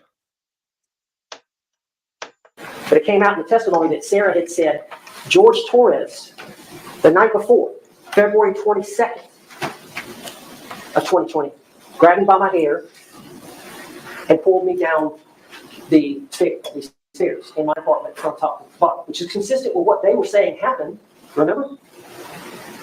But they got the dates wrong. And remember, Mr. Henderson called Deputy Copsel, or Detective Copsel up in our case, and she had to say, yeah, I didn't take their two statements until the 27th, February the 27th, remember? So they're remembering back, and they both had similar stories. Of course, they had time to talk by then, the 27th. I think the only recorded interviews they got that the night of this event, February 23rd, was from Sarah Boone and her ex-husband, Brian Boone, right? So they came back following up on the 27th. That's when they got a statement from Brandon Motes and Vincent Battaglia. And at that time, they said, yeah, we heard that sound. Do you remember Sarah testifying? No, that was the night before. I complained about that, and I think one of them had testified. Yes, she had said something about being drugged down the night before. It may have been, I can't remember now who it was. One of them. Probably should know who it was when they're going back. You know, it looked like that there may be some implication that Sarah got him in the suitcase and pushed him down the stairs. But I think we didn't have anything more than that. Remember? And then this photograph, which we introduced, which shows the bottom of the stairs, as you can see, there's Lucas's bookshelf, right? This is where Sarah Boone stored Lucas's stuff. You can see it's not disturbed at all.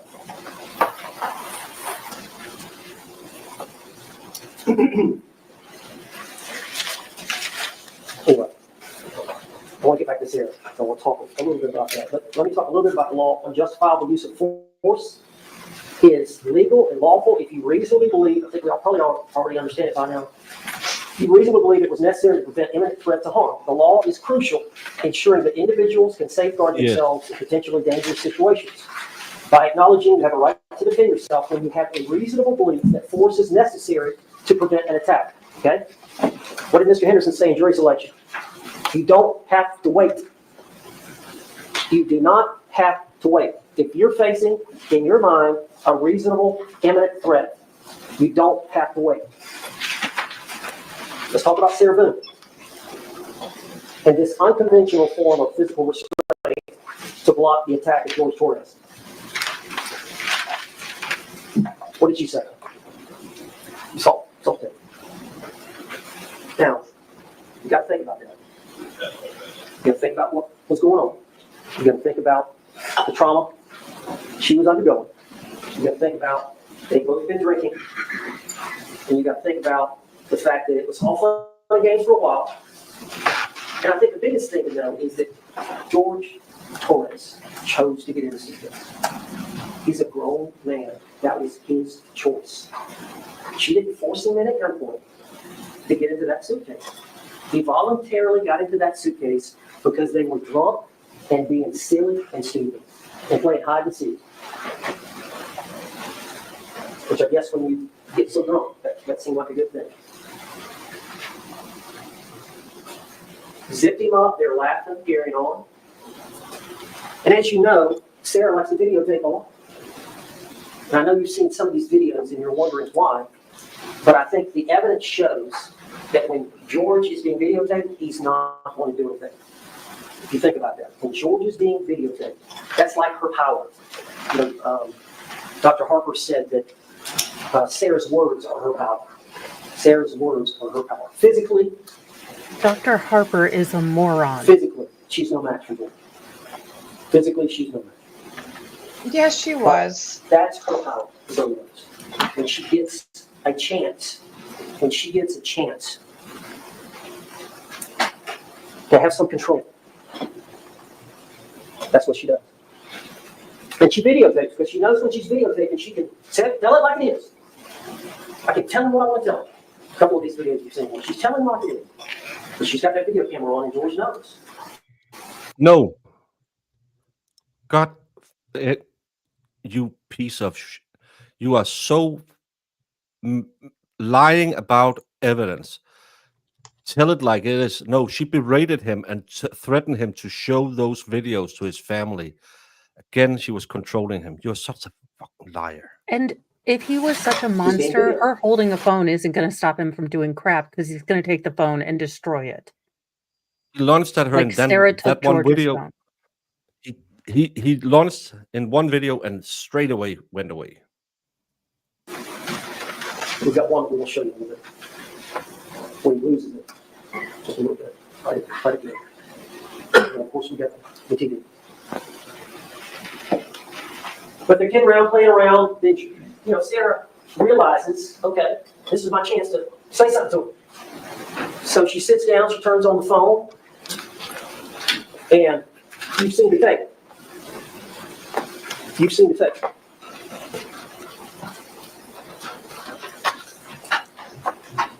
For everything you've done to me, are the first words out of Sarah's mouth when the video begins. There's a lot packed into those words. Think about that. For everything you've done to me. This is how it feels when you choke me. Now that's in direct response and the result of the abuse that she suffered at the hands of George Thorne. She wants him, for that moment, to feel how she feels.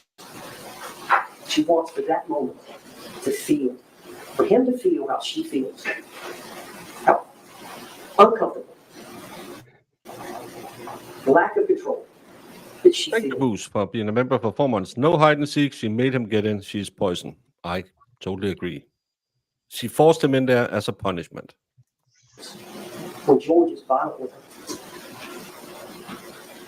just for a moment, she wanted to do that. If you can imagine, No, we saw that. Approach. I think from the evidence, you can determine she was crazy. She was crazy. She was crazy about him. Of course, it's a syndrome, but she felt like she couldn't do without it.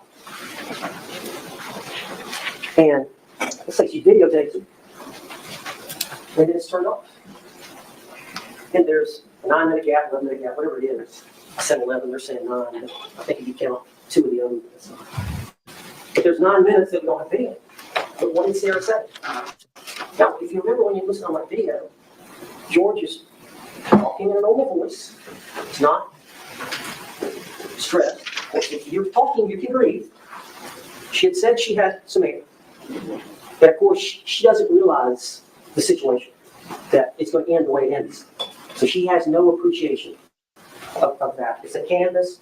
All she knows is an old canvas suitcase that she's got some, the 2 zippers removed or spread out a little bit. So she thinks he's not being serious.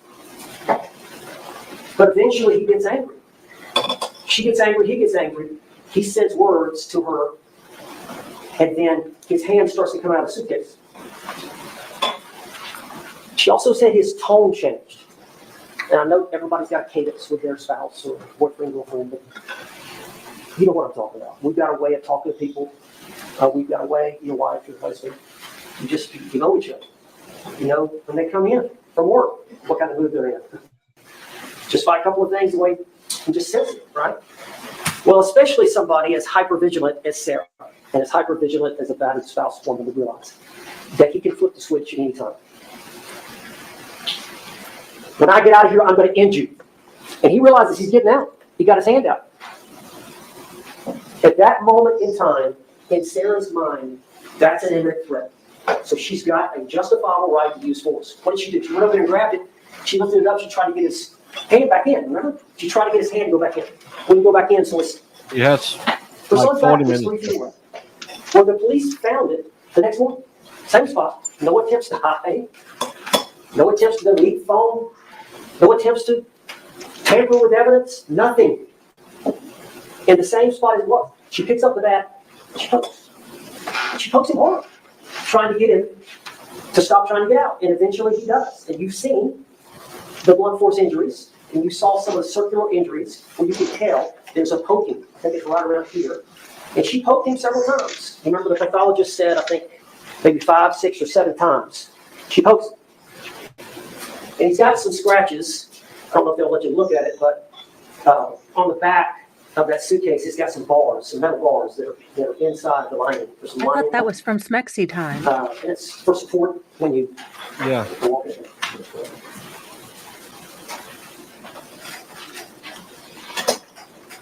She testified. You heard what she said, that she was justified. That's uncontroverted testimony. Now, let's talk about the jury instructions just for a minute. And, I want to talk about reasoning doubt for a minute.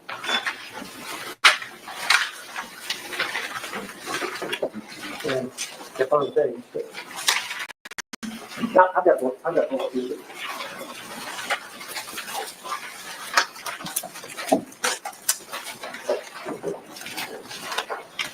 If you find it. If you're all looking. I think it's on page 15 to 22. We're going to talk about these without a minute, but if you look at those bottom 3 short paragraphs, it is the evidence introduced in this trial, and to it alone that you're to look for the evidence or look for that proof. A reasonable doubt as to the guilt of the defendant may arise from the evidence itself, a conflict in the evidence, or lack of evidence. But here's the main thing. Obviously, I represent her, and I'm trying my best to show you honestly and fairly the doubt in this case. And 5 reasonable doubts. 17 reasonable doubts, 25 reasonable doubts. You have to have 1 reasonable doubt. I'm trying to show you throughout the evidence that each one of you can have a different reasonable doubt. Difference, but 1 reasonable doubt about the state's case, and your verdict is not guilty according to law. Proof beyond a reasonable doubt does not mean proof beyond all doubt. A reasonable doubt is not a mere possible doubt, speculative doubt, or imaginary or forced doubt. Such a doubt must not influence you to return a verdict of not guilty if you have an abiding conviction of guilt, and this is a deeply held belief. Reasonable doubt is the highest standard we recognize in litigation. Car wreck or something like that is preponderance of the evidence standard, 51% you're entitled. Abiding conviction, that's a deeply held belief that you must have if you're thinking about something. That's a firm belief. That's a level of certainty. Don't use the word conviction and Sarah in the same sentence. That's what you gotta have. Kind of subliminal. I've got to be certain of her guilt. If, on the other hand, if after carefully considering, I was saying all the evidence that you want to do, there is not an abiding conviction of guilt. So I'm not certain. I'm not certain of her guilt. Or if you have a conviction, I think there's some evidence of guilt, but it is one that is not stable, one which wavers and vacillates. One which wavers and vacillates. Then the charge is not proved beyond a reasonable doubt, and you should find the defendant not guilty because the doubt is reasonable. You understand that? You've got to be certain of guilt. That's the high standard we recognize. If I've got some evidence of guilt, so okay, there's some evidence for conviction, but it's not it's not stable. It wavers and vacillates. Then under our system, you've got a reasonable doubt, and you've got the power and authority and the obligation under the law, if that's the way you feel, to vote that way.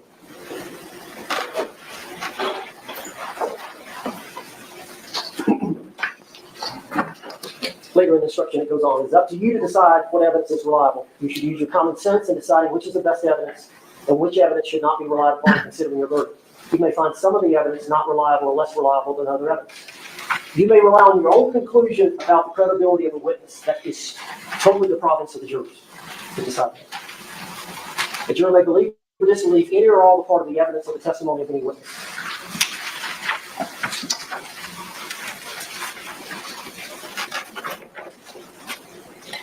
I want to show you this before I begin. But Dr. Warner said, this is their expert again. He testified that Sarah Boone suffers from battered spouse syndrome. Battered women's experiences affect her perception of entertainment. those past experiences with George Torres, and there's a bunch, affect their perception. Remember, Dr. Michael Brandon talked about perception. Victims of repeat violence may fear death in situations others would not. The reason Sarah. Hey, Baker, can you put me on full screen because I have something to say to Mr. Owens with my mug? Shut the fuck up all the way the fuck up until you reach the top of Shut the Fuck Mountain, where there are no more fucks up to shut.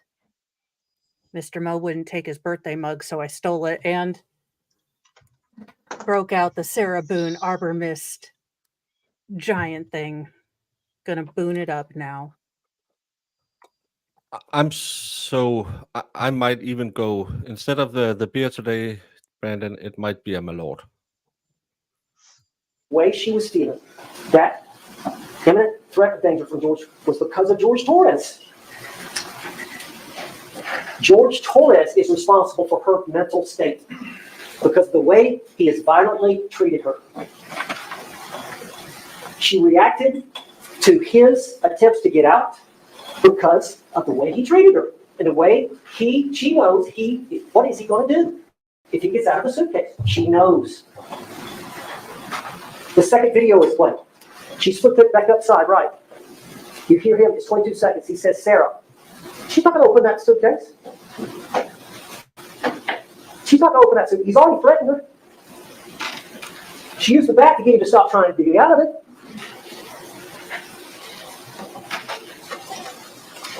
Why would she do that? Why would she do that? I know what he's going to do. I know what he's going to do to me. I know him like I know him more than he knows himself. I know what he's going to do to me. You don't have to wait. That was justifiable. Now, you got to understand this. She intentionally used the bat to defend herself. She intentionally didn't unzip it to defend herself. Both of those are lawful under our law. She went upstairs. The dogs were upstairs. At some point, she called her husband, her ex-husband, Brian Boone.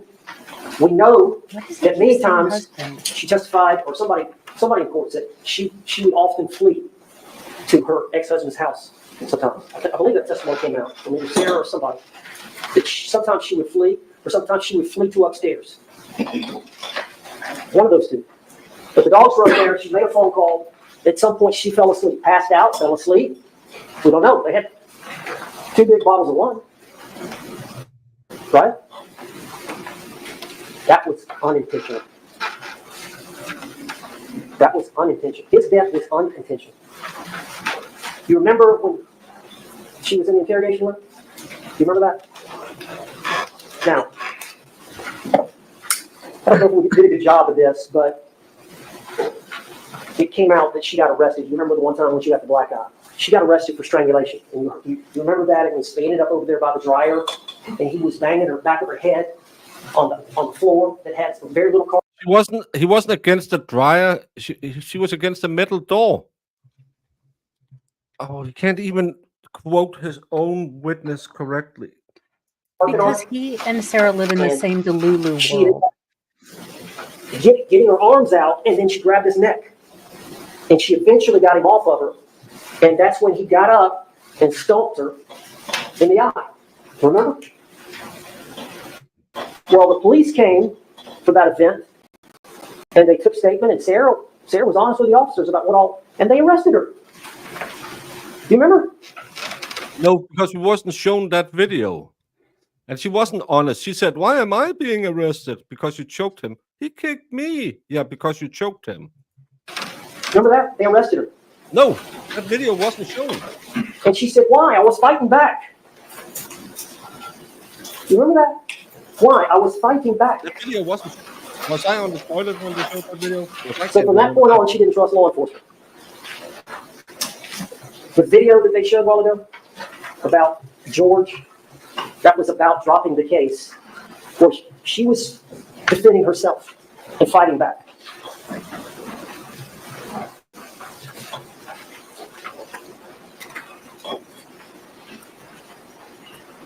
want to talk about this investigation by law enforcement. Has it been Now- 90 damn minutes yet? I know it has. She didn't know the law. She's not a lawyer. She gets up the next morning. Brian's calling. No. Sarah's got to pick up Lucas at 3. The difference a story makes. I was continuously following along with the state's presentation. It was to the point. It followed a line. I have felt I've listened to this story for 5 hours now, and we have moved nowhere.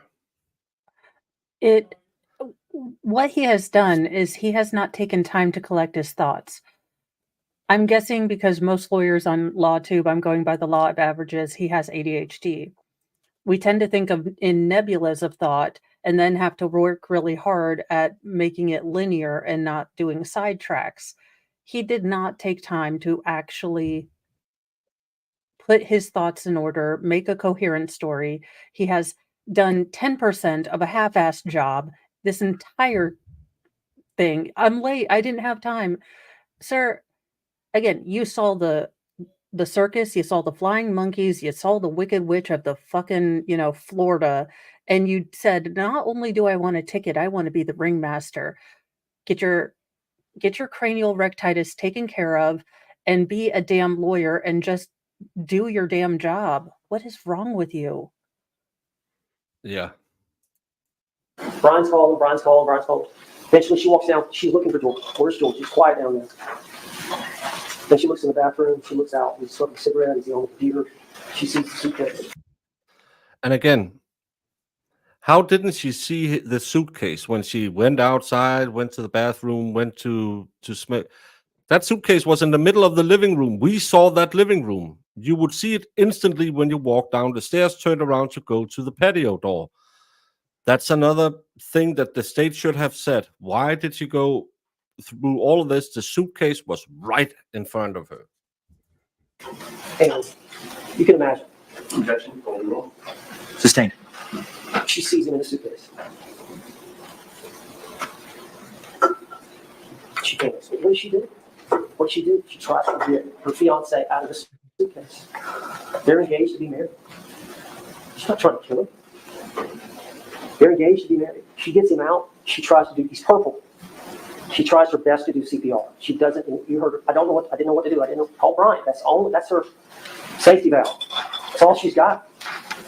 Because she always called. No, she Brian always eventually called says she's coming over. She calls again in 2 minutes. I'm on the way. He gets there. You got to call 911. They had told him before. Call 911. She calls 911. She tries to do CPR again. Is she busy trying to hide evidence? She busy trying to hide evidence? She busy trying to hide the back? No, she's trying to save his life. If she can.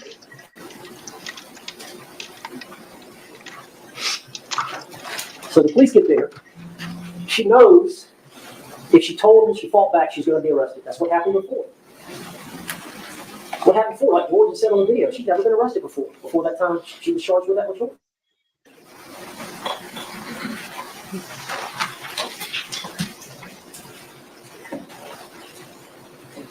She lies.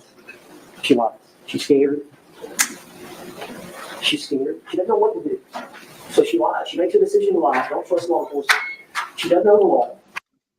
She don't trust law enforcement. Play that video where she hop, skips, and jump out of the house and said, "Yeah, you're here. Can I get a hug?" Oh, I mean, did he not watch yesterday's afternoon before he wrote this crap? she did a full Mary Catherine from SNL, when the police came out. What are we talking about here? Yeah. And Tina, this is what I'm always saying. Less is more in closing arguments. She doesn't call a lawyer. She talked to Officer Rodriguez, who was the first short black female came up here first, the first one that arrived again. Talks to her. There's a recording statement there where she Doesn't tell the whole story. She lies. And then the detectives eventually get there and get her in the squad car. You hear the audio. I think it was played. She lies again. Then the next day, she goes down to the sheriff's department. Now, if they would have told her, hey, ma'am, we're going to arrest you, and she gets a lawyer to go down there to make a statement, and the lawyer would advise her. Objection, facts on evidence. Sustained. Move strike. Stricken. The jury will pay no mention or give any weight to that statement. She's not a lawyer. She didn't have a lawyer present when she made the statement. She didn't know the law. She didn't know she was justified in defending herself the way she did in this dysfunctional, toxic, abusive relationship.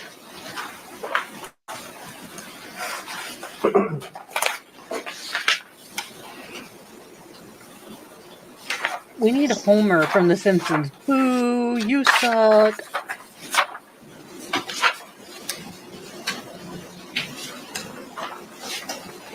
I don't know if you remember, it was a 2-hour video, but there were some things she said, not intentional.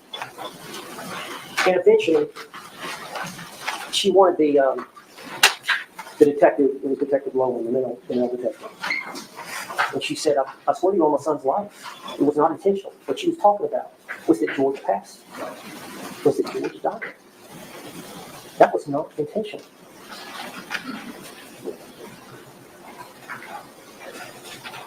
She thought he was fine in there. Would he sober up? We've learned from their history, when Sarah gets drunk, she calls for help. When George gets drunk, he beats Sarah. That's their pattern. How many times do we see Sarah call the law? That's their pattern. Sarah told me, I didn't know, I think she said, I didn't know something like this could happen. I've never done it before. And Detective Lowen said, well, what did you expect was going to happen? We are not close to 90 minutes. It's a minute and 10, 1 minute, and 1 hour and 10 minutes now. She's about 18 or 19, and she got a grandmother's hand-me-down pickup truck. It was an older truck, but she didn't have it long, and she was gassing it up, but she didn't put any oil in it. Eventually, it burnt them up. What? And you don't know what you don't know. I hadn't done a good job of explaining, hey, you got to put oil in it too. Sarah Boone didn't know that he could die in there. It's an old beat-up canvas suitcase that she left a gap in. And as naive as that sounds, she didn't appreciate the danger. I mean, is that the way you want to kill somebody? Is that the way you're going to do it? Doesn't matter how you want to kill him. You killed him. To take care of. I'm not going to go to prison doing it like this. No attempt to hide the crime. I think the evidence is clear. No, because she thought she could That's get how out of it by saying not intentional. Oh. This is hurting my soul. No more showing. Please make it stop. I'm going to have to pull out a doll and show where you hurt me in my brain. Sarah Boone got stabbed. She claimed she broke a glass and stabbed herself. Stabbed with a steak knife in the leg. And she said, Okay, wait a minute. Can you pause it real quick? So if it was a serrated steak knife, and most steak knives are serrated, that would be a lot more jagged. Yeah. She cut herself on a glass is what she had written to a friend in her text. When was this?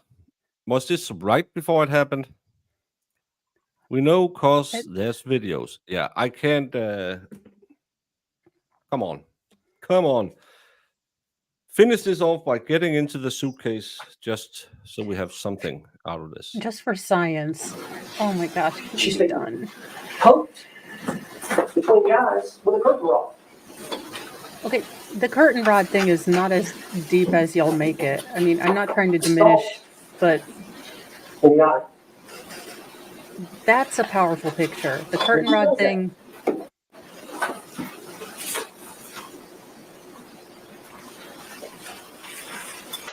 That last picture, I can show you something looking similar when I fell over once. I got so drunk I had to puke and hit the toilet. Well, that's the problem is we don't really know if that's what the pictures are Yeah. from. No one knows. It could be just a stupid night of her drinking and falling down the stairs, and she takes it and it was, I'm gonna say that George did this to me. Who knows? That black Yeah. eye is still very odd to me that there's no swelling around any of the surrounding soft tissue.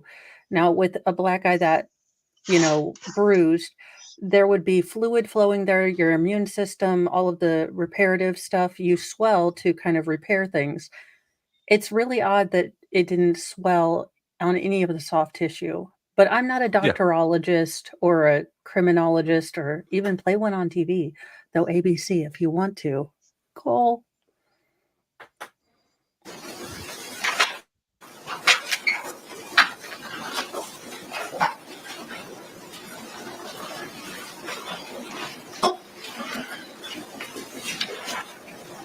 The law empowers an individual to defend their life and safety when faced with a threat and to prevent an attack. That's what Sarah Boone did. That's what Sarah Boone did.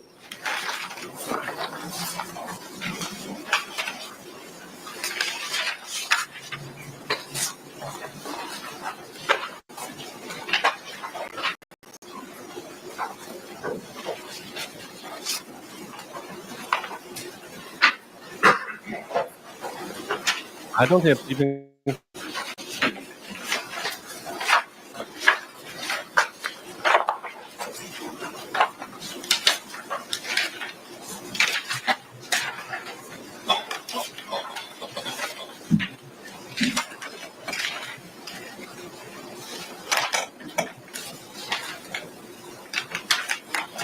I think it's important to understand Sarah had to be the parent a lot of times.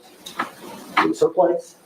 She had that $1,000 a month from the divorce settlement coming in. She had the car. $1,000 She had a the phone. month. She had the keys. She had to be the parent in a lot of ways. Wait, she was a better parent than Brian Boone? What the hell Kool-Aid did you drink, No, sir? she has to be the parent of We'll God. talk a little bit about Dr. Harper. Oh. Yeah. Do you remember, Dr. Harper is from Okaloosa County, which is up in the Panhandle, close to where we're from. And she's the doctor that treated Sarah from early on. Remember, this happened in 2020. I think she first saw Sarah She Boone never treated her. shortly thereafter. And over the 4.5 years, saw her 9 times and did all the testing for post-traumatic stress. Of course, she has the experience from veterans, and she's testified that she's now just traveling around the state, testifying as a forensic psychologist. But, she talked about how important it was to develop Yeah, that trust blows my with mind. the patient. That Over the she course was of time. getting It's child just gonna take support. time when you have somebody suffering that kind of trauma and that kind of damaged psyche. It's going to take some time to get them where they can trust you and really tell you and talk to you and tell you what's going on with them. Baker, is this illegal in Talk Geneva? about- Can we call them? I'm pretty sure they're trying to Noriega me out of my room with Owens, and it's getting close to working. So can we call Geneva now? My sister lives real close by Geneva. I'll call her and make her take the train down. Bless you, Because, from the Church of Mo. I will be filing unlawful death suit because I will maybe have 2 my lords tonight. Sarah uses her words for power.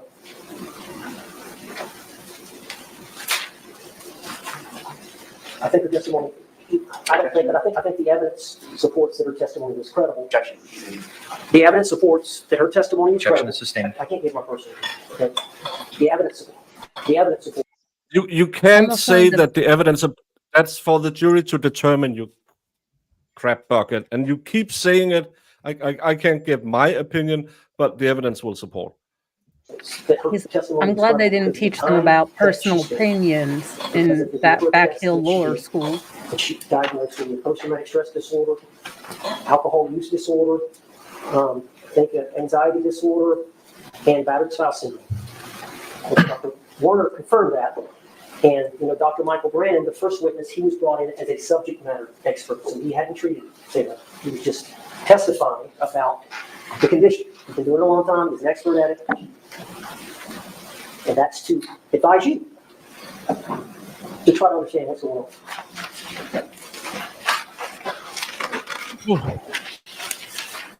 And as crazy as it sounds, in this syndrome, they try to protect the abuser.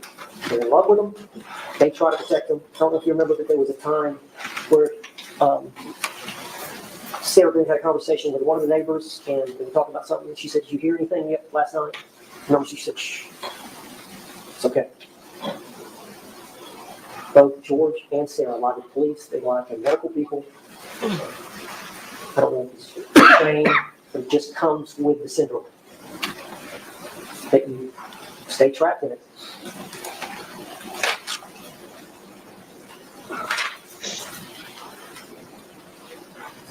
I think another big, if you think about this, when Sarah gets beaten by George, she calls the police.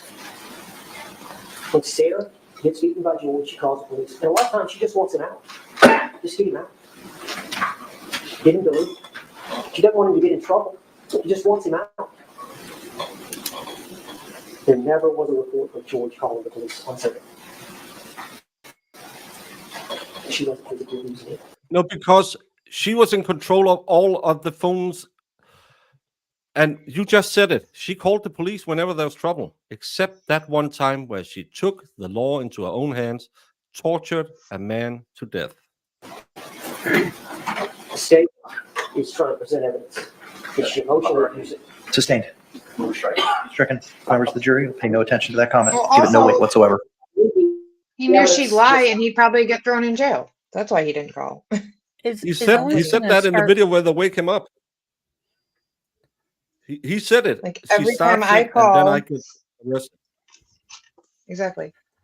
So Yeah. maybe that's why he Is didn't this call. man going to be a horse's ass in front of the judge? I mean, given past behavior patterns, yes, but it's a bold strategy, Cotton. Let's see how it works for him.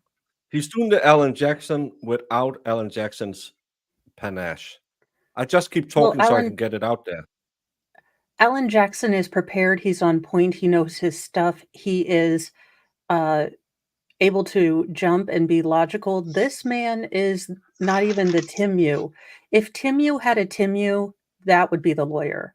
He's the Timu squared lawyer. This is the Timu product you order off of Wish in Turkmenistan. Been presented by the state is an attempt to show that Sarah mentally or emotionally abused George Torrance. Again, she's not charged with that. She's not perfect. Some of that was her trauma.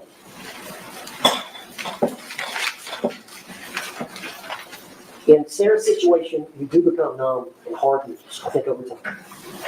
That's a coping mechanism.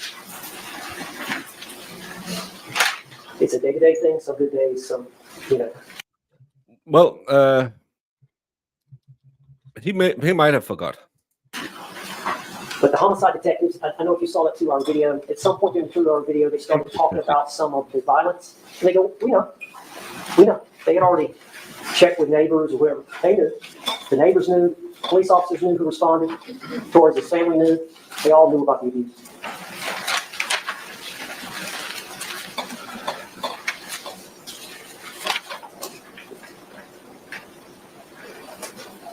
Dr. Harper testified that abused women act differently when they perceive a threat.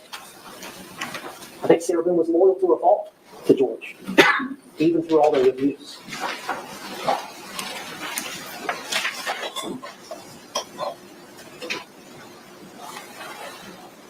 Judge, I want to make a comment about a couple of things that were said by the prosecutor in opening statement. You may proceed. Okay. The prosecutor in opening please. statement, when he was talking about George Torres passing away, and started talking about Sarah Boone. And his quote was, because I wrote it down, George, in Sarah Boone's mind, George Torres deserved it. George Torres deserved it. That's the position they're taking. That's not the win you think it is, sir. She loved the man. She wasn't trying to kill him. He deserved to die, is what he just said. He also commented about. Yes. Can someone check his bar number? Is the Matrix glitching again? Did it get the stupid virus again? How much longer is this going to be? Yes, you should. Don't ask me what we can count it as. It's you who's the master of the bingo. He just said some people need a little dying sometimes. Basically. Oh my God. What is it? Oh my gosh. And there's going to be another one, Mr. Today Junior. I can't handle this, Baker. This is mean. This is torture. He only has 90 minutes, but in reality, this hasn't been 90 minutes. He started a minute and 25 seconds ago, and if you take out all the objections, he's only been speaking for an hour and 10. This feels longer than yesterday, and yesterday, well, it is actually Saturday here now. Thank you, Baker, for hanging with us, even though it's 9:00 at your house. Could we please? I thought he was tag teaming with his buddy. Yes, Swifty, but I think he forgot, or he'll just keep on yapping, and then that's because he didn't really want to tag team. His buddy just, if he had supplementary things to say, if he forgot some. I think his buddy is sitting there looking at him right now thinking,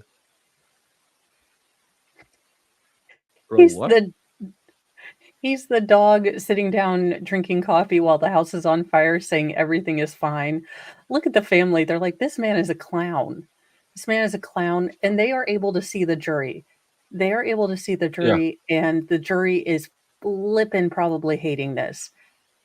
He lost the jury the minute he compared Sarah to cops, veterans, and then tried to attack the family.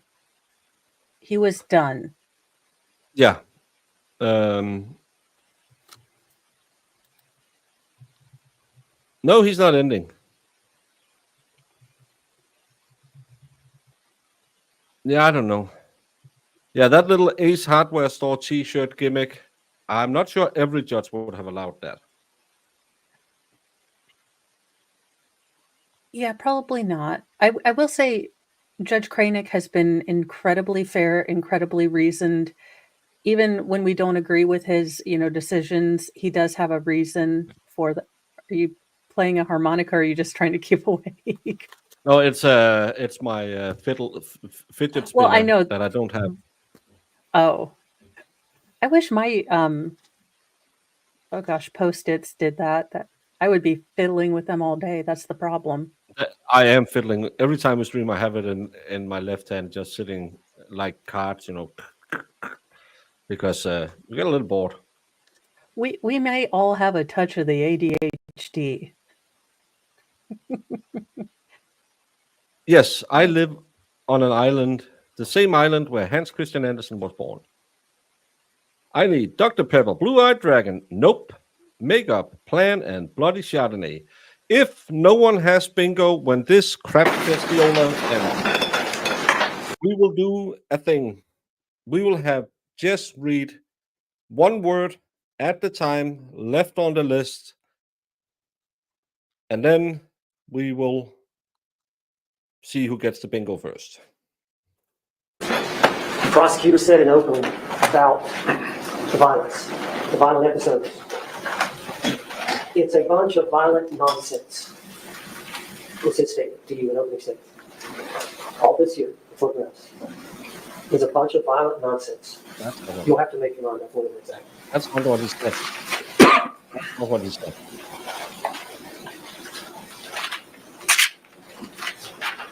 There were a couple of exhibits that I introduced late, and they were no contact provisions, where there had been a court order from a judge, not only a verbal order, but it was reduced to writing. So there was a court order for George Torres not to have any contact with Sarah Boone. Okay. Court system got involved. We would have no contact with George Torres. Now, I need to talk a little bit about that. And they talked about coercion, coercive control, power and control, power and control. We know about his abuse. We know he destroyed the home, the TV. Yes, We know about his jealousy. 11:15. Very fine. You know, some of the things he said to her. We know about how he treated her dogs. Nicely when he was sober, but at times abused the dogs or threatened to do so. He was dancing when the dogs when he was drunk.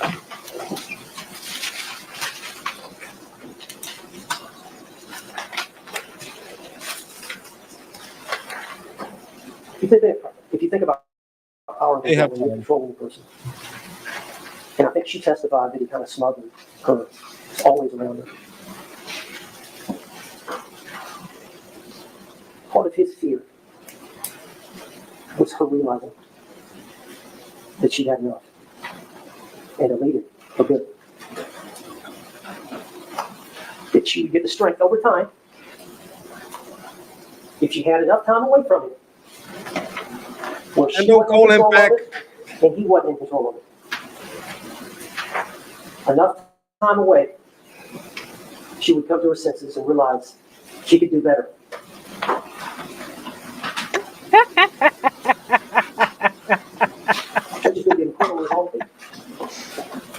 I'm sorry.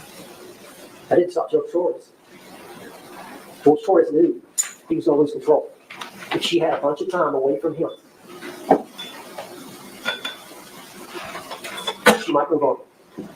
He was willing to violate a court order. Marissa, what number of super chats do we need for you to call court and make this stop? To maintain control. Dave, get some Prosecco. That's We what need it is. help.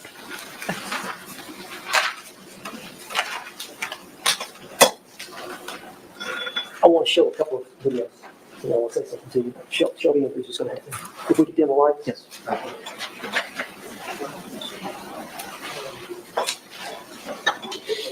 I think they have like half an hour left to be done.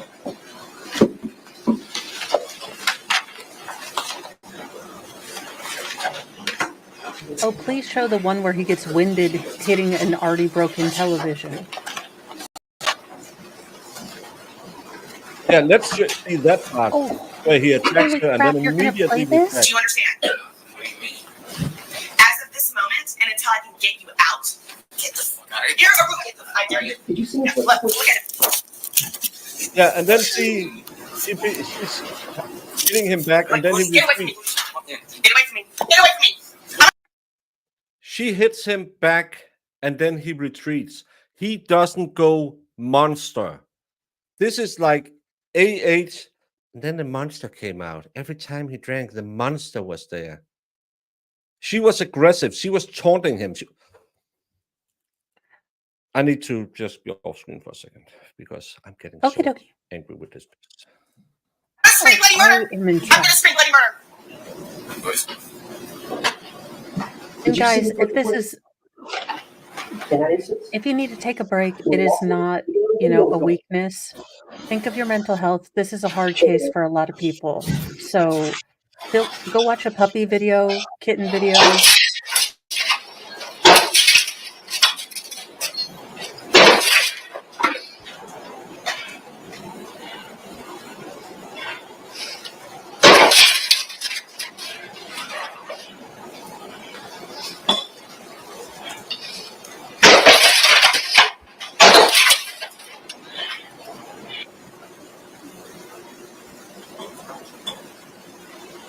Thank you, Judge. Can you turn it off? Can you turn it off?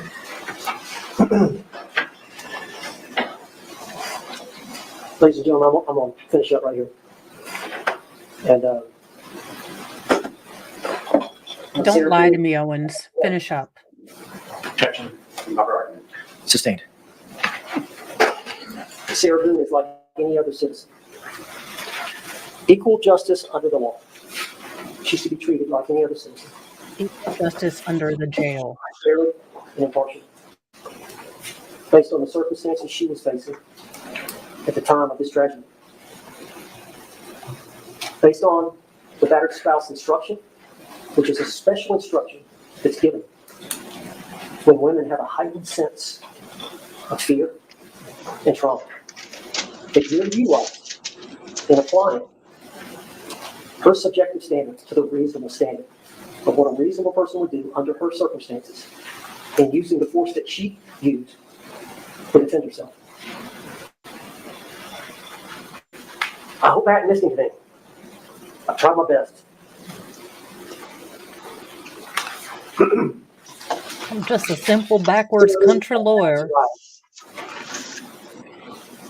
We ask that you do justice in this case and find her not guilty because the doubt is reasonable. Oh, please I've do tried to justice. show you where the doubt was. I trust your judgment. We spent a long time picking the jury, 4 days. We trust you. We appreciate your service and your obligation to do your duty. You have the power and authority to right this wrong. That's what we're asking you to do. Yes, they do. Sarah Yes, Boone the some hell hope they do. for a better life and freedom. Thank you, sir. Any rebuttal? Yes, sir. You may proceed. Brandon, I know Mr. it's J. normally, I know it's normally a beer on Friday, and it's not even Friday anymore. But after this crap, I need some of this crap. So if you're still here, Brandon, it's Malort o'clock. Mazel tov, yes. And come on, Mr. J. Go out and Yeah. do your best.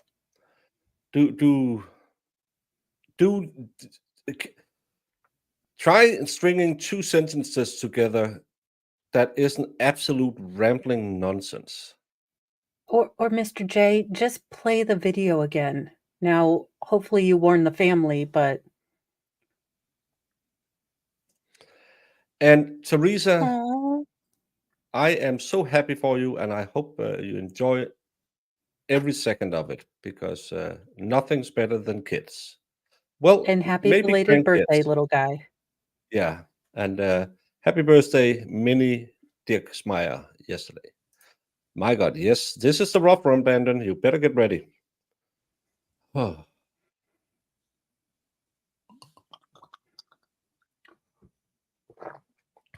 Wait. I'm glad mine's Arbor Mist. I don't know. You keep telling yourself you like Malort. Baker, your Malort is like your Sarah Boone. Say no. Say no. And I get the Dr. Pepper. Ooh, good job, Jamie. The Dr. Pepper. That's a handle Hey. of what kind of. No. Well, Sarah Boone did teach us some things. No, Dave, well, we're getting to rebuttal, so maybe it's safe. I'm ready to go now. Now I can stay up for 5 more hours till I have to be on another show.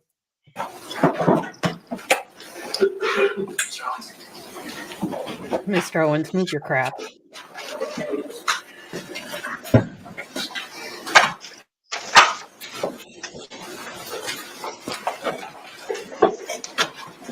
Yes, Erin. Just like I might go to a bar after too.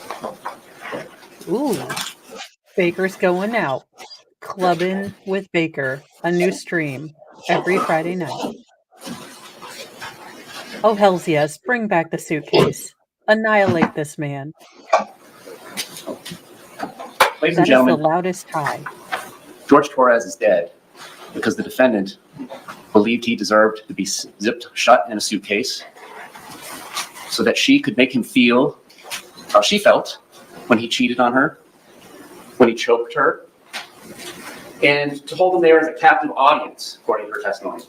Now he has to listen to me. Well, right out of the gate, there are credibility issues. Cheating to me means viewing pornography. Well, we saw cheating really means women. And a Instead of heated alien conversation on June 14th porn? about these women in Facebook. And that is what leads to the arrest on June 15th. He's out whoring, Candy Crush, all the bizarre things that you see in her phone. She uses the legal system as a weapon at times. There's no denying that they are engaging in violent behavior. And it is over nonsense. It is smashing TVs. They call the police and then they're standing The state has the burden. They always get the last word.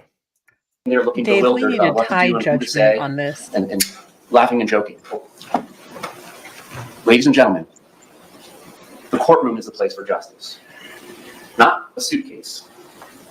The reason we have a jury system originally started with the idea that the king, the crown in England, shouldn't be able to go and incarcerate citizens on his whim.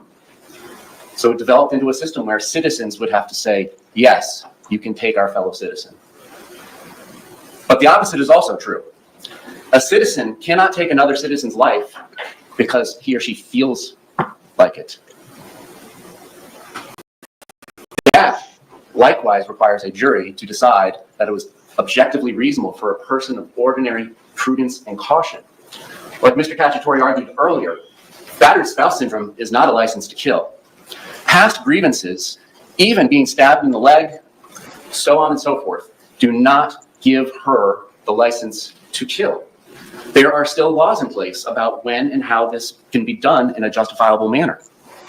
I want to talk about the most important jury instruction in this case that has not been discussed very well or thoroughly.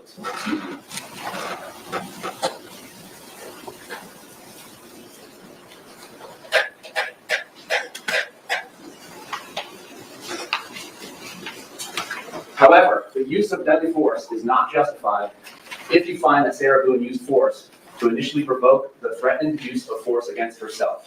And we'll stop at that comment. The facts of the case that came from her own mouth, if she is to be believed, and we will explore thoroughly why you should disregard every bit of her testimony, from court to the detectives, to the 911 operator, to the doctors. Her testimony, if it is to be believed, the most favorable light that she has presented of herself, is that at the end of a Sunday fun day, where we're drinking, we're outside by the dartboard, we're doing puzzles, we're doing arts and crafts, and there finally comes a point in time where we're going to play hide and seek. And he says, tag, you're it. Even though she's it, she goes upstairs, hides in the shower, eventually gets tired of being there, it's cold, so on and so forth, and she comes back downstairs. And as she comes back downstairs, she can see Mr. Torres fiddling to place himself inside the suitcase to try and hide for this game. And the lid is not closed, it's flapping. And out of jest, out of levity, undisputed according to her testimony, she comes over there and zips it shut. Whether it's 100% or enough for 2 fingers to get out, that is something that you decide as the jury. But there came a point in time where the fun and games was over. And Mr. Torres told her that. Babe, I can't breathe. Sarah, babe, let me out. This is all on video. We don't have to imagine this. This is all on video, 1062. At that point in time, she is using force against him that is not justified. She is the initial provocateur. She is the aggressor under the law. And what level of force is it? I can't breathe. Not let go of my hand, not get your hands off me. I can't breathe. This is no different than 2 people, maybe they're buddies at the bar, similar to an example was given by Mr. Owen, who are wrestling, and one has another one in a headlock. And there comes a point in time where the person on the receiving end of the headlock says, that's enough, I'm tapping. George Torres was tapping, and she ignored it. And she was kind enough to tell you why. Out of anger, which translates to hatred, ill will, spite, just like that in jury instruction for second-degree murder. She told you exactly why. She got angry. Him saying, I can't breathe, babe, was what triggered her. Not a fear of imminent harm.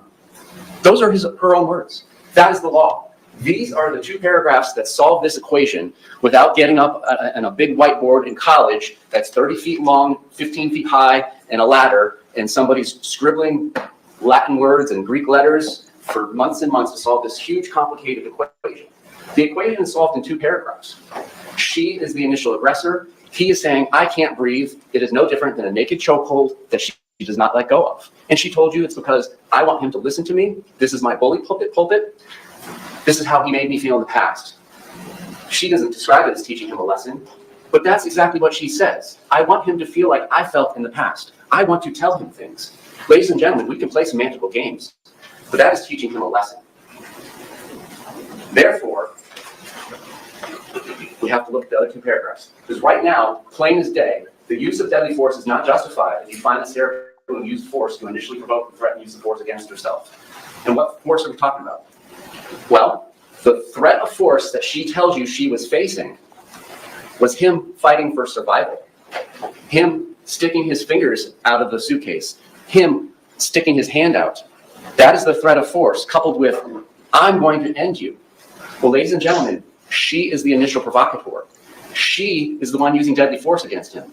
If I have somebody in a rear naked chokehold, they are entitled to use deadly force against me to break that chokehold, at least until we're separated.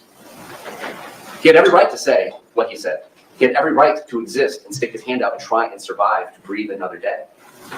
However, the use of force is not justified if you find that Sarah Boone used the force to initially provoke the threatened use of force against herself, unless she does one of two things.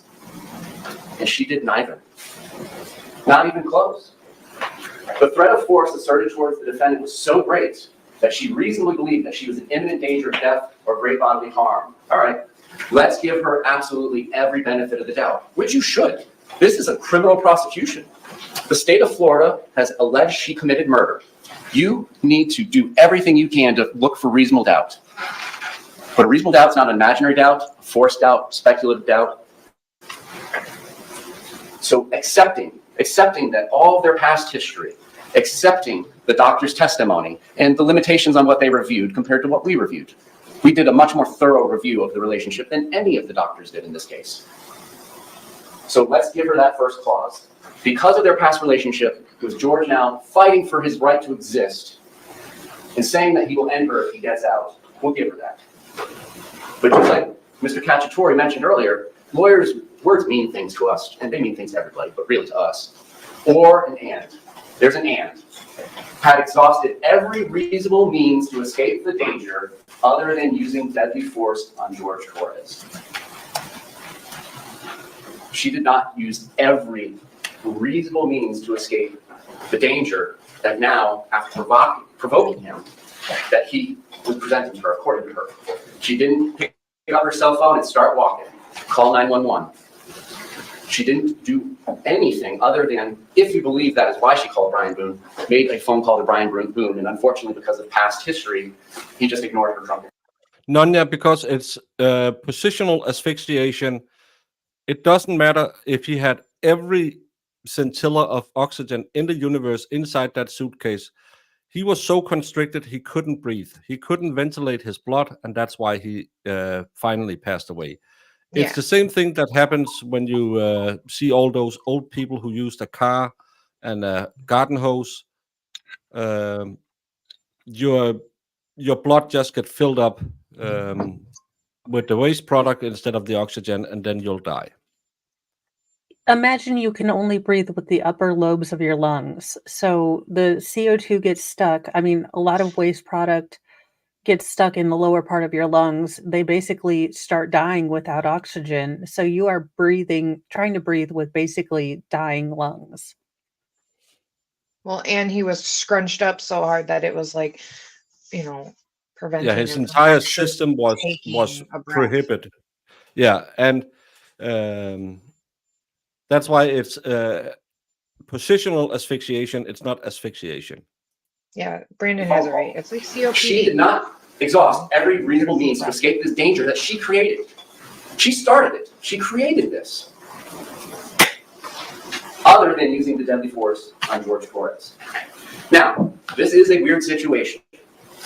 This is not a rear naked chokehold. This is a suitcase, or as Mr. Cacciatore said, a box, or actually more aptly described it as a coffin. And when you secure somebody into a box or a coffin, you can still exert that deadly force on them from a distance. I'll give you a quick example from a couple of movies that I love. In 1977 in May, a movie came out. It's called Star Wars. They eventually called it Episode 4. In the first scene, Jay, there is this large imposing figure that wears black armor. He is a government agent, and he is looking for some stolen classified documents. He picks a man up who he believes is responsible for this treachery and breaks his neck and chokes him to death when he doesn't tell him where the plans are. We all understand that. That is direct force. We all understand. But what we need to understand is the force she's exerting from the couch. And then when she goes up to bed, she is still exerting that force on him. She set these implementations into motion and did not stop. So later in this movie that came out in 1977, another co-employee of this dark, imposing figure, Vader, insults his religion. He does not go to HR. He takes matters into his own hands and chokes this person I love this man. from a distance. Ironically, while we're talking about force, it's the force. And then in the subsequent movie, he's like doing it from his office. He's killing his incompetent employees on different ships. Force, deadly force, can be exerted from a distance in this situation. So whether she's on the couch or whether she turns in for bed, she is still using that deadly force on him. She has not exhausted every reasonable means to escape this danger. Do something. You started this. You put him in the position where he cannot breathe. She's required by law to do something about it. Not something, everything. There was no efforts in this case. None. Or, in good faith, Sarah Boone withdrew from physical contact with George Torres and clearly indicated to George Torres that she wanted to withdraw and stop the use of deadly force. But George Torres continued or resumed the threatened use of force. That did not happen. She never withdrew from physical contact.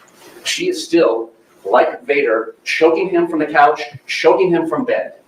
She never withdrew that force. Physical contact includes any restraint on George Torres' movements. She never indicated that she wanted This to is withdraw. not the victim you're Sarah, looking for. babe, I can't breathe. All right, if I let you out, are you going to come out peacefully? Since I started this, I'm the one that made you not be able to breathe. That didn't happen. So ladies and gentlemen, this entire analysis about deadly force starts and ends there. She was the provocateur. These are her obligations when she starts it. She put him in fear of death. He is literally telling her, I cannot breathe. A couple other things about the law. Second-degree murder does not require a proof of intent to kill. Argument was made repeatedly that she didn't intend to kill him. That has never been the state's suggestion. Because why would we suggest we prove something that we don't have to? It's not her subjective belief. Well, Sarah Boone doesn't believe that this suitcase can kill him, even though he's repeatedly said, I can't breathe. It's a person of ordinary judgment who would know is reasonably certain to kill or do serious bodily injury to another. A person of ordinary judgment who hears, I can't breathe, babe, Sarah, and his voice gets weaker 9 minutes later. You're on notice. This is statutory notice. Done from ill will, hatred, spite, or evil intent. Her words speak for herself. This was not out of fear. This was out of hatred and anger. Born out of all those horrible things that has been done to her and done to him. Understand, we're not going to. Yes, she's 47 and he called her a young lady. It was so cringe because even as a 27-year-old man myself, who's half a year older than Sarah Boone, I, on most mornings after doing these way too long streams, not getting enough sleep, feel like I am at least 28. Neighbor's past is of such neighbor that the act itself indicates a difference in human life. I don't care that you're saying you can't breathe. Fuck you. That's my name. Don't wear it out. Fuck you. It's second-degree murder. We do not have to prove the intent to kill. We have to.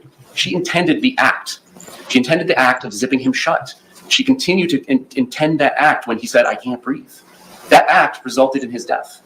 That's a manslaughter, but then when you add in the hatred, ill will, spite, and the depraved mind, that's what makes it second-degree murder. And that 2-minute video is the textbook definition of depraved mind as we define it here in Florida. Voluntary intoxication is not a defense. You cannot. Funny that when Wallstrom and I met each other, we found out would we are half a year apart. That's interesting. Isn't that adorable? We were the Aww. almost two oldest at the table in Tennessee, but only with half a year. Feel sorry for her because they had 2 1.5-liter bottles of wine and then some from the leftovers from the day before. And quite frankly, she's blackout drunk. She's blackout drunk. She doesn't remember making the videos. She turns her phone over right to the deputy the next day because she doesn't know what's on it. She doesn't remember doing it.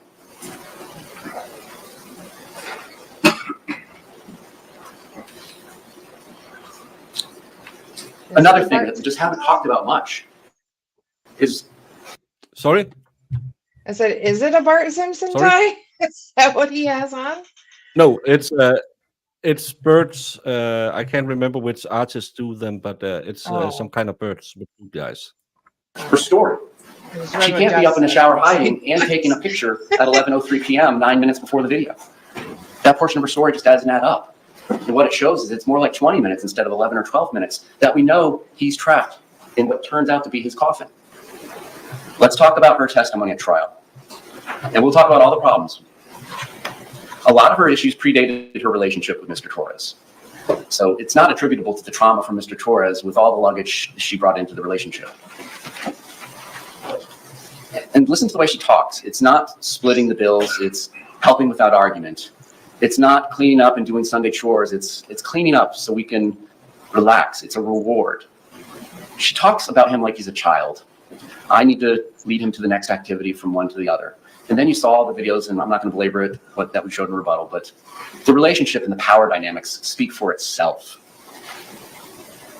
He was treated like the third dog. And it might very well have been a dog that bit and was violent, but he was treated like a dog. Why are you leaning against my door? Get out of here. Go downstairs. You're worthless. You're garbage. They showed the part of the video where he slaps the phone, but that's after 5 or 6 minutes of being berated and dehumanized in a way that nobody should be treated. He just wanted to get in bed and lay down next to his fiance. Instead, get away from the side of my door, you useless dog. I thought it might be a good point in time to listen to the music. You know, when does Mr. Torres get to decide what to do? I mean, she paints this picture that he goes off and does all these things on his own, goes and buys wine when he's not supposed to, does all these things when he's not supposed to, but when does he get to do what he wants? Suitcase downstairs for a week so they can donate it. What was in their lives that was... I am the smallest streamer. Well, me and Mo are the smallest streamer covering this, but of course they always come here for the quality content. That is Baker Mo and the boss herself, J. May. Yes, preventing them from getting that suitcase to Goodwill or whatever. Neither one of them worked. What's going on? Lucas is over there on Mondays and Tuesdays. The story about the suitcase having already been down there is quite suspect, and we will get into that more. But again, it's not we went on a trip together, we had a great time. It's, I quote unquote, I recently took him on a trip. Then it comes down to the moment of truth, which we've already gone over. And it's just quite frankly inconsistent because she doesn't, there's no explanation for the picture. Her explanation at trial when I brought it up to her was, I just don't remember. I don't remember this period in time from the picture at 11:03 to when I was supposed to be coming down the stairs. There's a major glitch in her matrix. She shakes the suitcase. Please stop doing this to me. And then his hand gets out. Now she's at the point in time when she gets angry and doesn't do what the law requires after basically choking him with his coffin. Beats him into submission with the bat and turns it back over. For the first time ever at trial, she says, I'm going to fucking end you, is what he said. She never told that to even her doctors. We've heard the arguments why she didn't tell the truth to the police and all that. And there's a lot of truth into the argument that was made. There's a lot of truth. When the argument is made that she didn't understand self-defense, what that means, what it comes across as, she makes the story change as she learns about it. Yes. When we apply the jury instructions to her statement, all 6 of them apply against her.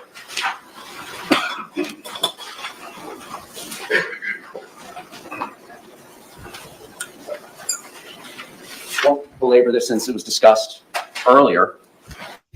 But did the witness have an opportunity to see and know the things about which the witness testified? Even at trial, she admitted that she was intoxicated for the first time.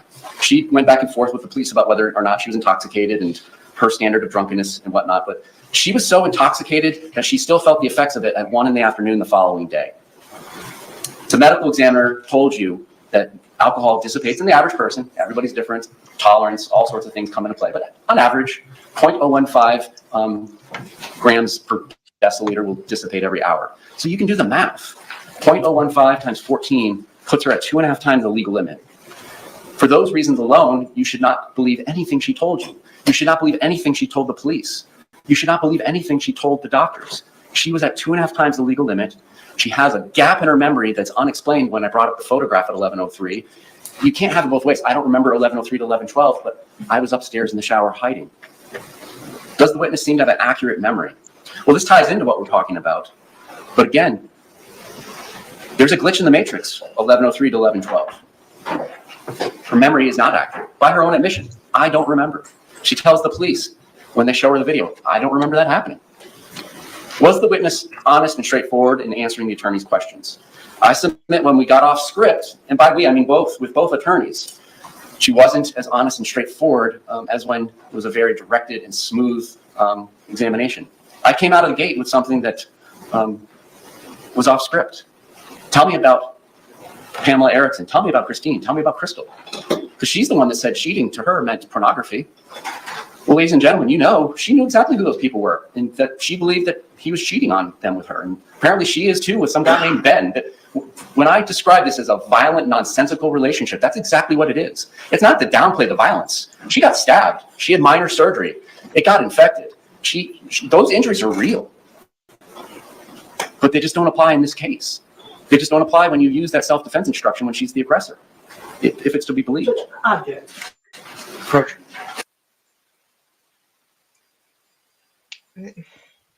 I like the other guy's tone more. He's a little less linear, but he's saying all the things we have been yelling about. And I don't drink enough because I can already feel that, my lord. Same. I'm feeling this Arbor Mist. Hurry up, sir. Arbor Mist. Nope. Baker, you have had, my lord. Don't say the thing you wanted to say, that it sounded like a feminine hygiene product you use somewhere below Well, equator. it's not Summer's Eve. Arbor Mist. Jamie, did you know you can get vanilla vodka? Yeah. I'm very aware. Oh. I hate vodka. Ugh. I had a really bad, my teen days with vodka weren't well, so I can't. Of course, stand Chad, it. as you all know, as Jamie would never never drank in her teen years. My teen days,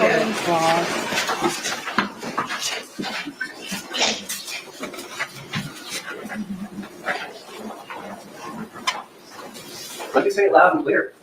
Bad spouse syndrome does not have any effect on this case. It has no relationship to this case because she is the aggressor. She zipped him shut in the suitcase after he said, I couldn't breathe, she wouldn't let him out. Therefore, all of the instructions above that paragraph of however do not apply. They do not apply. Now, turning back to what I was saying, did the witness have some interest in how the case would be decided? Well, of course.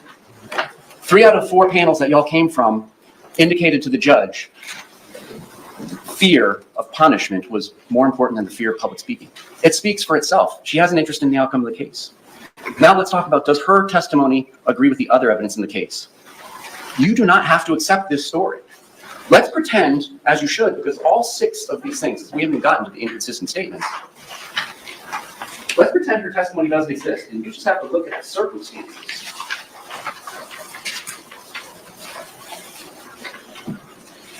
The testimony from the defendant is George Torres' head is here. You can stand if you need. You can sit a long time too. His head is here. His butt is kind of down here. His feet are here. And his hands and his knees are up here. He's in the fetal position, if we remember right. This is fucking brilliant. And he got the jury to stand up to see what he's showing. Engaging. The hematoma on his head is on the left side. The bruises, the deep bruises on his back, are on his left side. You hear that? That's solid.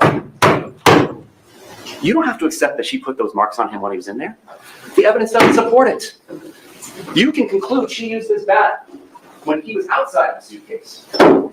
You don't have to believe her when she said they were playing hide and seek. You don't. Holy balls! Kicking This that man is suitcase brilliant. over in that way, hearing that ka-dunk, ka-dunk. Oh my effing god! This, I take back what I just said. A salute to That you, was sir. brilliant.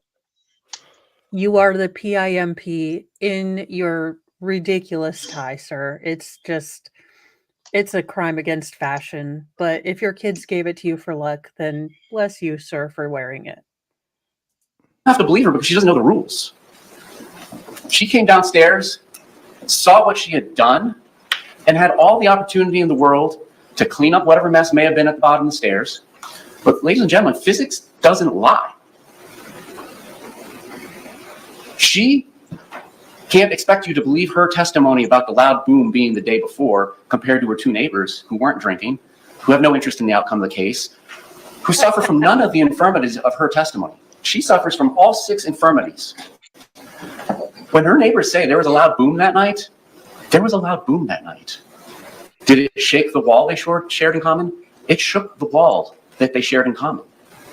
Did she have any injuries consistent with being dragged up and down the stairs the night before? No. You saw the pictures the CSI took. You don't have to accept her story about hide and seek. Something made that loud boom. It takes energy to make a loud boom. Energy that could very well be in the form of somebody going down some of the stairs, all the stairs, in the suitcase, out of the suitcase. But that's what the evidence supports, is there was a loud boom that shook the walls and interrupted a FaceTime conversation that was so loud that the girlfriend on the other end heard it. Something loud happened. And then there was silence, according to the witnesses. And they can argue that Juan Torres' testimony was great for them. It's great for the state. She was screaming at him already at 7:30 p.m. She was already on her bully pulpit. And we know she doesn't need to put him into the coffin to get on her bully pulpit. There's video after video of her on her bully pulpit telling him how it's going to be, how you're going to live your life. Go take a walk. Do this. Do that.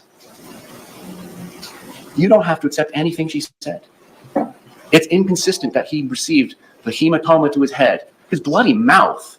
How is his mouth getting bloodied inside the suitcase? That's protected from her and her bat. But that suitcase, a 100-pound drunk woman is not beating through the wood of that suitcase or whatever it is that's making that noise when it's thumped. Ladies and gentlemen, those injuries happen outside of the suitcase. Ladies and gentlemen, somebody or something went down those stairs. She has no injuries consistent with going down the stairs. He does. He has blunt force trauma all over him. You don't have to buy her story. Preach, and you sir, shouldn't. preach. The inconsistencies, I'm not going to belabor it. Your dinner is waiting in back. Let's just briefly talk about the experts, and we'll move on to the end. Yeah. I mean, Dr. Brandon was absolutely fantastic. He explained everything that you all needed to know about battered spouse syndrome. And this isn't about whether one of them or both of them had battered spouse, because at the end of the day, she's the initial aggressor, and she had the duty to do the things that the law requires. But it does call into question the credibility of the past power dynamics of their relationship. Those videos speak for themselves. The officer in the last video asks him, dude, you're a guy. Why don't you do something about this woman, your wifey, who you don't want to rat on for beating you? He's like, man, I'm not a beefcake. I'm not going to rat her out. There's countless examples, if you apply Dr. Brandon's testimony to Juan Torres, that really shows you the power dynamics of the relationship. He was her violent pet. Dr. Harper. I don't find much quarrel with what she says about battered spouse syndrome, and nobody should. I mean, she's the expert. But thank you, HF. He's cooking her. Exactly. And we could have a baby now. She's not Ms. Boone's treating physician. She's not her treating psychologist. The way it was described in argument, and I believe from Dr. Brandon's testimony, was she's supposed to be a forensic detective. Get to the bottom of this. She's going to come in here at trial and tell you her opinion you should rely upon. With 9 visits, she never asked the defendant what it is the victim said that put you in imminent fear of death or great bodily harm. That's the crux of the matter, Doc. You're never going to ask her what it is he said or did for this grand jury instruction about threat of force or use of force? It's remarkable. And, you know, she didn't review everything that was presented to you. At the end of the day, it's your opinion that matters about this relationship. And again, we agree with Dr. Werner. It doesn't matter. She had the duty to retreat. She had the duty to take the chokehold off. And if it was too dangerous for her to directly take the chokehold off, she had the duty to do something else, everything in her power to stop him from dying, because she started it. She set it in motion. She used the force grip on him from a distance, the couch and from bed. It was her obligation to stop, and she didn't. But Dr. Werner, she was called by the state of Florida after having evaluated and listened to the defendant give a similar story and concluded that spouse doesn't apply. So she was never asked to delve any deeper into it. Given the information that she did have, the limited information, she agrees, yes, Ms. Boone has battered spouse syndrome, but it doesn't apply to the case because she was the aggressor and she did not fulfill her obligations. And really just your gut common sense. Go back to jury selection. In jury selection, there was examples about bullies day after day doing something to somebody. And somebody raised their hand and said, don't they have to do something that day? Don't they have to do something that day? And he didn't. After he was put in fear of death and told her he can't breathe, the imminent threat of great bodily harm and death she is describing to you is him fighting for his life to escape. She did not fulfill her obligations. There's details that matter. Again, not to belabor it. I mean, the evidence in the body-worn camera and the 911 calls, it's not offered to prove the truth of the matter of as who stated what. Who knows what happened between these two? You see them with the police. Can't believe anything they're saying. It's not offered to prove that she's a bad person. It's not offered to prove that Mr. Torres is a bad person. It's simply offered to call in question the reliability and credibility of what she said about the past. That's all that it's there for. But there are some nuggets and some Easter eggs. There was an argument made during closings that Mr. Torres knows not to do anything when being videotaped. Bizarrely, shortly thereafter, they showed a very edited clip of him attacking her and slapping the phone out of her hand. He knows he was being videotaped, and there was another video like it too. So to make the argument that he doesn't do anything, he's a good boy when he's being videotaped, it's belied by their own argument. They showed one of the videos. Learned helplessness. She seemed to control everything. I mean, his birth certificate, it gets torn up when he doesn't comply with her wishes. You'll see the rest of the text messages if you choose to delve into them. But I would suggest you don't have to, given the jury instruction about aggressor. Ladies and gentlemen, this has been a long 2 weeks, and you are making a very, very important decision for Ms. Boone, and a very, very important decision for Mr. Torres in the state of Florida and his family. He's dead. She killed him. She's admitting she killed him to have this affirmative defense if I was justified. It was not justified under our law. She does not get to decide that she has a license to kill because of her past grievances. The law requires her to stop using the force that she started applying to him. And she didn't. She didn't withdraw. She didn't tell him he was withdrawing. She didn't use every means available to try and stop this from happening. She didn't. And you know what was in her heart. She tells you it's hatred, ill will, spite, and venom. This is not a self-defense case under the law. Go back and follow the law. You cannot feel sorry for her. You cannot feel sorry for him. You cannot feel angry at her. You cannot feel angry at him. It's maddening to see their relationship. It is maddening. Nobody would want this life for yourselves or your children. It is violent nonsense, but it does not affect what she did and what her duties were under the law that night. She wanted to punish him. She did, and then she left him there. And she had an obligation, if you even believe her story about the imminent threat for him fighting for his life, she had an obligation to do something about it and not just go upstairs and let him suffocate. Thank you. Thank you both. Members of the jury, I have some additional instructions to read to you. You would be so kind to turn to page 21 of 22. Instruction 3.12, verdict. You may find the defendant guilty as charged or guilty of such lesser included crime as the evidence may justify or not guilty. If you return a verdict of guilty, it should be for the highest offense on the verdict form that has been proven beyond a reasonable doubt. If you find that no offense has been proven beyond a reasonable doubt, then, of course, your verdict must be not guilty. The verdict must be unanimous. That is, all of you must agree to the same verdict. Only one verdict may be returned as to the crime charged. The verdict must be in writing, and for your convenience, the necessary verdict form has been prepared for you. It is as follows. If you're looking for it, you don't have it. I do. That's why we only have one. The verdict form reads, in the Circuit Court of the 9th Judicial Circuit in and for Orange County, Florida, case number 48-2020-CF-002603-0, State of Florida plaintiff versus Sarah Boone defendant. Verdict. We, the jury, find the defendant guilty of murder in the second degree as charged in the information. We, the jury, find the defendant guilty of the lesser included offense of manslaughter. We, the jury, find the defendant guilty of the lesser included offense of culpable negligence. We, the jury, find the defendant not guilty. So say we all, dated at Orlando, Orange County, Florida, on this blank day of blank, 2024, signed, foreperson. Final instruction, members of the jury, page 22. If it isn't unzip, you can't acquit. Thank you so much, Atheist and I love that. Rachel. Are you coming back when the verdict is in? Girl, I ain't leaving you. I promised you a verdict watch. We're gonna do a verdict watch. It's only 1 a.m. Are you getting tired? I just have to be out of here at 4:30 because I have to put on my costume to join the experts FNL Ooh. Halloween extravaganza. Instruction 3.13, submitting case to jury. In just a few moments, you will be taken to the jury room by the court deputy. The first thing you should do is choose a foreperson who will preside over your deliberations. The foreperson should see to it that your discussions are carried on in an organized way and that everyone has a fair chance to be heard. It is also the foreperson's job to sign and date the verdict form when all of you have agreed on a verdict and to bring the verdict form back to the courtroom when you return. During deliberations, jurors must communicate about the case only with one another and only when all jurors are present in the jury room.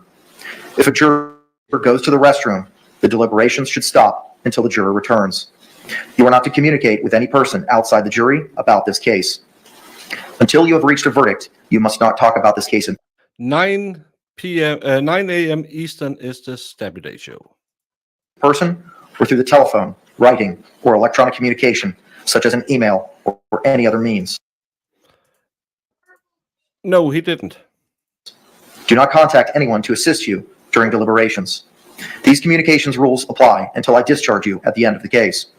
If you become aware of any violation of these instructions or any other instruction I have given in this case, you must tell me by giving a note to the court deputy. Many of you may have cell phones, tablets, laptops, or other electronic devices here in the courtroom. The rules do not allow you to bring your phones or any of those types of electronic devices into the jury room. Kindly leave those devices on your seats or they will be guarded by the court deputy while you deliberate. If you need to communicate with me, send a note through the court deputy. If you have voted, do not disclose the actual vote in the note. If you have a question, I will talk with the attorneys before I answer, so it may take some time. You may continue your deliberations while you wait for my answer. I will answer any questions, if I can, in writing or orally here in open court. During the trial, items were received into evidence as exhibits. You may examine whatever exhibits you think will help you in your deliberations. All exhibits, with the exception of Exhibit 10, which purports to be a wooden baseball bat, will be sent into the jury room with you when you begin to deliberate. If you wish to see Exhibit 10, which purports to be a wooden baseball bat, please request that in writing. In closing, let me remind you that it is important that you follow the law spelled out in these instructions in deciding your verdict. There are no other laws that apply in this case. Even if you do not like the laws that must be applied, you must use them. For more than 2 centuries, we have lived by the Constitution and the law. No juror has the right to violate the rules we all share. The parties approach.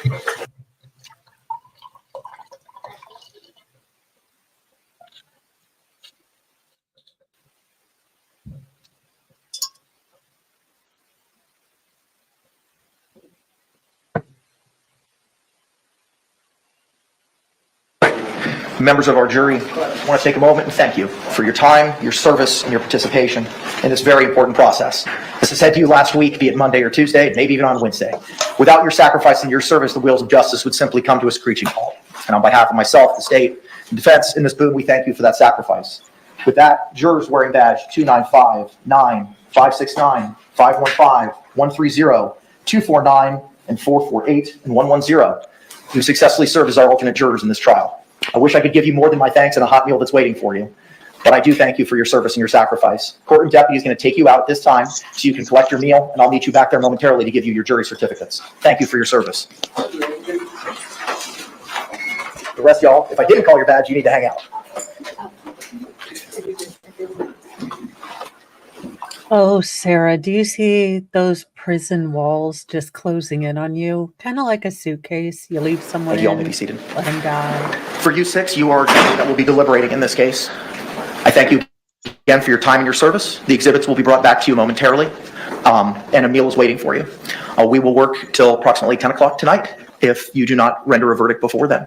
And I thank you again for your time and your service. I'm going to ask the courtroom deputy to go ahead and take you back now to the deliberation room. Oh, Sarah, can you see those castles for thee? What so proudly You can bring your phone with you. There's a basket that the deputy will take and collect for you. Thank you. You take your mail and you feed him like a dog, but the jury will find that you have the unpleasant pride. Y'all can be seated. Poor Thank you very much. Sarah, does that plea deal look really, really good right now? If you intend for jurors to take the notes into the deliberation room? Yes. Okay, I would object to that on the grounds that it allows one juror to potentially assert that their notes are better than others as opposed to just relying on their memories. Any response, State? That's not the law. There's a verdict form, there's an instruction that I read specifically on that, sir, that no one juror's notes should trump another juror's notes or their memory. So your objection to the rule. I like that rule in Florida. Juries should be able to take their own notes back. Mr. J and or Mr. Cacciatore, do you have the clean laptop for the review by the defense? While we're putting that together, can both the state and the defense review all exhibits that were entered into evidence and confirm they are what they purport to be, so that all exhibits that were entered, with the exception of Exhibit 10, the bat, would be sent back to our jury? Yes, please.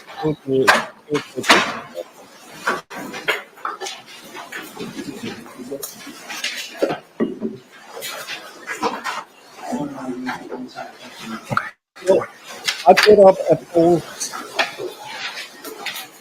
and I didn't put in this. I'm going to speak to the alternates. It will find the truth and not. And the results are 93% find it says they will be the full verdict.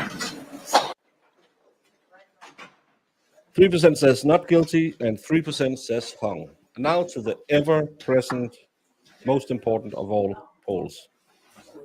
Verdict time.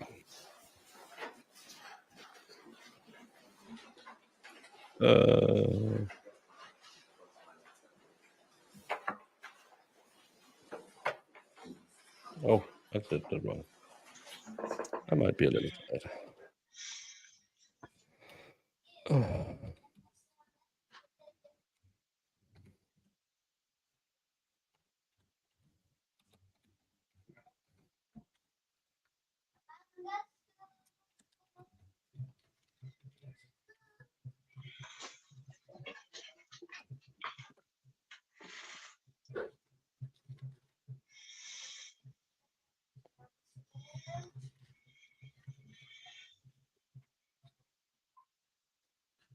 Oh.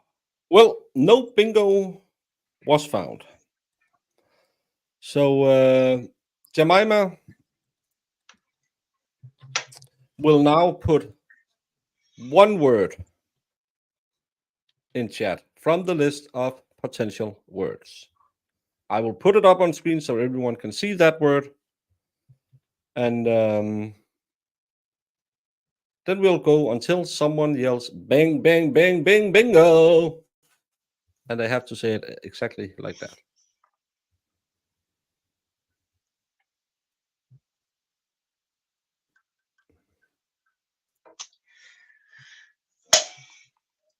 Yes, Jess wins because she became El Maestro del Bingo.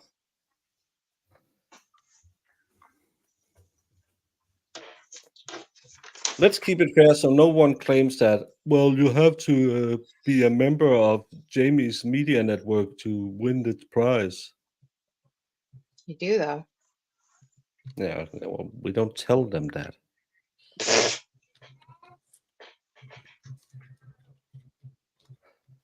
I don't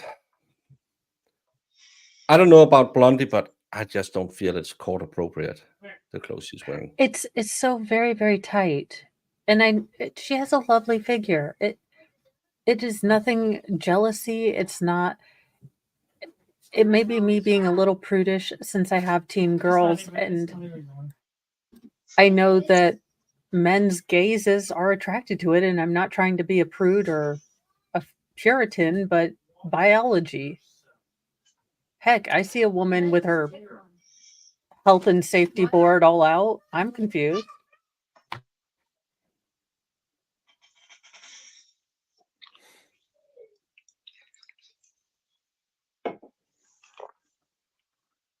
Roland, well, it's still fun to win because then you can get to say, I am closing champion. And for reference, I'm using a digital spinning wheel to pick words, so no cheating is allowed, Sue. Don't cheat, Sue. Sue had her birthday, so she got a few freebies yesterday for 2 C words and 2 F words, and apparently she's cheating today, according to Danny T.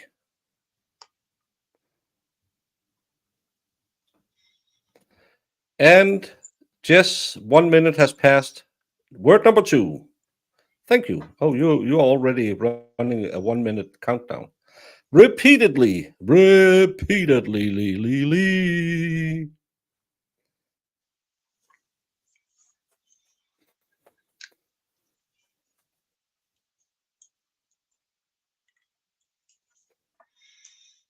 It can't be a fix because I have nothing to do with it.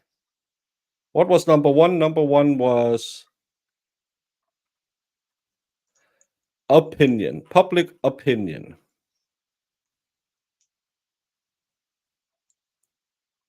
And of course, Sue the big cheater has already filled out repeatedly. Some call her cheater.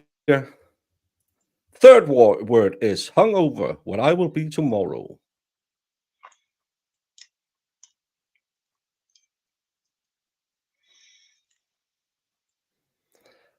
Yes, Boober, I am staying around until I have to go on the expert show later. Sue, I'm pulling your leg because I can't spread. No, you haven't had enough, my lord, to say you want to spread her out the legs. Just you stop it.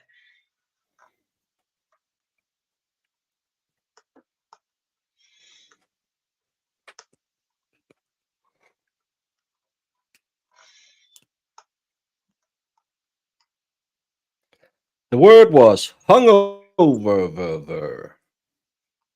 And the fourth word is one of those words we heard in Canton.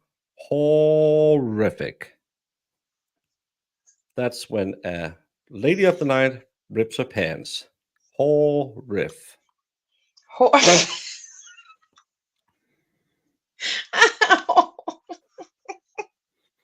I got the first Jamie laugh of the day.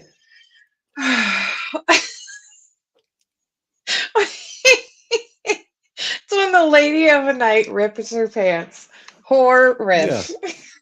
Yeah. All right, we're back on the record.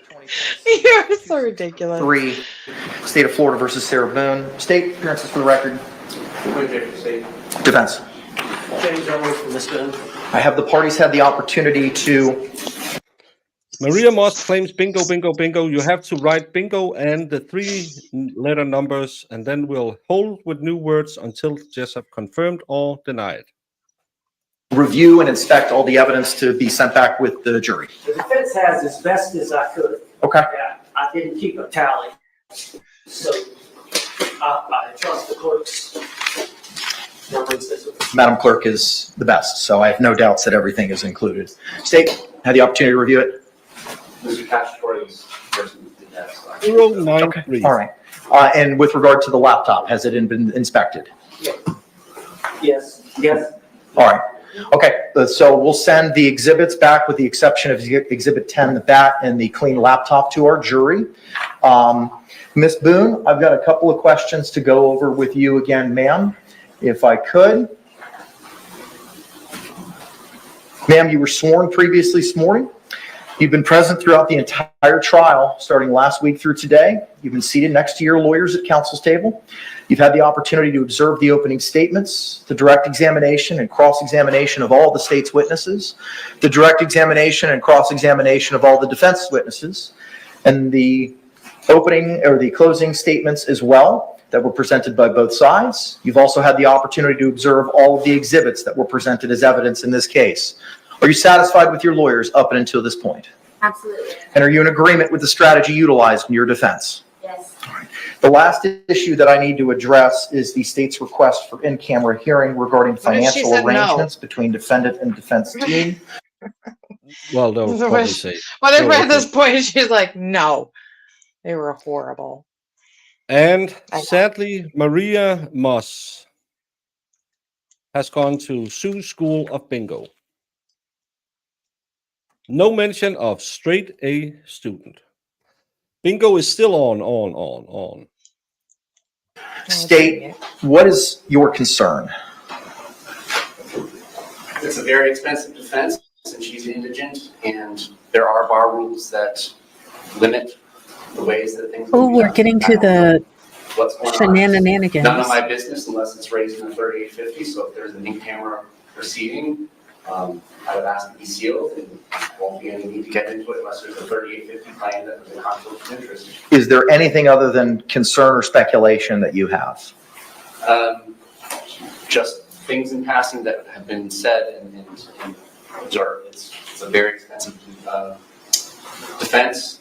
That's my concern. I don't want her to be able to raise any arguments that, well, I would have pled if I had a conflict-free lawyer who did not want it to go to trial for his or her own reasons. Okay. Oh my Mr. God. Owens, is there anything of concern Trying to that I need to be double-cross the aware whole of in time? camera? No, sir. And Mr. Henderson, same question to you, sir. Is there anything of concern that I need to be aware of in camera or otherwise? No, sir. Mr. Beck, same question for you. Is there anything of concern that I need to be aware of, be it here or in camera?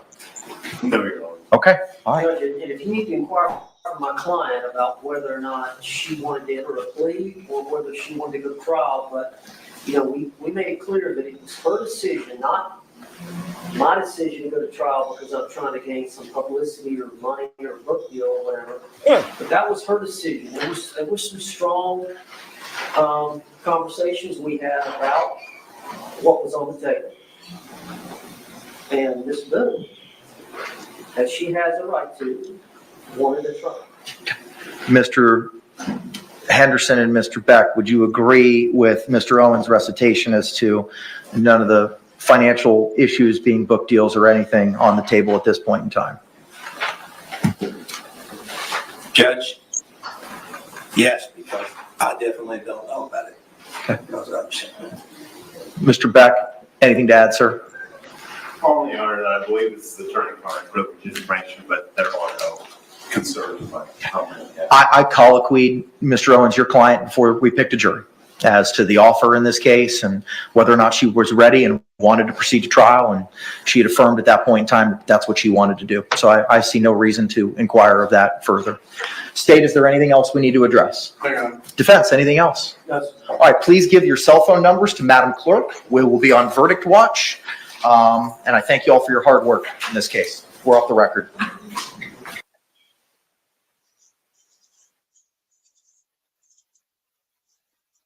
We have a pending 003 is a no good bingo, missing nope and Chardonnay. So we will continue word number. Is she trying to act confused about the plea deal? Or I'm confused, I guess. It was the state that had that motion, and they're now talking about it. And she said, no, Okay. that was no deal was stricken. All right. I was having to supervise the youngest, most feral shower time because, you know, he needs to be told to use soap and actually get in the shower. Fifth word is not fair. Not fair. Like Jamie yelling at me is not fair if you need it in a sentence. It's very fair. I don't yell for no reason. David. Get out of here.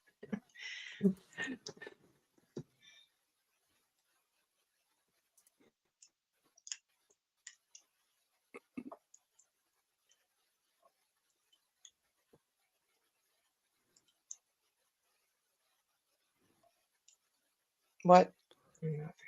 Come on. What the hell is that? Sixth word, one everyone has been waiting for. Dr. Pepper. Oh boy. Here we go. Game is over. Everyone has that one. And I need to open this one.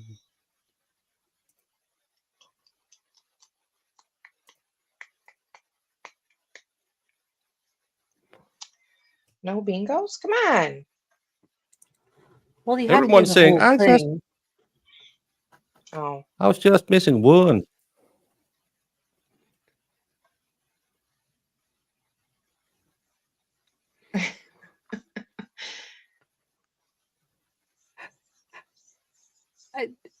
I so want. Oh, go ahead, Baker. Seventh word. The word that Sarah says, I don't drink that. Fish have sex in it. Water, order, order. Oh my gosh. The Malort is with you, my son. The Malort is with you. Oh, I'm glad to hear that, Coffee Nut.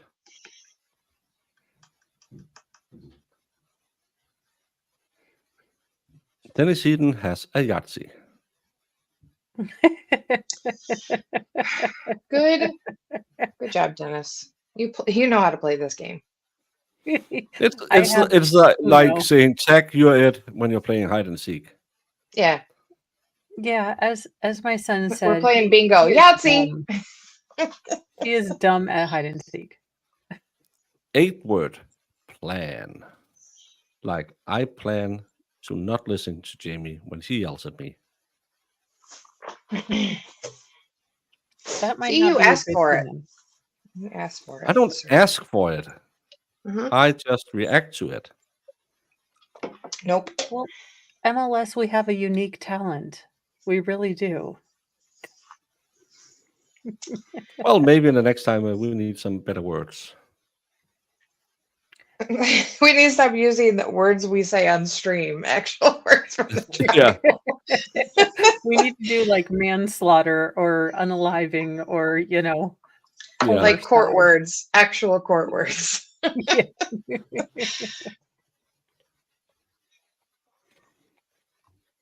Well, when I did bingo, oh, here it is. Ooh. Now we have a bingo. Ninth word is the blue-eyed dragon lady. What is a Sarah Boone? Well, David, he decided to do it like a coverall, not just a line or two. So Well, that's I'm not probably like Dave why. who says, I'm making a bingo. We have 5 potential words. I'll put 5 in there. They'll scramble it up. No one will get it. Is that how David plays? Yeah. Well, most of the times, instead of making up words because it's too hard, he just puts in numbers. And because he can't count past 1, it's just 5 squares of 1.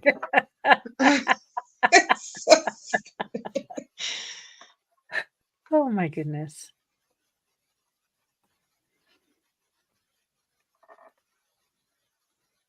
Tenth word. Here it is, Sue. Nope.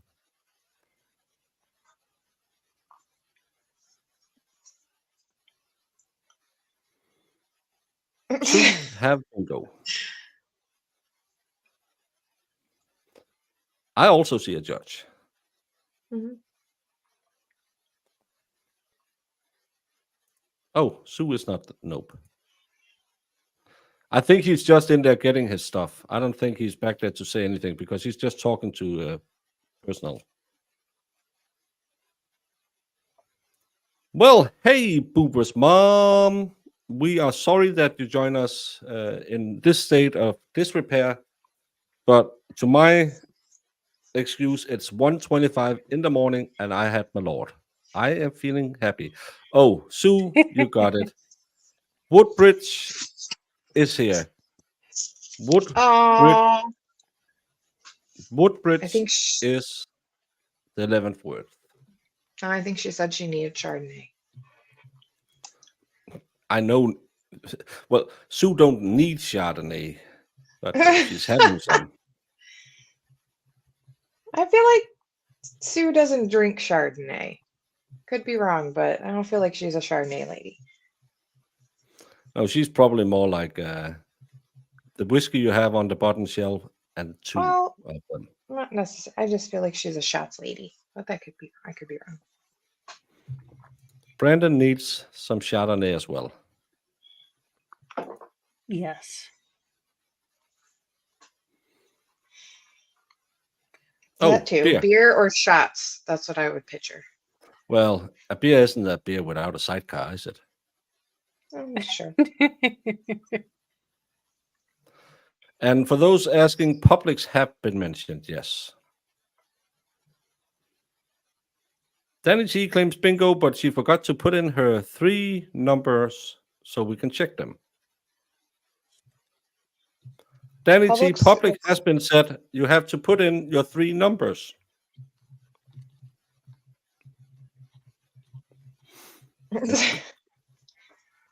Zero 090.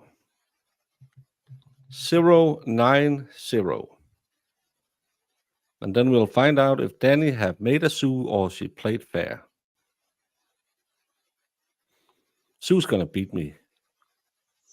She's gonna see you in real life, and you're gonna get the slap. Yeah. Yeah. And we're going to try to feel bad. I won't. No. Jamie will be the one holding my arms. You're like, take your shot, Sue. Here's your chance. Everyone, don't erase your boards yet. If Danny isn't a go, we have Maria back with another try.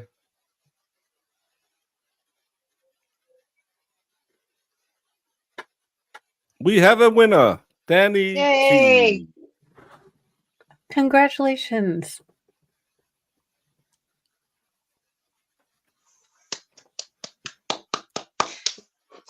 You need like a sound effect for this. You should have had something ready, Baker. Baker's just barely holding on. Ooh, It's you know like what a Baker gajillion needs to o'clock. do? Yeah, I know. He needs his announcer voice. Oh, yeah. Come on, bring it out. I'm pressuring you right now. I'm just seeing if I have anything. Lord.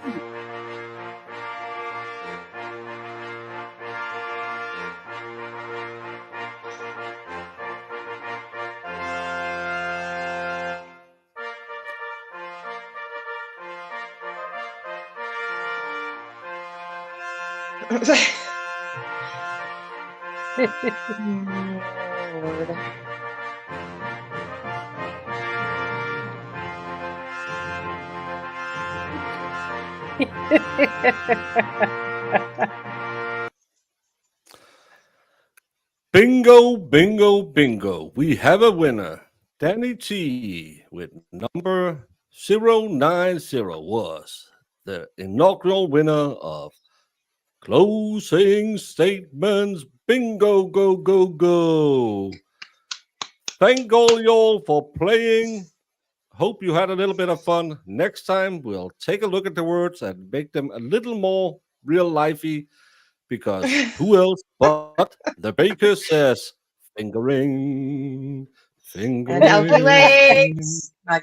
Alky legs, oh, alky legs. That's why that was a free word. What was Yeah, the I other feel one like- that I didn't feel like was going to come into play? God, I can't think of it. Water, maybe? I don't think water was ever going to be said. Yeah.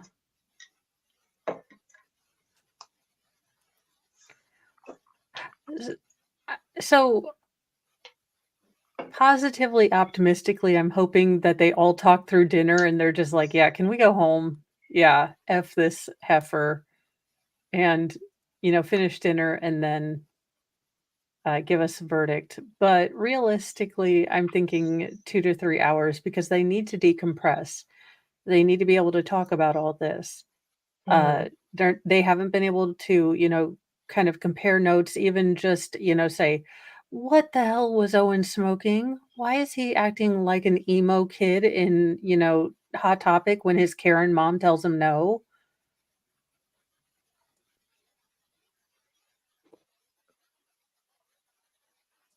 Yeah. What's the fastest return we've seen? 15 minutes?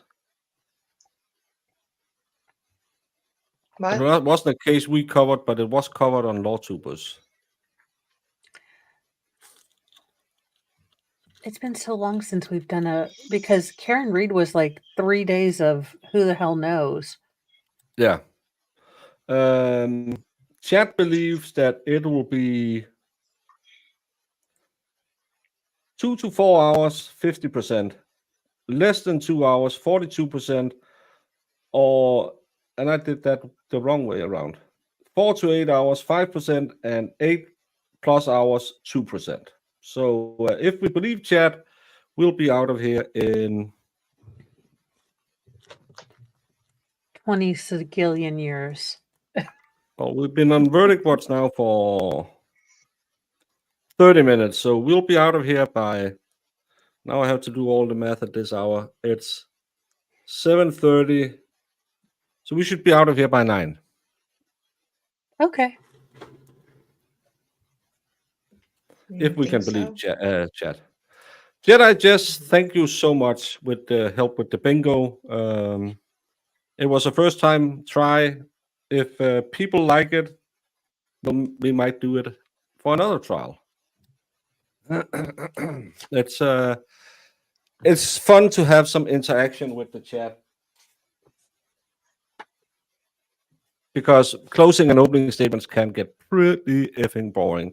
And thank you, Jess, for being a Yes. wonderful mod and helping out.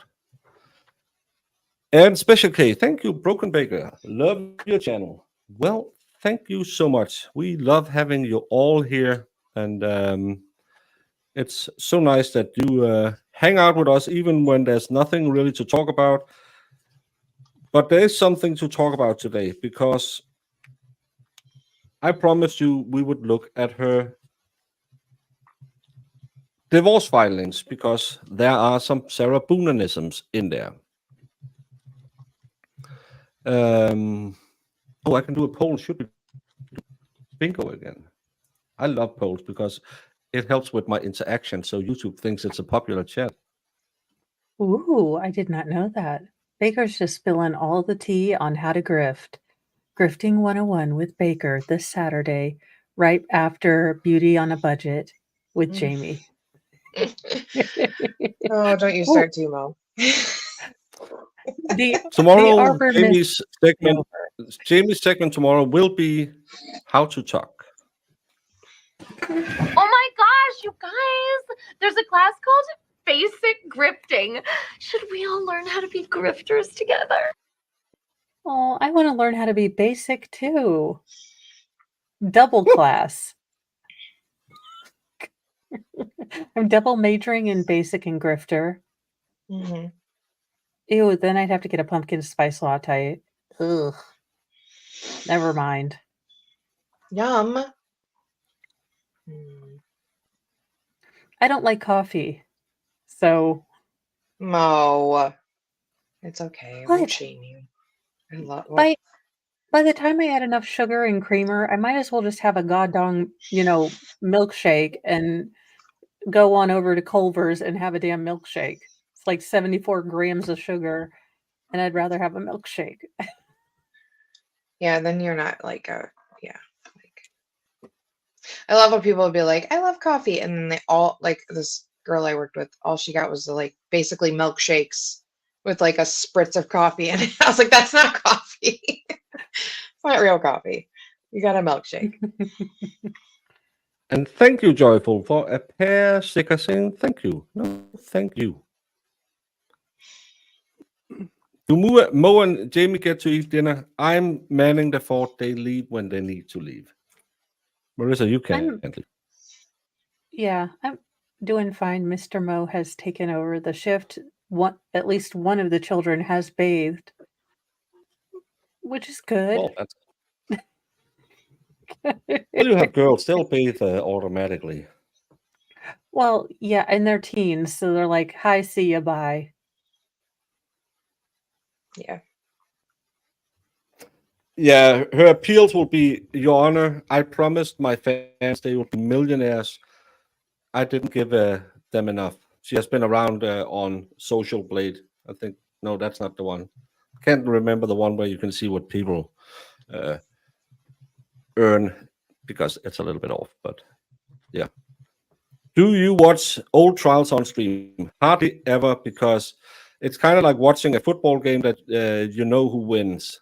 I have to sit here, entertain you, run chat, run backboard.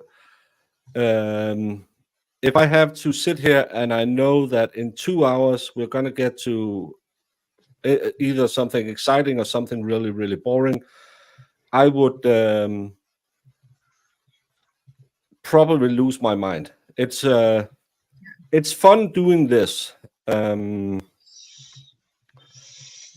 it's really good when we have these big interactive chats and we get to have some good cases we can yell at.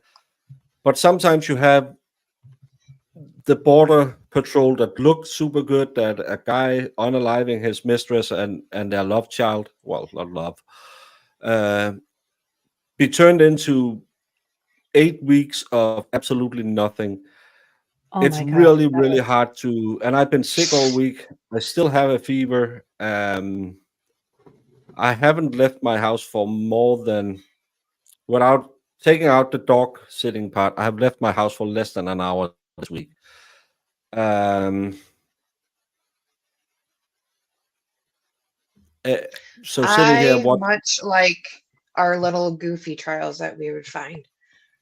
Yeah. I love the days when it'd be like, hey Baker, there's like 3 new trials starting on law and crime, and I'd be like, this one looks fun, and he was like, all right. And we go in it to completely blind. We don't know what's going on. It's the best. No, Border Patrol was boring because they made it into, well, the case in chief, but then the DP part of it was so amazingly boring, and the defense team was boring, and the state was even worse. Yeah, it was So, such a boring case. And they brought in things like Latin machismo and cultural, norms and things like that. Just things that were a or a forensic social anthropologist or something, just to spew ridiculous nonsense about maybe typical behavior in the Latin community. It was beyond obtuse and abstract for that trial, but they just kind of threw it out there, kind of like Sarah Boone just threw everything on the wall to see which spaghetti strand would stick. Yeah, they were never on time. Right now, this week, I think the shortest day we have had has been 8 hours. I don't watch trials when I don't watch them with you, because I would go find a ticket to Japan and go into that special little forest if I had to watch more trials. I'll try and keep up. Try and keep the one with all the cherry blossoms just to be happy. Yeah. Well, where did your that's mind the go? one. You're so dark. I try to keep an eye on Twit and all of that. That's why whenever people come in and say, "Do you know about Alderson?" There's some weird lady trying to go to Thailand. I thought only middle-aged men who couldn't hook up with anyone in their own country went to Thailand. What do I know? Apparently, she hired a hitman. Do you know about the Delphi? No, Mo is an expert on Delphi. Have you read the last filing in? No, because I've been doing this 10 hours a day the last week. He doesn't So even know about the Idaho 4, so it's fine. who are they? I haven't Yeah, I he have not doesn't even know. gotten into that. Is a case I want to look at, but I kind of like the idea of coming in not knowing anything when the trial Exactly. starts. I like doing that too. Well, it's like what we did with the Karen Reed case. You guys knew a lot because you've been covering all of the, hearings, and I kind of came in like, who's a McAllister, or who's a Higgins? What is all this craziness? Why are we talking about snow? I think I asked Yeah. that the first 3 days. I was like, are we talking about a murder here or a blizzard? Because I don't understand. Yeah, sometimes I just want to see like what they have to say in the trial, the actual trial. Yeah, and the thing is, everyone asks the same question, but that's the good thing about lawsuit. There's someone covering the case you want to see, or you can try and reach out to people and do want to see it. Did I see about the 20-year-old who retired after making 68 mil? No, she will be working at Progress within 5 years, is my bet. And for everyone who thinks, oh, 68 million, nope, you're not going to make it. The average monthly pay for an OnlyFans model is $126. Remember, you don't get to 68 million if you're paid $126. So someone is getting paid way less than $126 a month. So, Well, and guys out there, I can give you a few websites. Don't pay for it.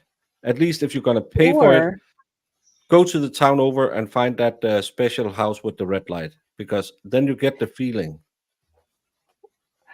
Or gentlemen, for just a simple $25, you will never see a picture of my chesticular region after it went through 6 kids in gravity.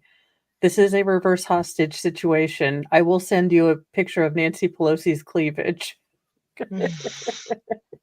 Yeah. That's what her OnlyFans will be about. Yeah. The I average probably make bank with that. You should. You should go to your local Xerox place and make yourself a poster board like Owen's. Of just Oh her my chest. God, I would totally do that. Yeah, Health and then and set a safety unleashed. dollar amount. Where do you want me to stop? Yeah. Oh, do you You need to remember? get one of those things with like where you Is stick it your head in Major it and it's League? just the body. Yeah, Do you Major League. Yeah. remember Minor League, or I can't No, remember? It had Major League. Charlie Sheen in it, and they It's to kept make them taking play off better. the little stickers with her in a swimsuit. Oh my gosh, I have come up with a plan. No more bathwater sales for me. I am moving on up. Yeah.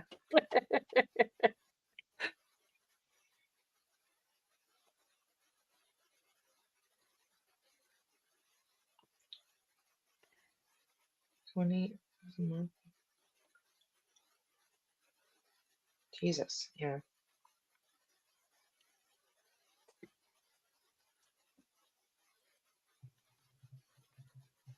Mm-hmm.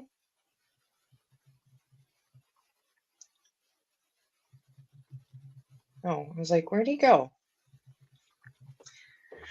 Anyways, so you Oh have my. some Sarah Boone divorce papers? Oh yeah, does she Yes. have the big C? I can't remember, or did she lie about that? It's Sarah, as the survey Well, says. she claims it. Well, Sarah claims a lot of things, like to be an angel and a Helen Keller dog, whisperer, but do I An believe it? angel. An angel. Angel. Jesus. And I have a blind dog, a blind one. Did you blind the dog, ma'am? I mean, who the hell gave Sarah rescue dogs? I need them to come to the front and the center of the congregation and explain theyself. They should. Well, now I know where Valhalla has to not take me the next time. The flop house on the right. Don't go to the one on the left. Not high class. This is Sarah Boone's divorce papers. We are reading them because, as you We can have to see, fill time. yeah, and there's handwritten notes from Sarah. Oh, Just to dear fill time. God. Either this or it would be me singing Hey Macarena for the time it takes to us to get back. The Macarena. Yeah. We'll do the whole dance. It'll be great. That's the only one I know. Forget the Cupid Shuffle, because I'm like, wait, left or right? I can't remember. Like, crap, which is my left? I'm always a second late. Well, first of all, there's Dear Sarah Boone, our records indicate that the clerk of court does not have a correct address for you on file and is unable to send child support payments to you.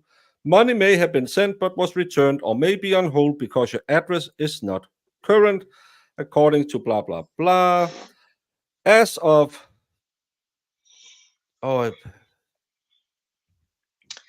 April 12th, April 2000. 21, the clerk of court has not been able to disburse funds to you for the above case. It is very important that the clerk of court have the current address for you on file to ensure support payments are processed in a timely manner. And if funds have not been claimed after 12 months, to be sent to the state of Florida as unclaimed property. To prevent your funds from being sent to the Florida Unclaimed Property Office, please contact the clerk of court.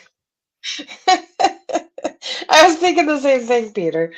Then how are they sending her this letter if they don't have her correct address? No, Where's it going? they are sending it to Winter Park, apartment 3. Yeah. Oh, okay. And again, it's the same. We don't have your correct address. July 17, 2022. Mr. Martel, I am in receipt of your letter requesting a date to be set for former husband's petition to modify, but have a few concerns and questions before doing so. First, I would like to make it known I have been diagnosed with the big C and I am awaiting outside professional medical consult and treatment options. I do not know the level of severity, duration of time, or outcome for any of this, nor the effect it will have on my case, which I am currently incarcerated for, or the case at hand with former husband. As said in my previous letter, no one had a crystal ball. I do not know 4 months in advance my location or status, make it impossible to determine the best date to choose from which you have proposed. With that being said, my concerns / questions are as follows. 1. What are the requirements under Florida law stating a mediation needs to be scheduled for the petition to modify? Please provide documentation so I can understand the practices, procedures, and protocols for this area of family law and can be abided accordingly. I can also have a general timeline of what to expect, if possible, other than a letter from your firm telling me what I have to do. Please provide copies of all documents to be discussed, which includes original marriage paperwork, pre-modifications to see and compare specifically what is being requested to be modified. 3. Please send contact information, location, and Credentials. Of the selected mediator, Karen Middlekauf, Esquire. What is her affiliation with the Martel firm and how was she selected? Will former husband be in attendance? Who all will be included in and doing this meeting? Who is the judge overseeing this case and receiving copies of all correspondence, signing and approving paperwork? Oh, she just wanted an address to a judge. Yeah. Is there going to be an agenda for discussion during the meeting to be received in advance for preparation and review? What if selected date has to be changed due to unforeseen complications or circumstances? Will I be penalized, rescheduled? Is the point of this mediation to try and force me into signing an agreement to the only terms available presented by former husband? Or are my modification going to be allowed for discussion also in order for both parties to be included in the final agreements for and with the best possible outcome? What if I don't agree? How is a video conference scheduled? Will this be a private meeting? Is face-to-face an option? As said, I do not know what date is best for me considering my current situations and now health complications. By answering and explaining further, the aforementioned concerns and questions will most definitely assist in my decision making. Your expedited response is greatly appreciated, as well as providing all requested documents and information. Thank you in advance for your assistance, patience, and cooperation. I am continuing my pursuit of seeking representation and still doing everything I can with the minute amount of resources I have available. I am not giving up in any way. So again, thank you and all who are involved for your patience. I look forward to your response. Sarah Boone. Oh, dear Lord. July 17th, 2022, same date. Judge Dean, after coming back from an outside medical appointment for my big C and surgery, I really wanted to call my son to hear his voice and brighten my long, arduous day. In doing so, he was checking the mail, telling me I had a letter. What? In doing so, he was your what? I wanted to call my son to brighten my day. In doing so, calling your son, he was checking the mail. Oh, your son was checking the mail. I was, what the F? Telling me I had a letter from you and wanted to be helpful and read for me. The document was an order to dispense medication stating 1. The order was granted by you. 2. Parties can move forward, meaning former husband and his attorney, as I'm just told what to do and have no representation. The case is set for trial when? And 3. The court remains.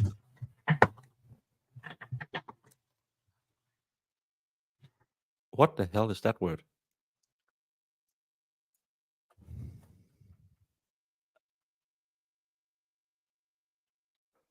Jurisdiction?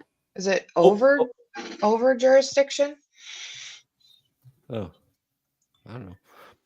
Over jurisdiction in this instant case, what does that mean? When my 11-year-old was finished reading, his response was, I'm sorry. I don't know what Dad's trying to do now. I myself, I'm trying to figure out what new F right underhand off. terror he's attempting, so I decided to call him directly and ask, 1. Why was this sent to him and not to me, the other party? What else am I not receiving or being informed about regarding this matter? 2. Why did he not communicate anything to me or with me during any of the Multitudinous. What is this? This woman Is just this plays words? with she plays with she is a half-wit pretending to be a midwit, and she looks like a dimwit because she just puts these $17 words in there. But most highly intelligent people don't throw out 75-letter words because we understand that the point of correspondence is to connect with someone, not to make yourself look intelligent. But multitudinous is a cromulent word. She's a All cromulent. unknown. She's a wine mom. She makes up the words. No, I'm a Mo. I make I up don't the believe you. words. Fubar, I wish.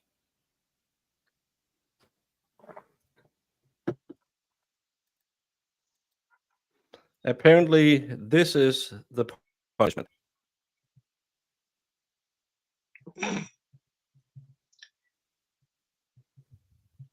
Should be. Fuba, you crazy Aussie. Yeah, I never heard that one too. Can you use it in a sentence? Yes. Multitudinous is a word, is a sentence. Oh, all right. Yeah, it is. The multitudinous delays in this case have been ridiculous. So the many delays. Yeah, basically, again, she is trying to show how intelligent, how incredibly smart she is, but she doesn't understand that what she needs is to be understood, to be clear, to be concise. And she is like a squirrel who has been given an energy drink. She bounces from thing to thing to thing, and she throws in these $17 words just to make herself feel smart. Says the word maker himself. Well, I can blame it because I only speak English as my third language and I have an accent. So it sounds funny when I make up words like fingering or going in raw. No.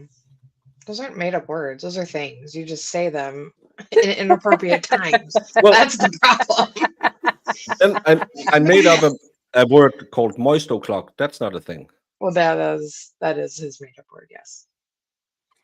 I'm Multitudinous sorry, phone. Kirk 71. I failed grammar. I really did. I think I made some of my English teachers drink with my run-on sentences and dangling participles. So Yeah, it's like one of those students who, oh, I find the longest word so I can fill out more for more letters in my report. The many phone calls we've had since this order was granted or prior to even being generated, so this could be avoided. I call almost every day to speak to my son, then call former husband during the day while my son is at school to try and attempt having reasonable conversation/discussions about personal matters such as this. Imagine this being read for the jury. No way she comes off controlling at all. Oh. and again, she's using Lucas as a human chess piece. She is, making him read, bringing him into the divorce proceedings where every single expert will tell you, and most of the courts will have, clauses in there where the parents are not supposed to speak ill of the other parents. They're not supposed to involve them in the case. This is going against anything that a normal, rational human being would do for their child. She is Yeah. willing to throw him into the middle to make herself look good or make him, a pawn of victimhood. And Bodega's Nigerian accent. No, I can't do it. Say moist the It's clock. it turns Irish every time. It is Irish. You sound like a leprechaun. I'm pretty sure if that leprechaun ever went to Ireland, he would be beaten up. You sound like the movie The Leprechaun. That's it. It always reminds me of every time I hear it. Makes me think of that movie.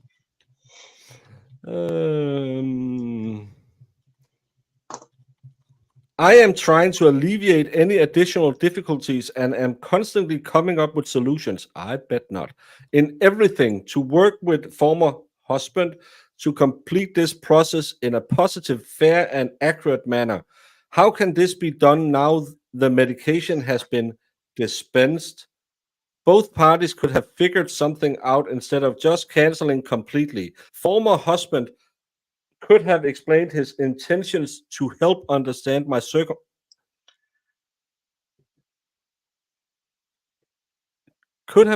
explained his intentions to help understand my circumstances better in being unable to choose a date for mediation 4 months in advance. On top of my big C, on top of my trial, I simply asked for help from former husband and his attorney and yourself, Your Honor, to provide information so I could choose, even if the date has to be changed. I, the other party, was bypassed and ignored completely with no explanation from anyone. I wasn't even able to respond in a more timely manner because I never received the order or knew was granted until my son happened to check the mail that day and read it to me. This mediation is all I have to be rightfully heard and utilize my rights as a mother and human being to be seen in a clearer light, not as the one-sided, ugly, unfair, slanderous everything said by former husband. I attempted to be professional and correspond with everyone. I explained my situation and simply asked for some important documents to be better prepared, as this would probably be my only opportunity to make myself count in all of this. I asked how to set up a video and asked if face-to-face was an option. My requests and questions were all in an attempt to choose a date and schedule this much needed, very important mediation.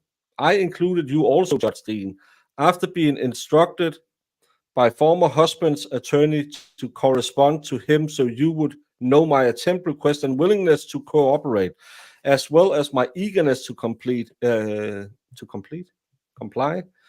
I simply ask for paperwork to review. I do not have any, and I am being accused by former husband of being difficult and uncooperative by not signing documents I've never seen or knew existed until being served with a summons notifying me of his means to take all I have left other than the marrow from my bones. Oh, Jesus. Oh, Jesus, Marion. God. Oh, we need to get her some wood. She is going to build her own cross. She is going to get stigmata. She is a martyr, people. She will be beatified soon, and you will learn about her in catechism school. Giblets, this woman. I know you're saying Hail Marys now. It'll be Hail Sarah soon.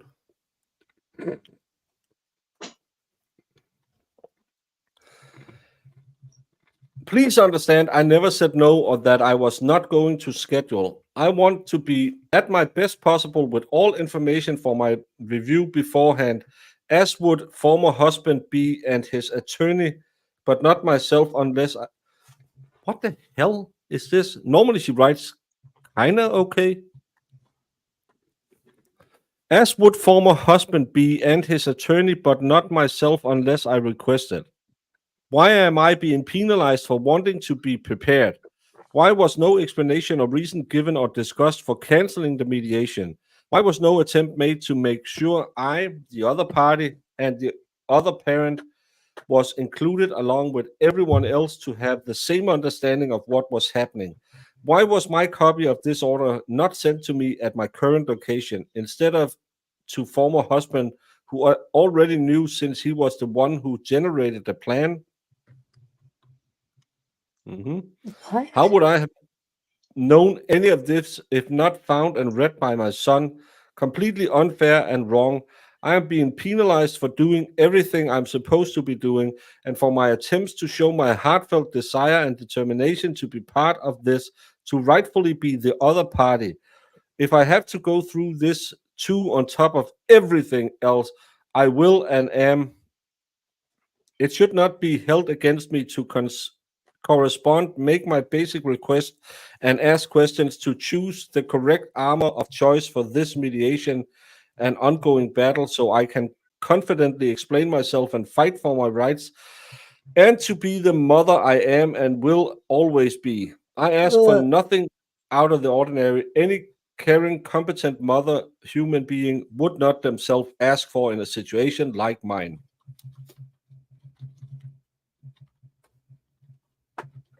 Oh, I thought someone was saying something.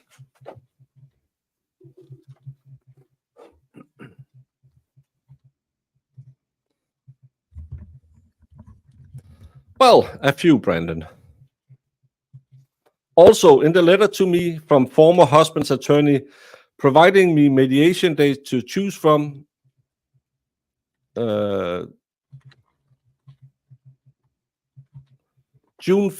July 5th, 22, have you seen? It specifically states, please respond to this correspondent within 20 days of receipt with your preferred date and attendance method. Otherwise, we will unilaterally schedule the conference and send you the details. I did with my request to help give me a better understanding. So why wasn't this unilaterally scheduled as stated? It was cancelled. Would it have been better on my part to have just not corresponded at all, so this mediation could have been unilaterally scheduled? I feel if I had Baker? not... Yeah? I figured out what this reminds me of. Has anyone ever seen Seven with John Doe's journals? Like he has hundreds of composition books just filled with random like ramblings of craziness. Yeah. That's what that reminds me of. This Good is movie, full... always want a different ending. This is just... It's kind of like me at 2 a.m. I'm just saying stuff I really shouldn't say. And she's just putting it on paper.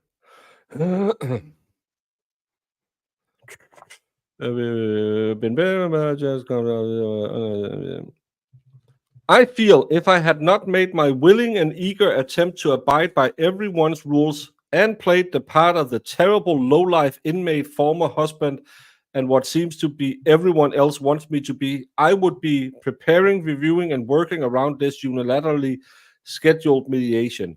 I do not understand, and no one has made any attempts to help me. Honorable Dean, please understand this mediation is everything and can help ease the ongoing pain of whatever former husband's daily terror is he chooses to inflict.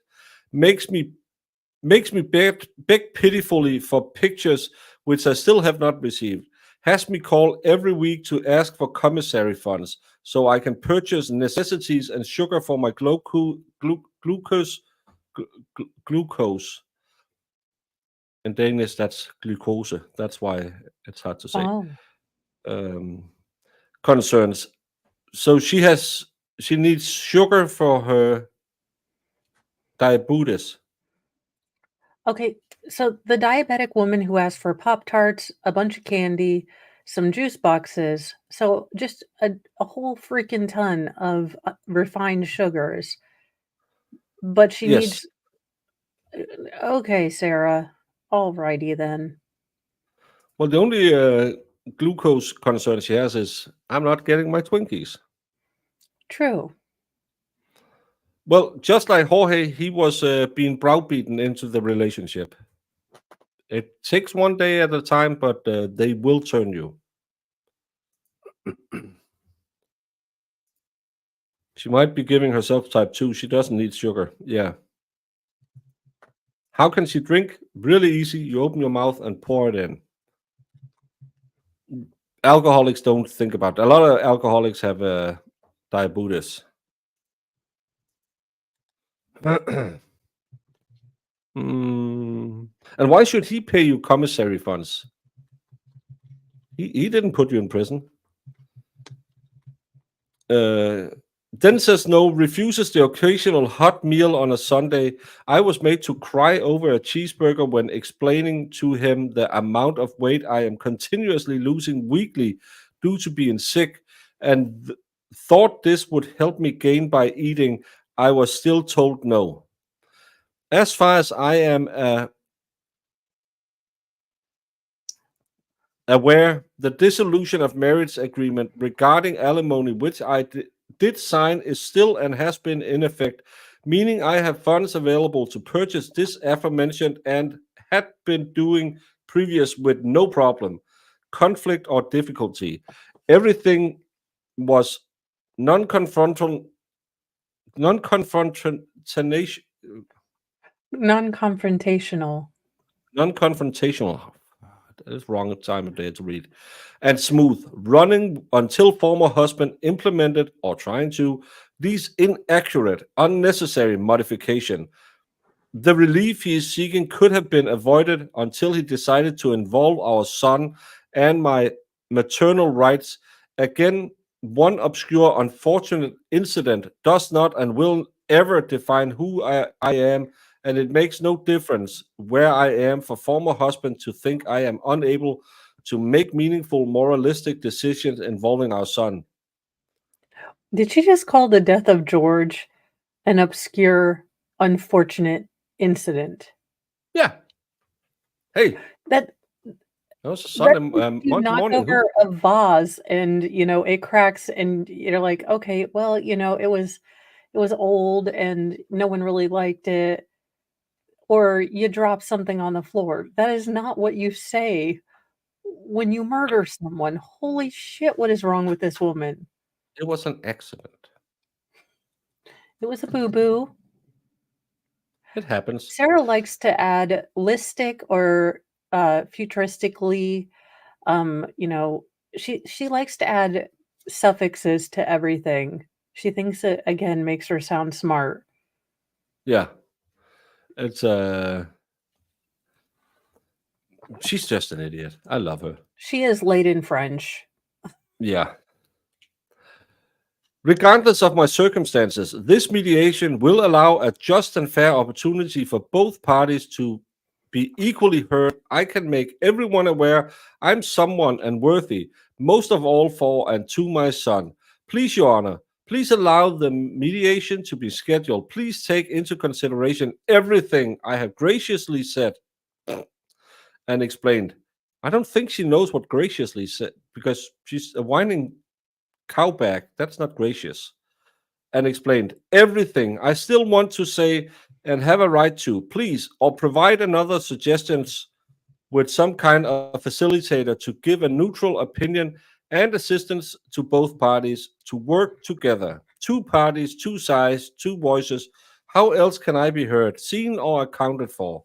I too have defining points for discussion, and my understanding was this was part of the reason for mediation to aid in a fair, reasonable outcome for both parties, for compromises to be made, not controlling demands. Specific details need to be discussed regarding all of the agreements, as some I have not even seen. The supplemental petition for modification of final judgment and joint stipulation for modification, the most recent. What is their pre-modification for all? This being why I requested these documents. In summary, so because I have nothing and no one, former husband having an attorney, multiple monetary resources, a familial support, a familial support system, also with unlimited resources in every way. I am to just accept defeat unfairly and be okay with everything. I am saddened how the justice system is so unjust and unable to help people as myself who were once advocates for I voted in jail and raised to Oh, believe dear God. in the safety, indivisibility, goodness, and truth of and what honor is supposed to be and where can always be found. What the fuck? At this point in my life, I'm severely disappointed. What do I have to say? What do I have to say? Anything to say different or show for? Where is my testimony? It reals just. I think she really meant to say, "Is it really just?" Oh, is it really just? Oh, so she's I got mean, another word. that's what I'm interpreting, but I am not a languageologist, and I didn't major in parapsychosis, so Well, I used to be a serologist, but I didn't get the latest book on her yeah, word I only arrays. have the DSM Sarah 1 edition. It's been revised. Yeah, we need an update in the serology. I've communicated with everyone, tried to explain everything to make my effort known. I have no access to a computer to check my status in this or documents being filed, no access to make viable phone calls to worthwhile agencies asking for any assistance due to unauthorized numbers per OCCD rules. I can't even contact former husband's attorney to ask my questions and voice my concerns directly. Nope, because you have to communicate. Yeah, because you can't just call him. Then you can make up what you're saying. I've written so many letters I lost count. I tried everything, still trying.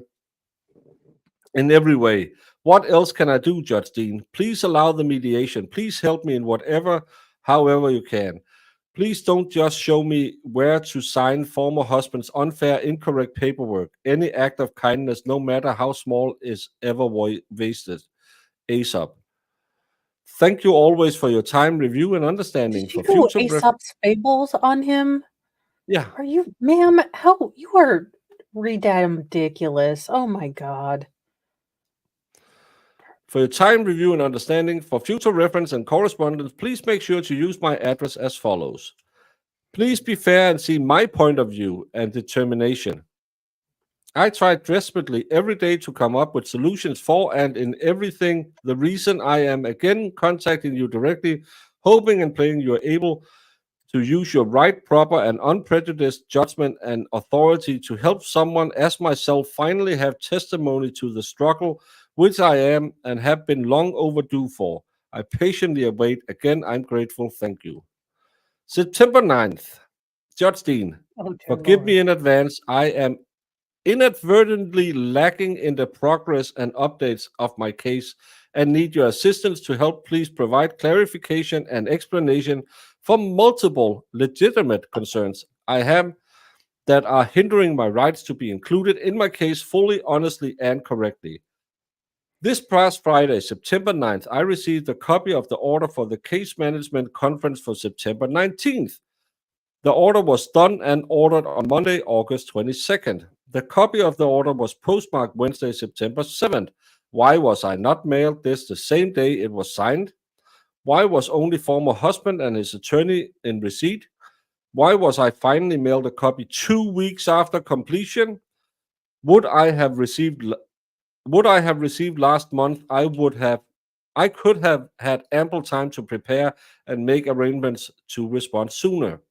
How is this acceptable? Your Honor, why am I not being included on and in everything the same time everyone else is? I am either not at all mailed pertinent information and updates, it's sent to the wrong person, or I'm receiving last minute being made to scramble with the ongoing fear and threat of not being included, and is not by choice either. Do Oh, you all Lord. not understand, remember, or care that I am the other party, the respondent in this case? The way I'm being treated by all other parties is wrong, unjust, and seems unlawful given their appearance. I don't care due to lack of response and the extended length of time I take when I do from not receiving my needed documents to respond accordingly. Now, I have only 5 days from receiving my copy on my end, which includes the time it takes for you to even receive this letter to prayerfully grant permission to me so I can be included at this case management conference in my case next Monday. I do not have a legal representative or steward to also be included at this conference on my behalf, making my efforts and attempts more desperate and my want more furiously. Judge Steen, please understand, please see my determination and the never ending hurdles continuously being pushed in front of me or thrown where I keep having to learn how to. Baker, I'm kind of wishing that she pulled an Atreyu uh, in the Neverending Story and got swallowed by mud at this point. Yeah. I would fly away on Falcor. I'm kidding. I'm so done with this woman. My one wish would be that she would just stop. That would be the Neverending Story part 2, though. So, I mean, if we're pulling out old movies and Mr. J, I love you, please tell me we have a verdict, Baker. No, sadly not. Come on, Because, guys. yeah, get For out of here. cereal. It's Do you almost want me been to 2 take hours. over reading, or is it helping you stay awake? Please do. Okay, We where are. are we? Determination. Hurdles continuously being pushed in front of me or thrown where I keep having to learn how to jump higher and higher. Just know that with my heartfelt will, my honorable cause, and unbridled love for my son, and my rights to be his mother, to be able to make competent, important, and valued decisions in his life, I'm going to learn how to fly over the hurdles in this case and my other case in my battle with the big C and any other health issue I'm dealing with. Fly. I'm not going to jump anymore. It's my right to be heard, seen, and respected. This woman is insufferable. As the person and mother I am, it is not right in any way for me to be ignored, bypassed, which she misspelled because it's a Y, not an I, you ass, and automatically overruled because I am poor with no family or support system. I am not mute. My dog is. I am not mentally, oh, I can't say that word, late in Lady and French or friends. repaired. I am a loving, determined mother, friend, teacher, supporter, suitcaser. I'm also a quote unquote ex wife that the ex husband needs to conclude will always, underlined, be in our son's life and his. That sounds like a fucking threat. and come to an acceptance of the situation, which nonetheless is temporary. There, whenever, now, then, future. Former husband is going to have to respectfully deal with me one way or another. We have a child together. The sooner he comes to terms with all of this, as I have, the sooner the beginning of his hard sought after quote unquote relief can start. And he and whomever else also need to remember crystal balls are a novelty. The hell is she going with this? I am doing everything in every way to stay afloat and still be part of everything involving my son's life and mine. In the meantime, I have been providing quote unquote relief to former husband, ew, in numerous ways on a daily basis. Sorry. While in Nothing. prison, so she's phone mixing him. She's giving him an audio, old fashioned. Yeah. Good God. That's why they took away her phone privileges so much. Hey, Brian, do like I used to do. Stick your hand down there and move it around like a squirrel got caught in your pants. Use What is nails. Jesus giblets. I'm helping him in every way. What is wrong with this woman? Well, Nothing she's was helping as him by not calling him at the middle of the night. Say, "I just killed my boyfriend." Verdict, verdict, let's see. verdict. Nothing.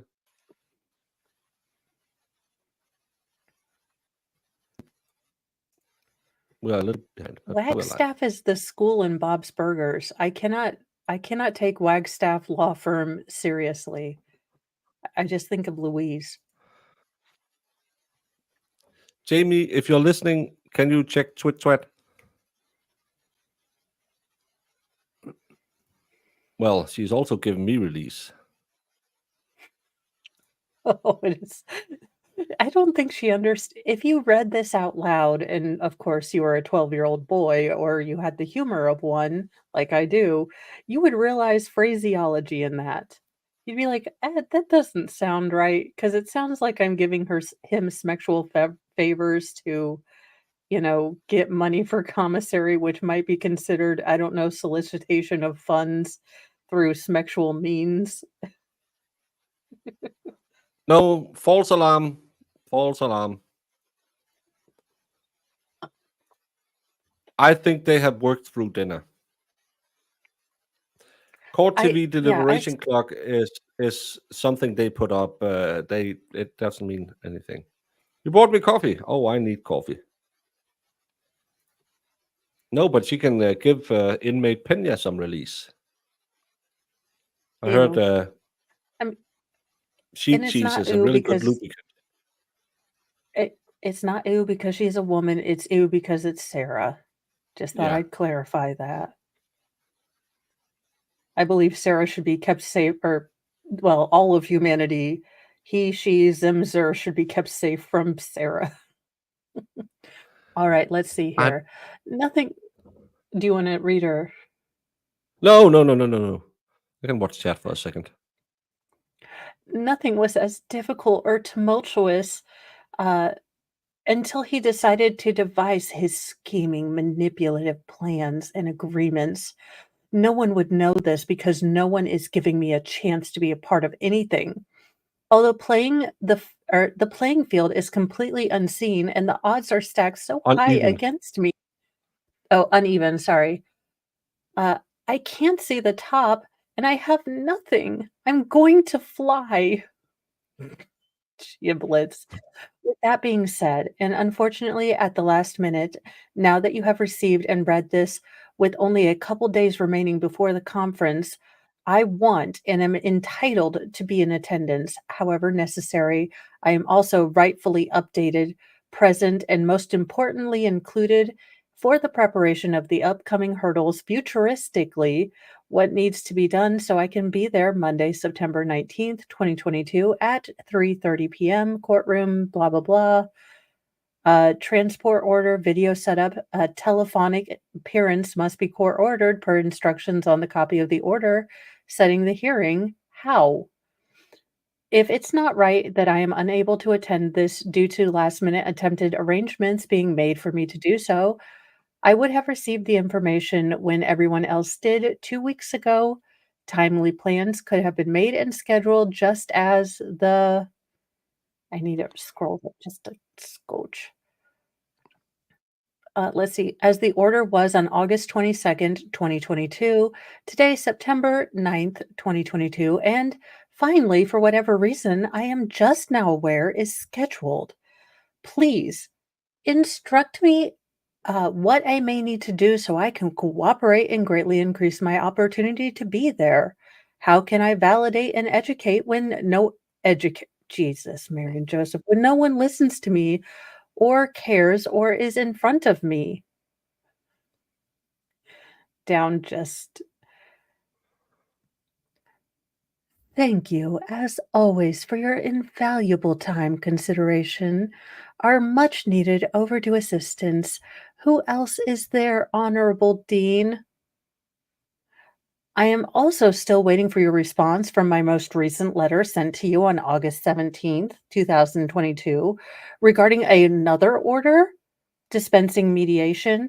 I never received that and was only made aware was generated by my 11-year-old son reading it to me due to being sent to his address. Please provide update for that as well.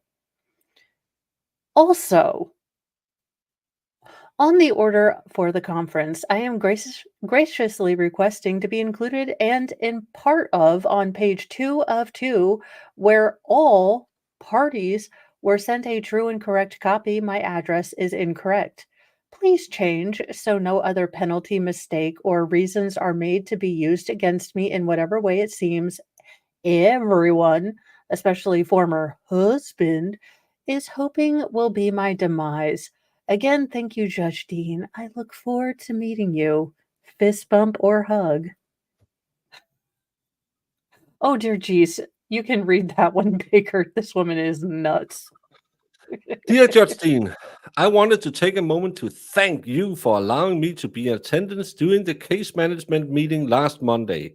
It has been such a long time since something good and real has happened to me since being incarcerated for ongoing 3 years almost. I thank you profusely for helping me, listen to me, and having an open heart and mind to see me as a human being, a mother also. Your He has a great invaluable time, imagination. empathy, and understanding are beyond appreciated. Thank you for seeing me. I am so impressed, and my sincerest gratitude cannot be fully expressed for your kindness and goodness. I look forward to any future meetings there may be and am confident my hard work, determination, and efforts will not return me void and fall on deaf ears. A victory indeed in my battles in preparation for the war on the horizon. I will not creep away as I continue to be brave and fight on. Thank you for giving me hope more than you know. It was an honor to meet you, Your Honor. As sorrowful yet always rejoicing, as poor yet making many rich, as having nothing and possessing all things. 2 Corinthians 6:10. Thank you for seeing that crystal balls don't work at all, ever dust catches. This woman is acting like she's Aragorn at Helm's Deep. Like, we'll fight till dawn. We will. She watched The Patriot and she was like, or Braveheart, and she's like, grr, we will win the day. Bye, Jamie. This We woman don't is a owe you cartoon anything character. and are waiting for you to be beguiled. So we can get out of here and away from you. I don't want to deal with you anymore. I'm going now. Click. Yelling at me so loud the phone is distorted. So loud, former husband. His father came in and told him to stop being mean to me before hanging up. Honorable Dean, this is what was told to me by my 11-year-old son when I asked about his best friend and how she was doing since he hadn't mentioned her in a while. He told me she's she started acting strange after he told her he was moving and wouldn't see her anymore. She's upset with him. The conversations continued with me asking why he's telling his friend this, and nothing set in stone and will be discussed when the time comes. Oh, we're leaving, and it doesn't matter what you say. We have an attorney. Eventually, it turned into the aforementioned statement, and I was laughed at, disrespected, shut down, and hung up on by my son over asking about his friends. You see, this is where I turn and ask, how is this okay, Your Honor? This is exactly how former husband treats me, and his unfortunate successfully passed this disgusting trait to our son. Nonetheless, how dare both of them disregard me the way they are making me feel like I am nothing, no one, worthless, and a joke. I'm sick of being laughed at. I'd rather. Day to talk with former husband calmly and rationally. I asked him why our son spoke to me that way. He did. And where's he getting the idea you're all definitely leaving / moving? He's losing good friends over it. Well, that's the plan, and I figured you should start getting used to it. 15 miles can be overruled. It means nothing. That's why I have an attorney. You don't. We're Does just she waiting. have to put the laughing in? Sorry, I didn't mean to interrupt you, How but would my you God. know he was laughing maniacally when he said it? Okay, Ugh, Jamie, you don't know women like we do. I guess I don't. Men. That's why I have an attorney. You don't. We're just waiting for you to be sentenced. The judge knows everything, and there's not much you can do or say about any of it. You'll see. We're leaving no matter what, regardless of the outcome. What's the point of me fighting for my life with my son when I'm treated the way I am by both of them? This is a form of mental and emotional abuse. Former You want husband to be encouraged. protected from an Hey there, 11-year-old, your son. Jedi Jess is saying verdict in Old Line. Holy shit balls. Oh boy, that was quick. This better be 2 hours. Please, God, let For this be real? real. No, fucking 1 hour. If it's It's real, Sarah Boone. Let's be real. put it on blast. It's Oh yeah, it's let me. that's an hour. What? An hour. Oh, Well, the verdict isn't going. I do. But it's not my first trial stream. yeah, I know. So Law it's and really crime an hour. tweeted. Oh, okay. I'm just gonna. I It's didn't want roughly to an put hour. out.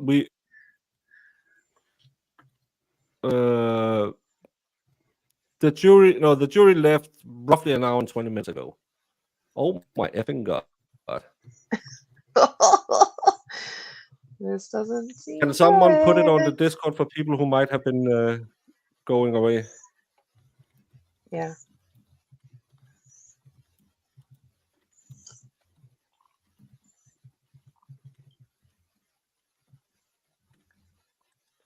But they need to call the lawyers back and stuff like that. So She said it's a verdict. She said it's verdict. Marissa.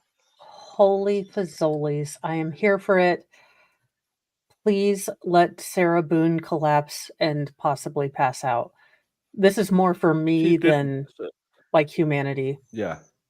Actually, it's good for humanity And too. And with 161 votes, 70% says yes to more bingo for cases. So now we just have to find our next case, because I have nothing, absolutely nothing on the docket till January. Well, there's a hearing in the Karen Reed case coming up. But And Boosh, you win. You called it. These 1 hour. jurors It's were like, an let's hour get the 20. lasagna and leave. Yeah, can we get in a docket back? To be fair, I'll when just I have to did see if- jury duty, we took about 10 minutes. We were ready to leave too, but we had also in Indiana, you're allowed to discuss the case not come to any conclusions on every break, which is something that is really, really odd to me because of, the jury instructions in most other states. Yeah. But we had already talked about just about everything, and we were like, let's go. Yeah, and they because you can get a witness that can totally change what you talked about earlier. So, but let's get back to Sarah while we're waiting. Yes, we have the Quinton Nixon on 29th that is supposed to continue. I'll just read it and you can watch court while it happens. Oh, sounds good. This is a form of mental and emotional abuse. Former husband encourages and enables it. I'm yelled at for everything. I'm afraid to call for fear I'll be obliterated and brought to a new level of low, or try to see how hard I can be made to cry, then laughed at. I'm damned if I do and damned if I don't. If you do continue in my fight, which I will and am, I'm disrespected and almost destroyed. If I don't, then I look like an uncaring, heartless, incompetent mother, person, former husband is hell-bent on making me out to be. I just started speaking to my son from being screamed at with cruel lies and horrible, mean things that I will not repeat over nothing. I didn't call for 3 weeks because of the shock and pure hurt. I am still in for what was said. I am made to feel like a chore, burden, a pest. Well, I am not welcomed. Like life is better without me. Everything is one-sided. My son never met my parents, grandparents, aunt or uncles, deceased. Never knew my family. He only knows the Boones who viciously slander me, his mother, behind my back. Have perpetually made me the dumb black sheep and continuously plot my demise together. They poisoned my son and pitted him against me since day one when I was just 9 days into my incarceration. Former husband took it upon himself to make the egregious decision to tell him I would be gone and he wouldn't see me for 25 years or longer of his little life. My son cannot be my son and is tortured by the confusion in whatever he can be, in whether he can be close to me like we always been, or even be nice to me. I feel to be home. Our son is just an innocent pawn in former husband's scheme to seek his sad, bitter, unrelenting revenge against me. He has broken plastic and covered it in fool's gold. He is not the angel he appears to be. He is an insensitive, callous tyrant and fully endorsed by his family. No one listens to me. I have made the active decisions to not call for an undetermined length of time so I can take a break from the beratement. I can only take the terrors inflicted by former husband in doses. Right now, I've gotten my fill from both of them. If my son wants to speak to me, he can write or schedule a visit, which I doubt will happen for the lack of encouragement and inclusion of me to have a relationship with our son by former husband. Please understand, I can only take so much. On top of everything else, I love my son. I need my son, just not this version, not right now. Your son is your son no matter what version he is. No, you know what? No. Again, I have 3 teenagers right now, almost 4. And are they sometimes not the easiest people to like? Absolutely. But you give them grace because you remember what you were like as a teen. Your brain is on fire with hormones. You don't see your parents as people, they're your parents. And, they're kids. So you give them a lot of grace because Yeah. you acted like a pain in the behind teenager and you're still alive, which meant your parents, let you live. So for the love of God, this woman is so incredibly selfish. She wants unconditional love, but is so conditional with her love. It is so beyond my grasp to understand her worldview. And used to be younger, this is Sarah's writing in her divorce case. And Kim, don't go anywhere. We have a verdict, so don't go anywhere. But go back and rewatch state closing. Defense closing was at most times incoherent ramblings.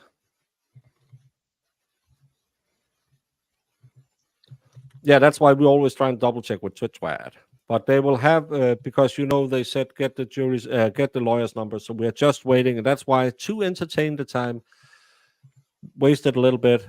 I am reading Sarah Boone's heartfelt FU to her son because he didn't say the words she wanted him to say. What can I do? What can you do, please? This is not right. Every time I try to speak to former husband about anything, ends up ugly and unsuccessfully. He has taken it upon himself to self-diagnose my case from watching YouTube, his reliable source. Hey, Brian Boone, if you want to do an interview, give us a call at brokenbaker22@gmail.com. And of course, Court TV, telling me my trial is less than 3 weeks away. Assumed I fired all of my attorneys. Remember, I am a number 6, but not by choice. And constantly telling me how wrong I'm doing everything. He keeps asking me why I keep delaying everything. He gives assumed case details about witnesses, occurrences, etc. over phone, telling me about my case. He is assuming everything. He thinks he knows everything about my case. This is wrong.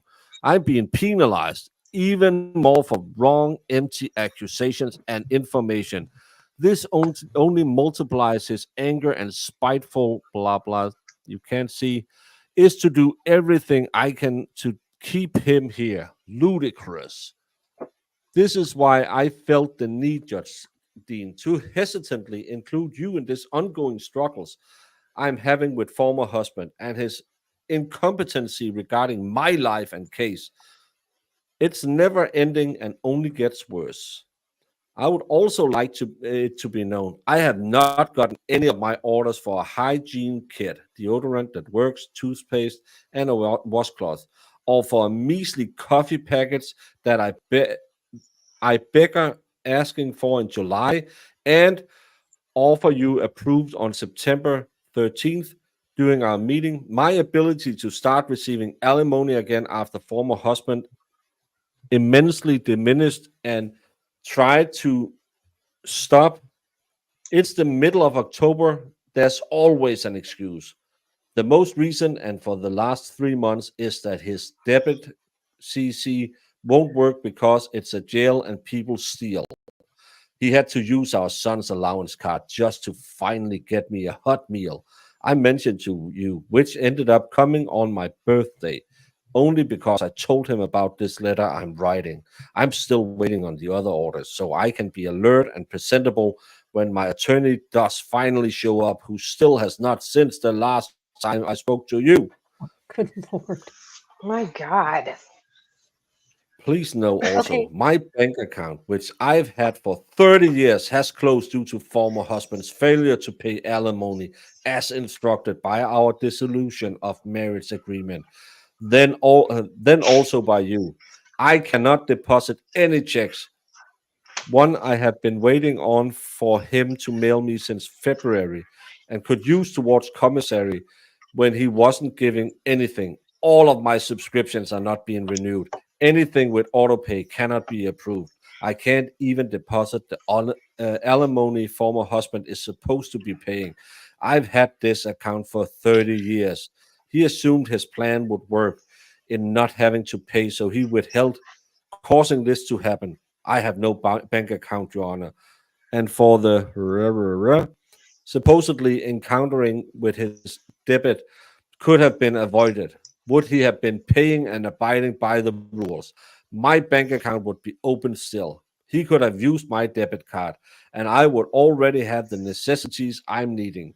Former husband is his own troublemaker. He makes his life difficult all of his assumption and defiant attitude. Even if I wasn't incarcerated, I'd be getting the same problems from him. He keeps tripping over his power trips and taking it out on me. Where are my orders? How can I get my bank account reopened? He gets no relief from his own doing. Everything was okay before he tried implementing all of his agreements and started a second job soothsaying.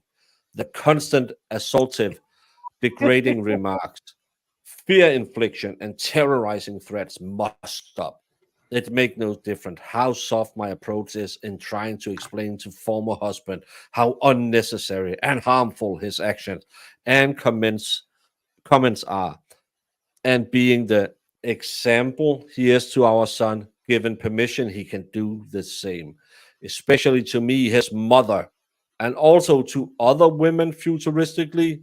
Just stop, please. Former husband tries to taunt me every opportunity he can to get every opportunity he gets every opportunity he can to get a reaction from me, knowing he's got the upper hand in almost everything and can either laugh at me or hang up or both. As said before, I am not helpless. I have God and your awareness on my situation, Judge Steen, to hopefully impose your authority in all manners available to provide any permissible release for everyone. Something needs to be done sooner than later, considering. Blink. Just checking. We're still live. We are live. Just to make sure. Something needs to be done sooner than later, considering my trial has an unknown date. I refuse to continue cooperating with former husband on any of his terms and the way they are being handled. Look at the bigger picture. In conclusion, the most painful, horrific remark made to me by former husband so far during my attempted call to talk about our son's upcoming birthday, with the conversation always turning into their, and of course that's copied wrong. When you're finally put away, this move will be the best thing to happen to us. We can't wait to get out of Orlando and away from you, laughing.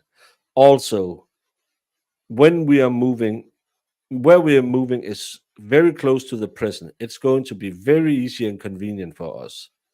Thank you for your time and assistance. Most of all, your understanding. I waited as long as I could in everything to involve you, but I don't know what to do and how much more abuse I could endure it.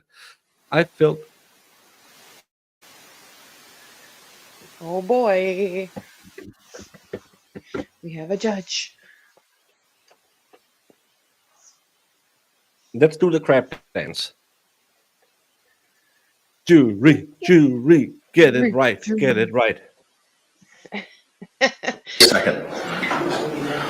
We are on the record. Yeah, 1 hour, 1.5 hours. If it's a verdict, it's not a hung jury. That's 100% sure. It is either not guilty or guilty. It's not lesser included. It's not a hung jury. It must be yes or no. And holy crow, I have never wished I were a boy more, because my bladder was like, I is nervous. So I heard the judge come back and I was like, come on, hurry up, come on. I know TMI, but still. No, that was PMI. True. And case number 2020 CF 2603, State of Florida versus Sarah Boone. State, we get your parents for the record. Yes, you're on behalf of the state. William Jenkins State. Defense. James Owens for Ms. Boone. Kevin Becker, Sarah Boone. Mr. Peterson's not going to be here for the vote. Okay, all right. Ms. Boone is seated at counsel's table, wearing the same clothing from this morning. Yes, Mr. Beck. The judge, they've got her in chains, and they've got her in the ankle handcuffs, so she can't go anywhere. I'm just asking, we would like to rise during the jury coming in. I'm asking if there's any way we can take off the handcuffs and the waist chain so that the jury wouldn't see it, in case there's something wrong with the verdict form or there's an issue, which sometimes happens, but that's my position. Okay. I've been advised by the sheriff that during the reading of the verdict, due to Miss Boone's status as an inmate, their leg irons and the cuffs are to be attached. But she's going to stay seated. That's fine. Mr. Beck's going to stay seated. I would ask for us all to remain seated and remind everybody in the gallery that there should be no emotional reactions. I was just about to address that, sir. Thank you very much. All right, members of the jury, my understanding, or members of the gallery, good evening. My understanding is that the jury in this matter has reached a verdict. I don't know what it's going to be until it's read. If you are unable to contain yourself emotionally and you're going to react in any way, be it in joy or in sadness, I'm going to ask you politely to excuse yourself at this time. The judge can barely say sadness. He's like, no, Cannot be any emotional outbursts when the verdict is read. Does everybody understand that? I see everybody nodding their heads. Okay. Try to refresh your... State, are we ready to bring in our jury? Yes, Your Honor. Defense, are we ready to bring in our jury? Yes, Judge. All right, let's go ahead and bring in our jury. Everyone will remain seated.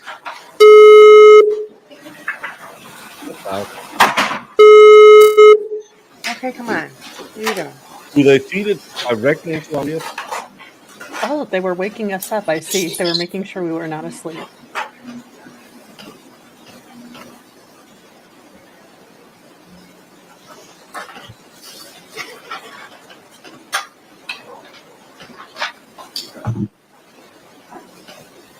Woo! Always the most exciting part. Oh, I'm feeling Dang it, oddly nervous now. I'm getting a whiskey to no matter how it goes, I'm going. Oh, dang it, Baker. State, do you recognize our jury? Yes, Your Honor. Defense, do you recognize our jury? Yes, sir. Members of the jury, you may be seated. Thank you. Members of our jury, good evening. I understand that you've come to a verdict in this case. Yes. If you could please hand the verdict form to the deputy, please.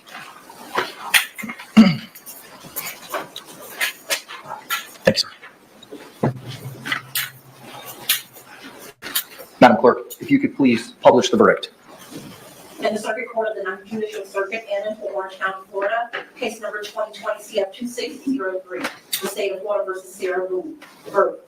We, the jury, find the defendant guilty of murder in the second degree as charged in the information.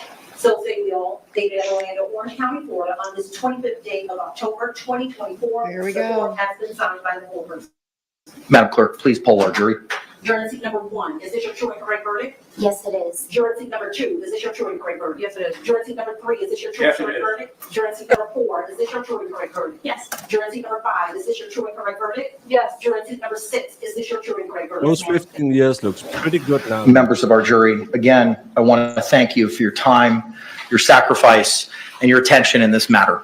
I know that we spent almost 2 weeks together, and it was not taken lightly, and I really appreciate the time and the effort and the sacrifice that you put into this case.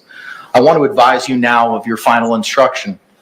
Members, ladies and gentlemen, I wish to thank you for your time and your consideration in this case. I also wish to advise you of some very special privileges enjoyed by jurors. No juror can ever be required to talk about the discussions that occurred in the jury room except by court order. For many centuries, our society has relied upon juries for consideration of difficult cases.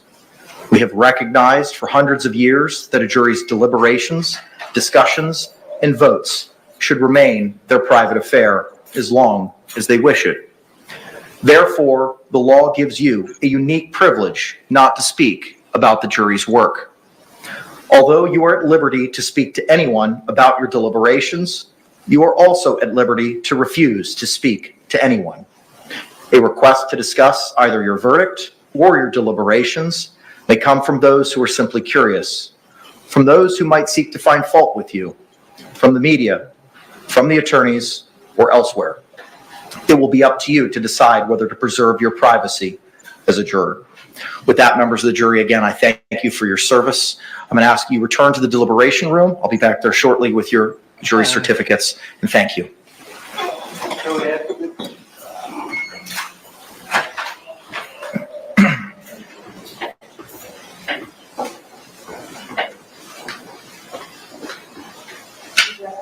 Your Honorship, futuristically, I would have to complain about representation. Ms. Boone, the jury has spoken in this matter and has found you guilty of murder in the second degree. The court adjudicates you guilty of murder in the second degree. As this is your first felony conviction, you are entitled to a pre-sentencing investigation by the Department of Corrections. Mr. Owens, are you seeking that in this case? Yes. Okay. State, I will order the Department of Corrections to prepare the pre-sentencing investigation.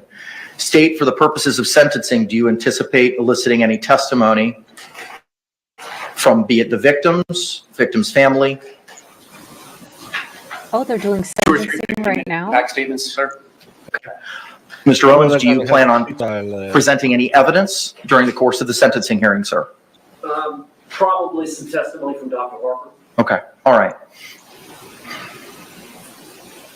No, I think. How long do you think, State, that you would need? You mean timing wise, or are we thinking? A quantum of time, sir. Yeah, well, normally it takes about 30 days or so. I'm confirming with Anita as to availability. I just want to know from your side of the ledger, how much time? Okay, 15 minutes. How much time do you think you're going to need to produce anything from your side of the ledger, sir? Mr. Owens?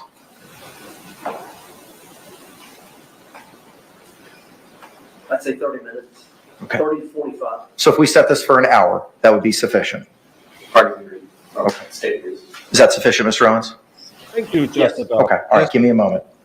It's the Lord making me dance. Or maybe it's because it's almost 3 a.m. Yeah. Dave, 22 and a half is minimum.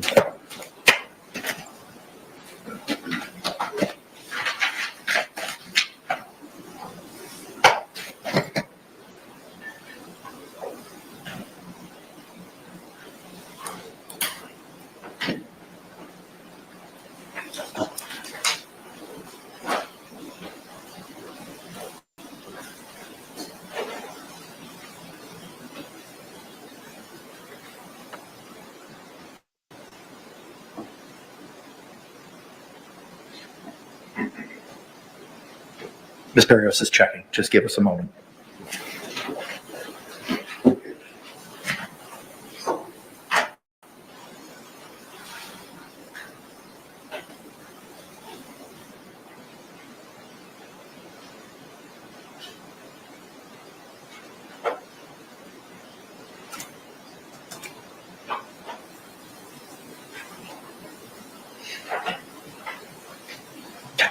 We can set this matter for 1:30 in the afternoon for sentencing on December 2.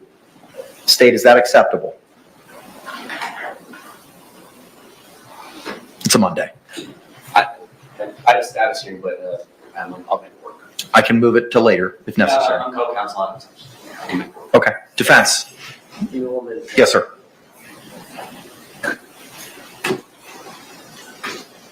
That's Monday, December 2 at 1:30. Yes, sir. I can be here.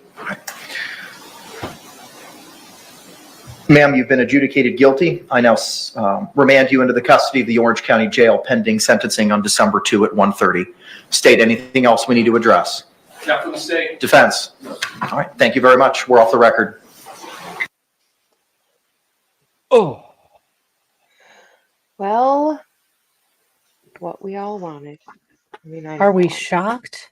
No. I mean, well, there was a honest, piece of me that was like, little bit. could be a little bit, yeah. I After the honestly thought Nicholas- they might go for like a lesser included or something. Yeah.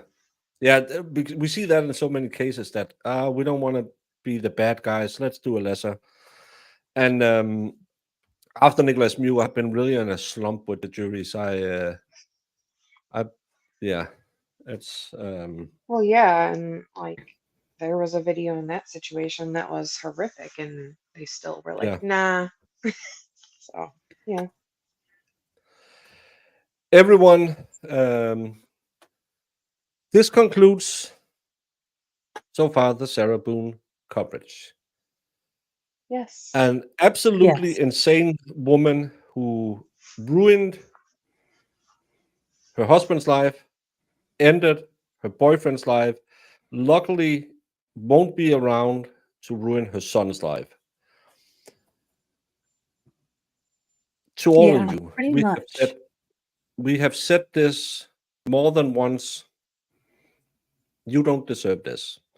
If you can see any of the same traits and you're just saying, well, she'll be better if I just consider if you might need to reach out to someone who can help you. Yes. DV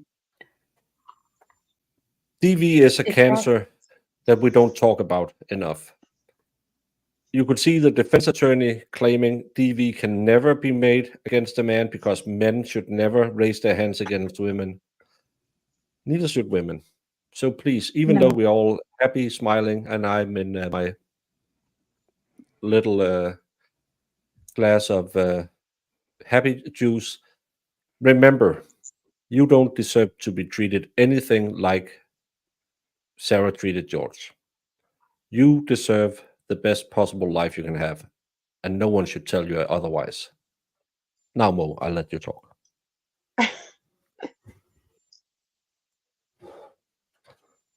Oh, it's just I talked over her every time, so. Well, her earphones are dying, she said. Oh, her so- earphones Yeah. are dying. I didn't know. Yeah, so I'm trying to charge them quickly, but my earphones are like, we've been on for 7 hours. Yeah. So I'm trying to like slowly like quick recharge them because of course I've lost the other one and have no idea where it is. I blame Friberto, but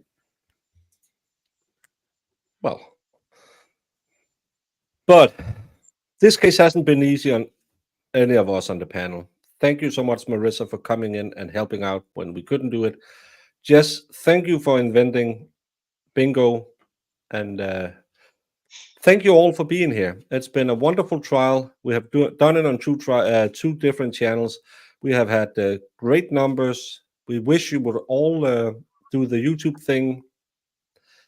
Doesn't cost you anything, and it just makes us giggle like schoolgirls. We will be back in. Well, you ladies will be back in. just a little bit. You'll be back in 12 hours, where we will be Yeah. doing Stab Your Day, my, Mo, and Jamie's Saturday show, where we talk about nothing trial related until we start talking about it.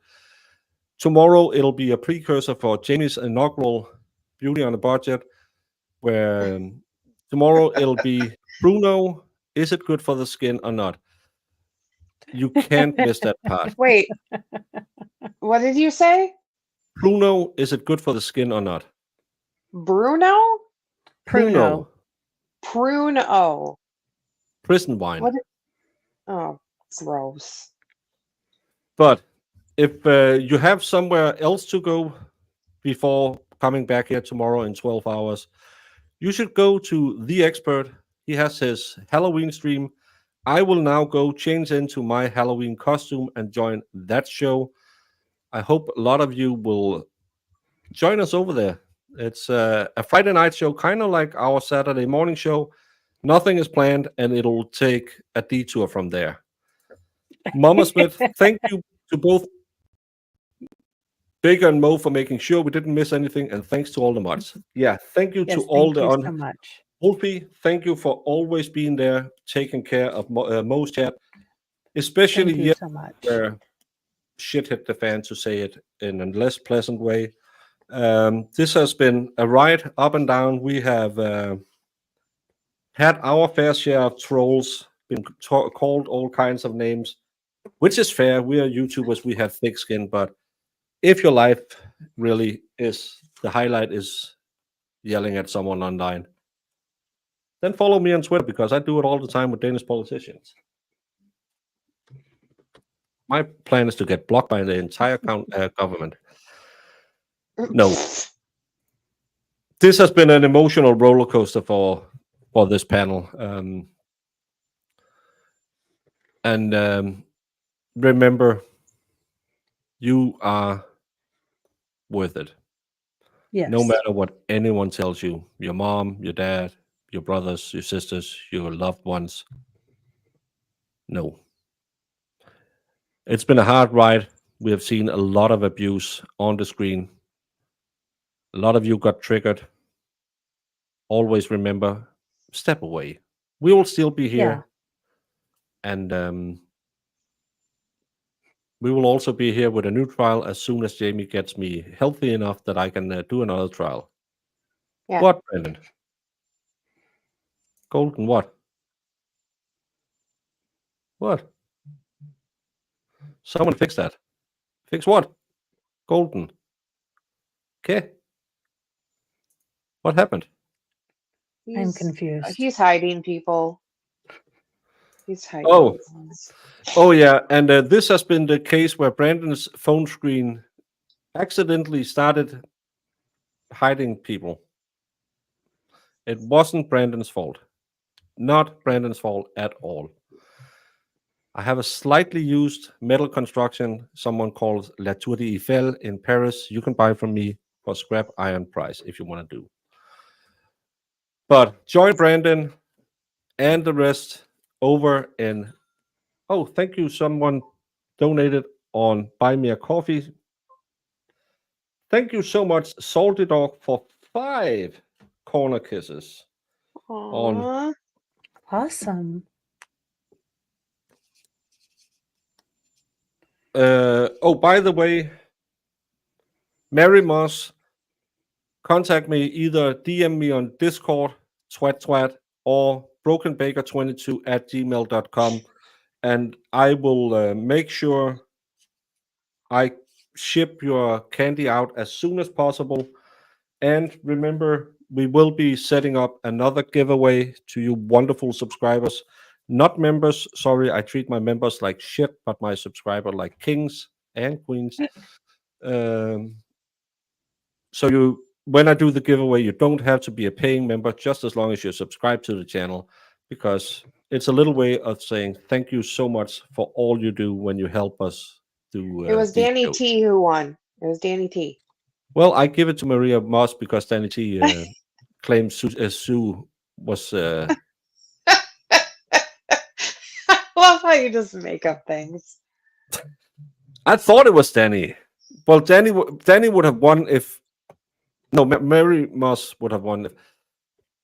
Danny T got it. Everyone, it's 3:07 a.m. and I You still are have to do delusional. at least Yep. an hour on another show, and then I have to be back again in less than 12 hours. Tomorrow will be a lot of interpretant dancing by the alternate juror. So, as they say on Rossman's Rants, hasta la taco. I need to find my outro. What exhibit are you referring to? I'm going to make this 100, Your Honor. All right. 100. 100. Because it is 100% 100%. correct. Checking your So you literally built a cannon? Yeah, it's pretty awesome. All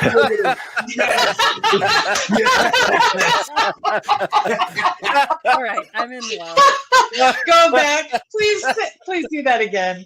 Oh, that was the cutest thing I've ever seen. While I'm waiting for this, did you, whether it's true or not, believe that Mr. Randolph had slept with your wife? I wouldn't have cared. You wouldn't have cared? No. Did you believe he had slept with your wife? No. Did you believe he slept with your mother-in-law? Probably did. Everybody has.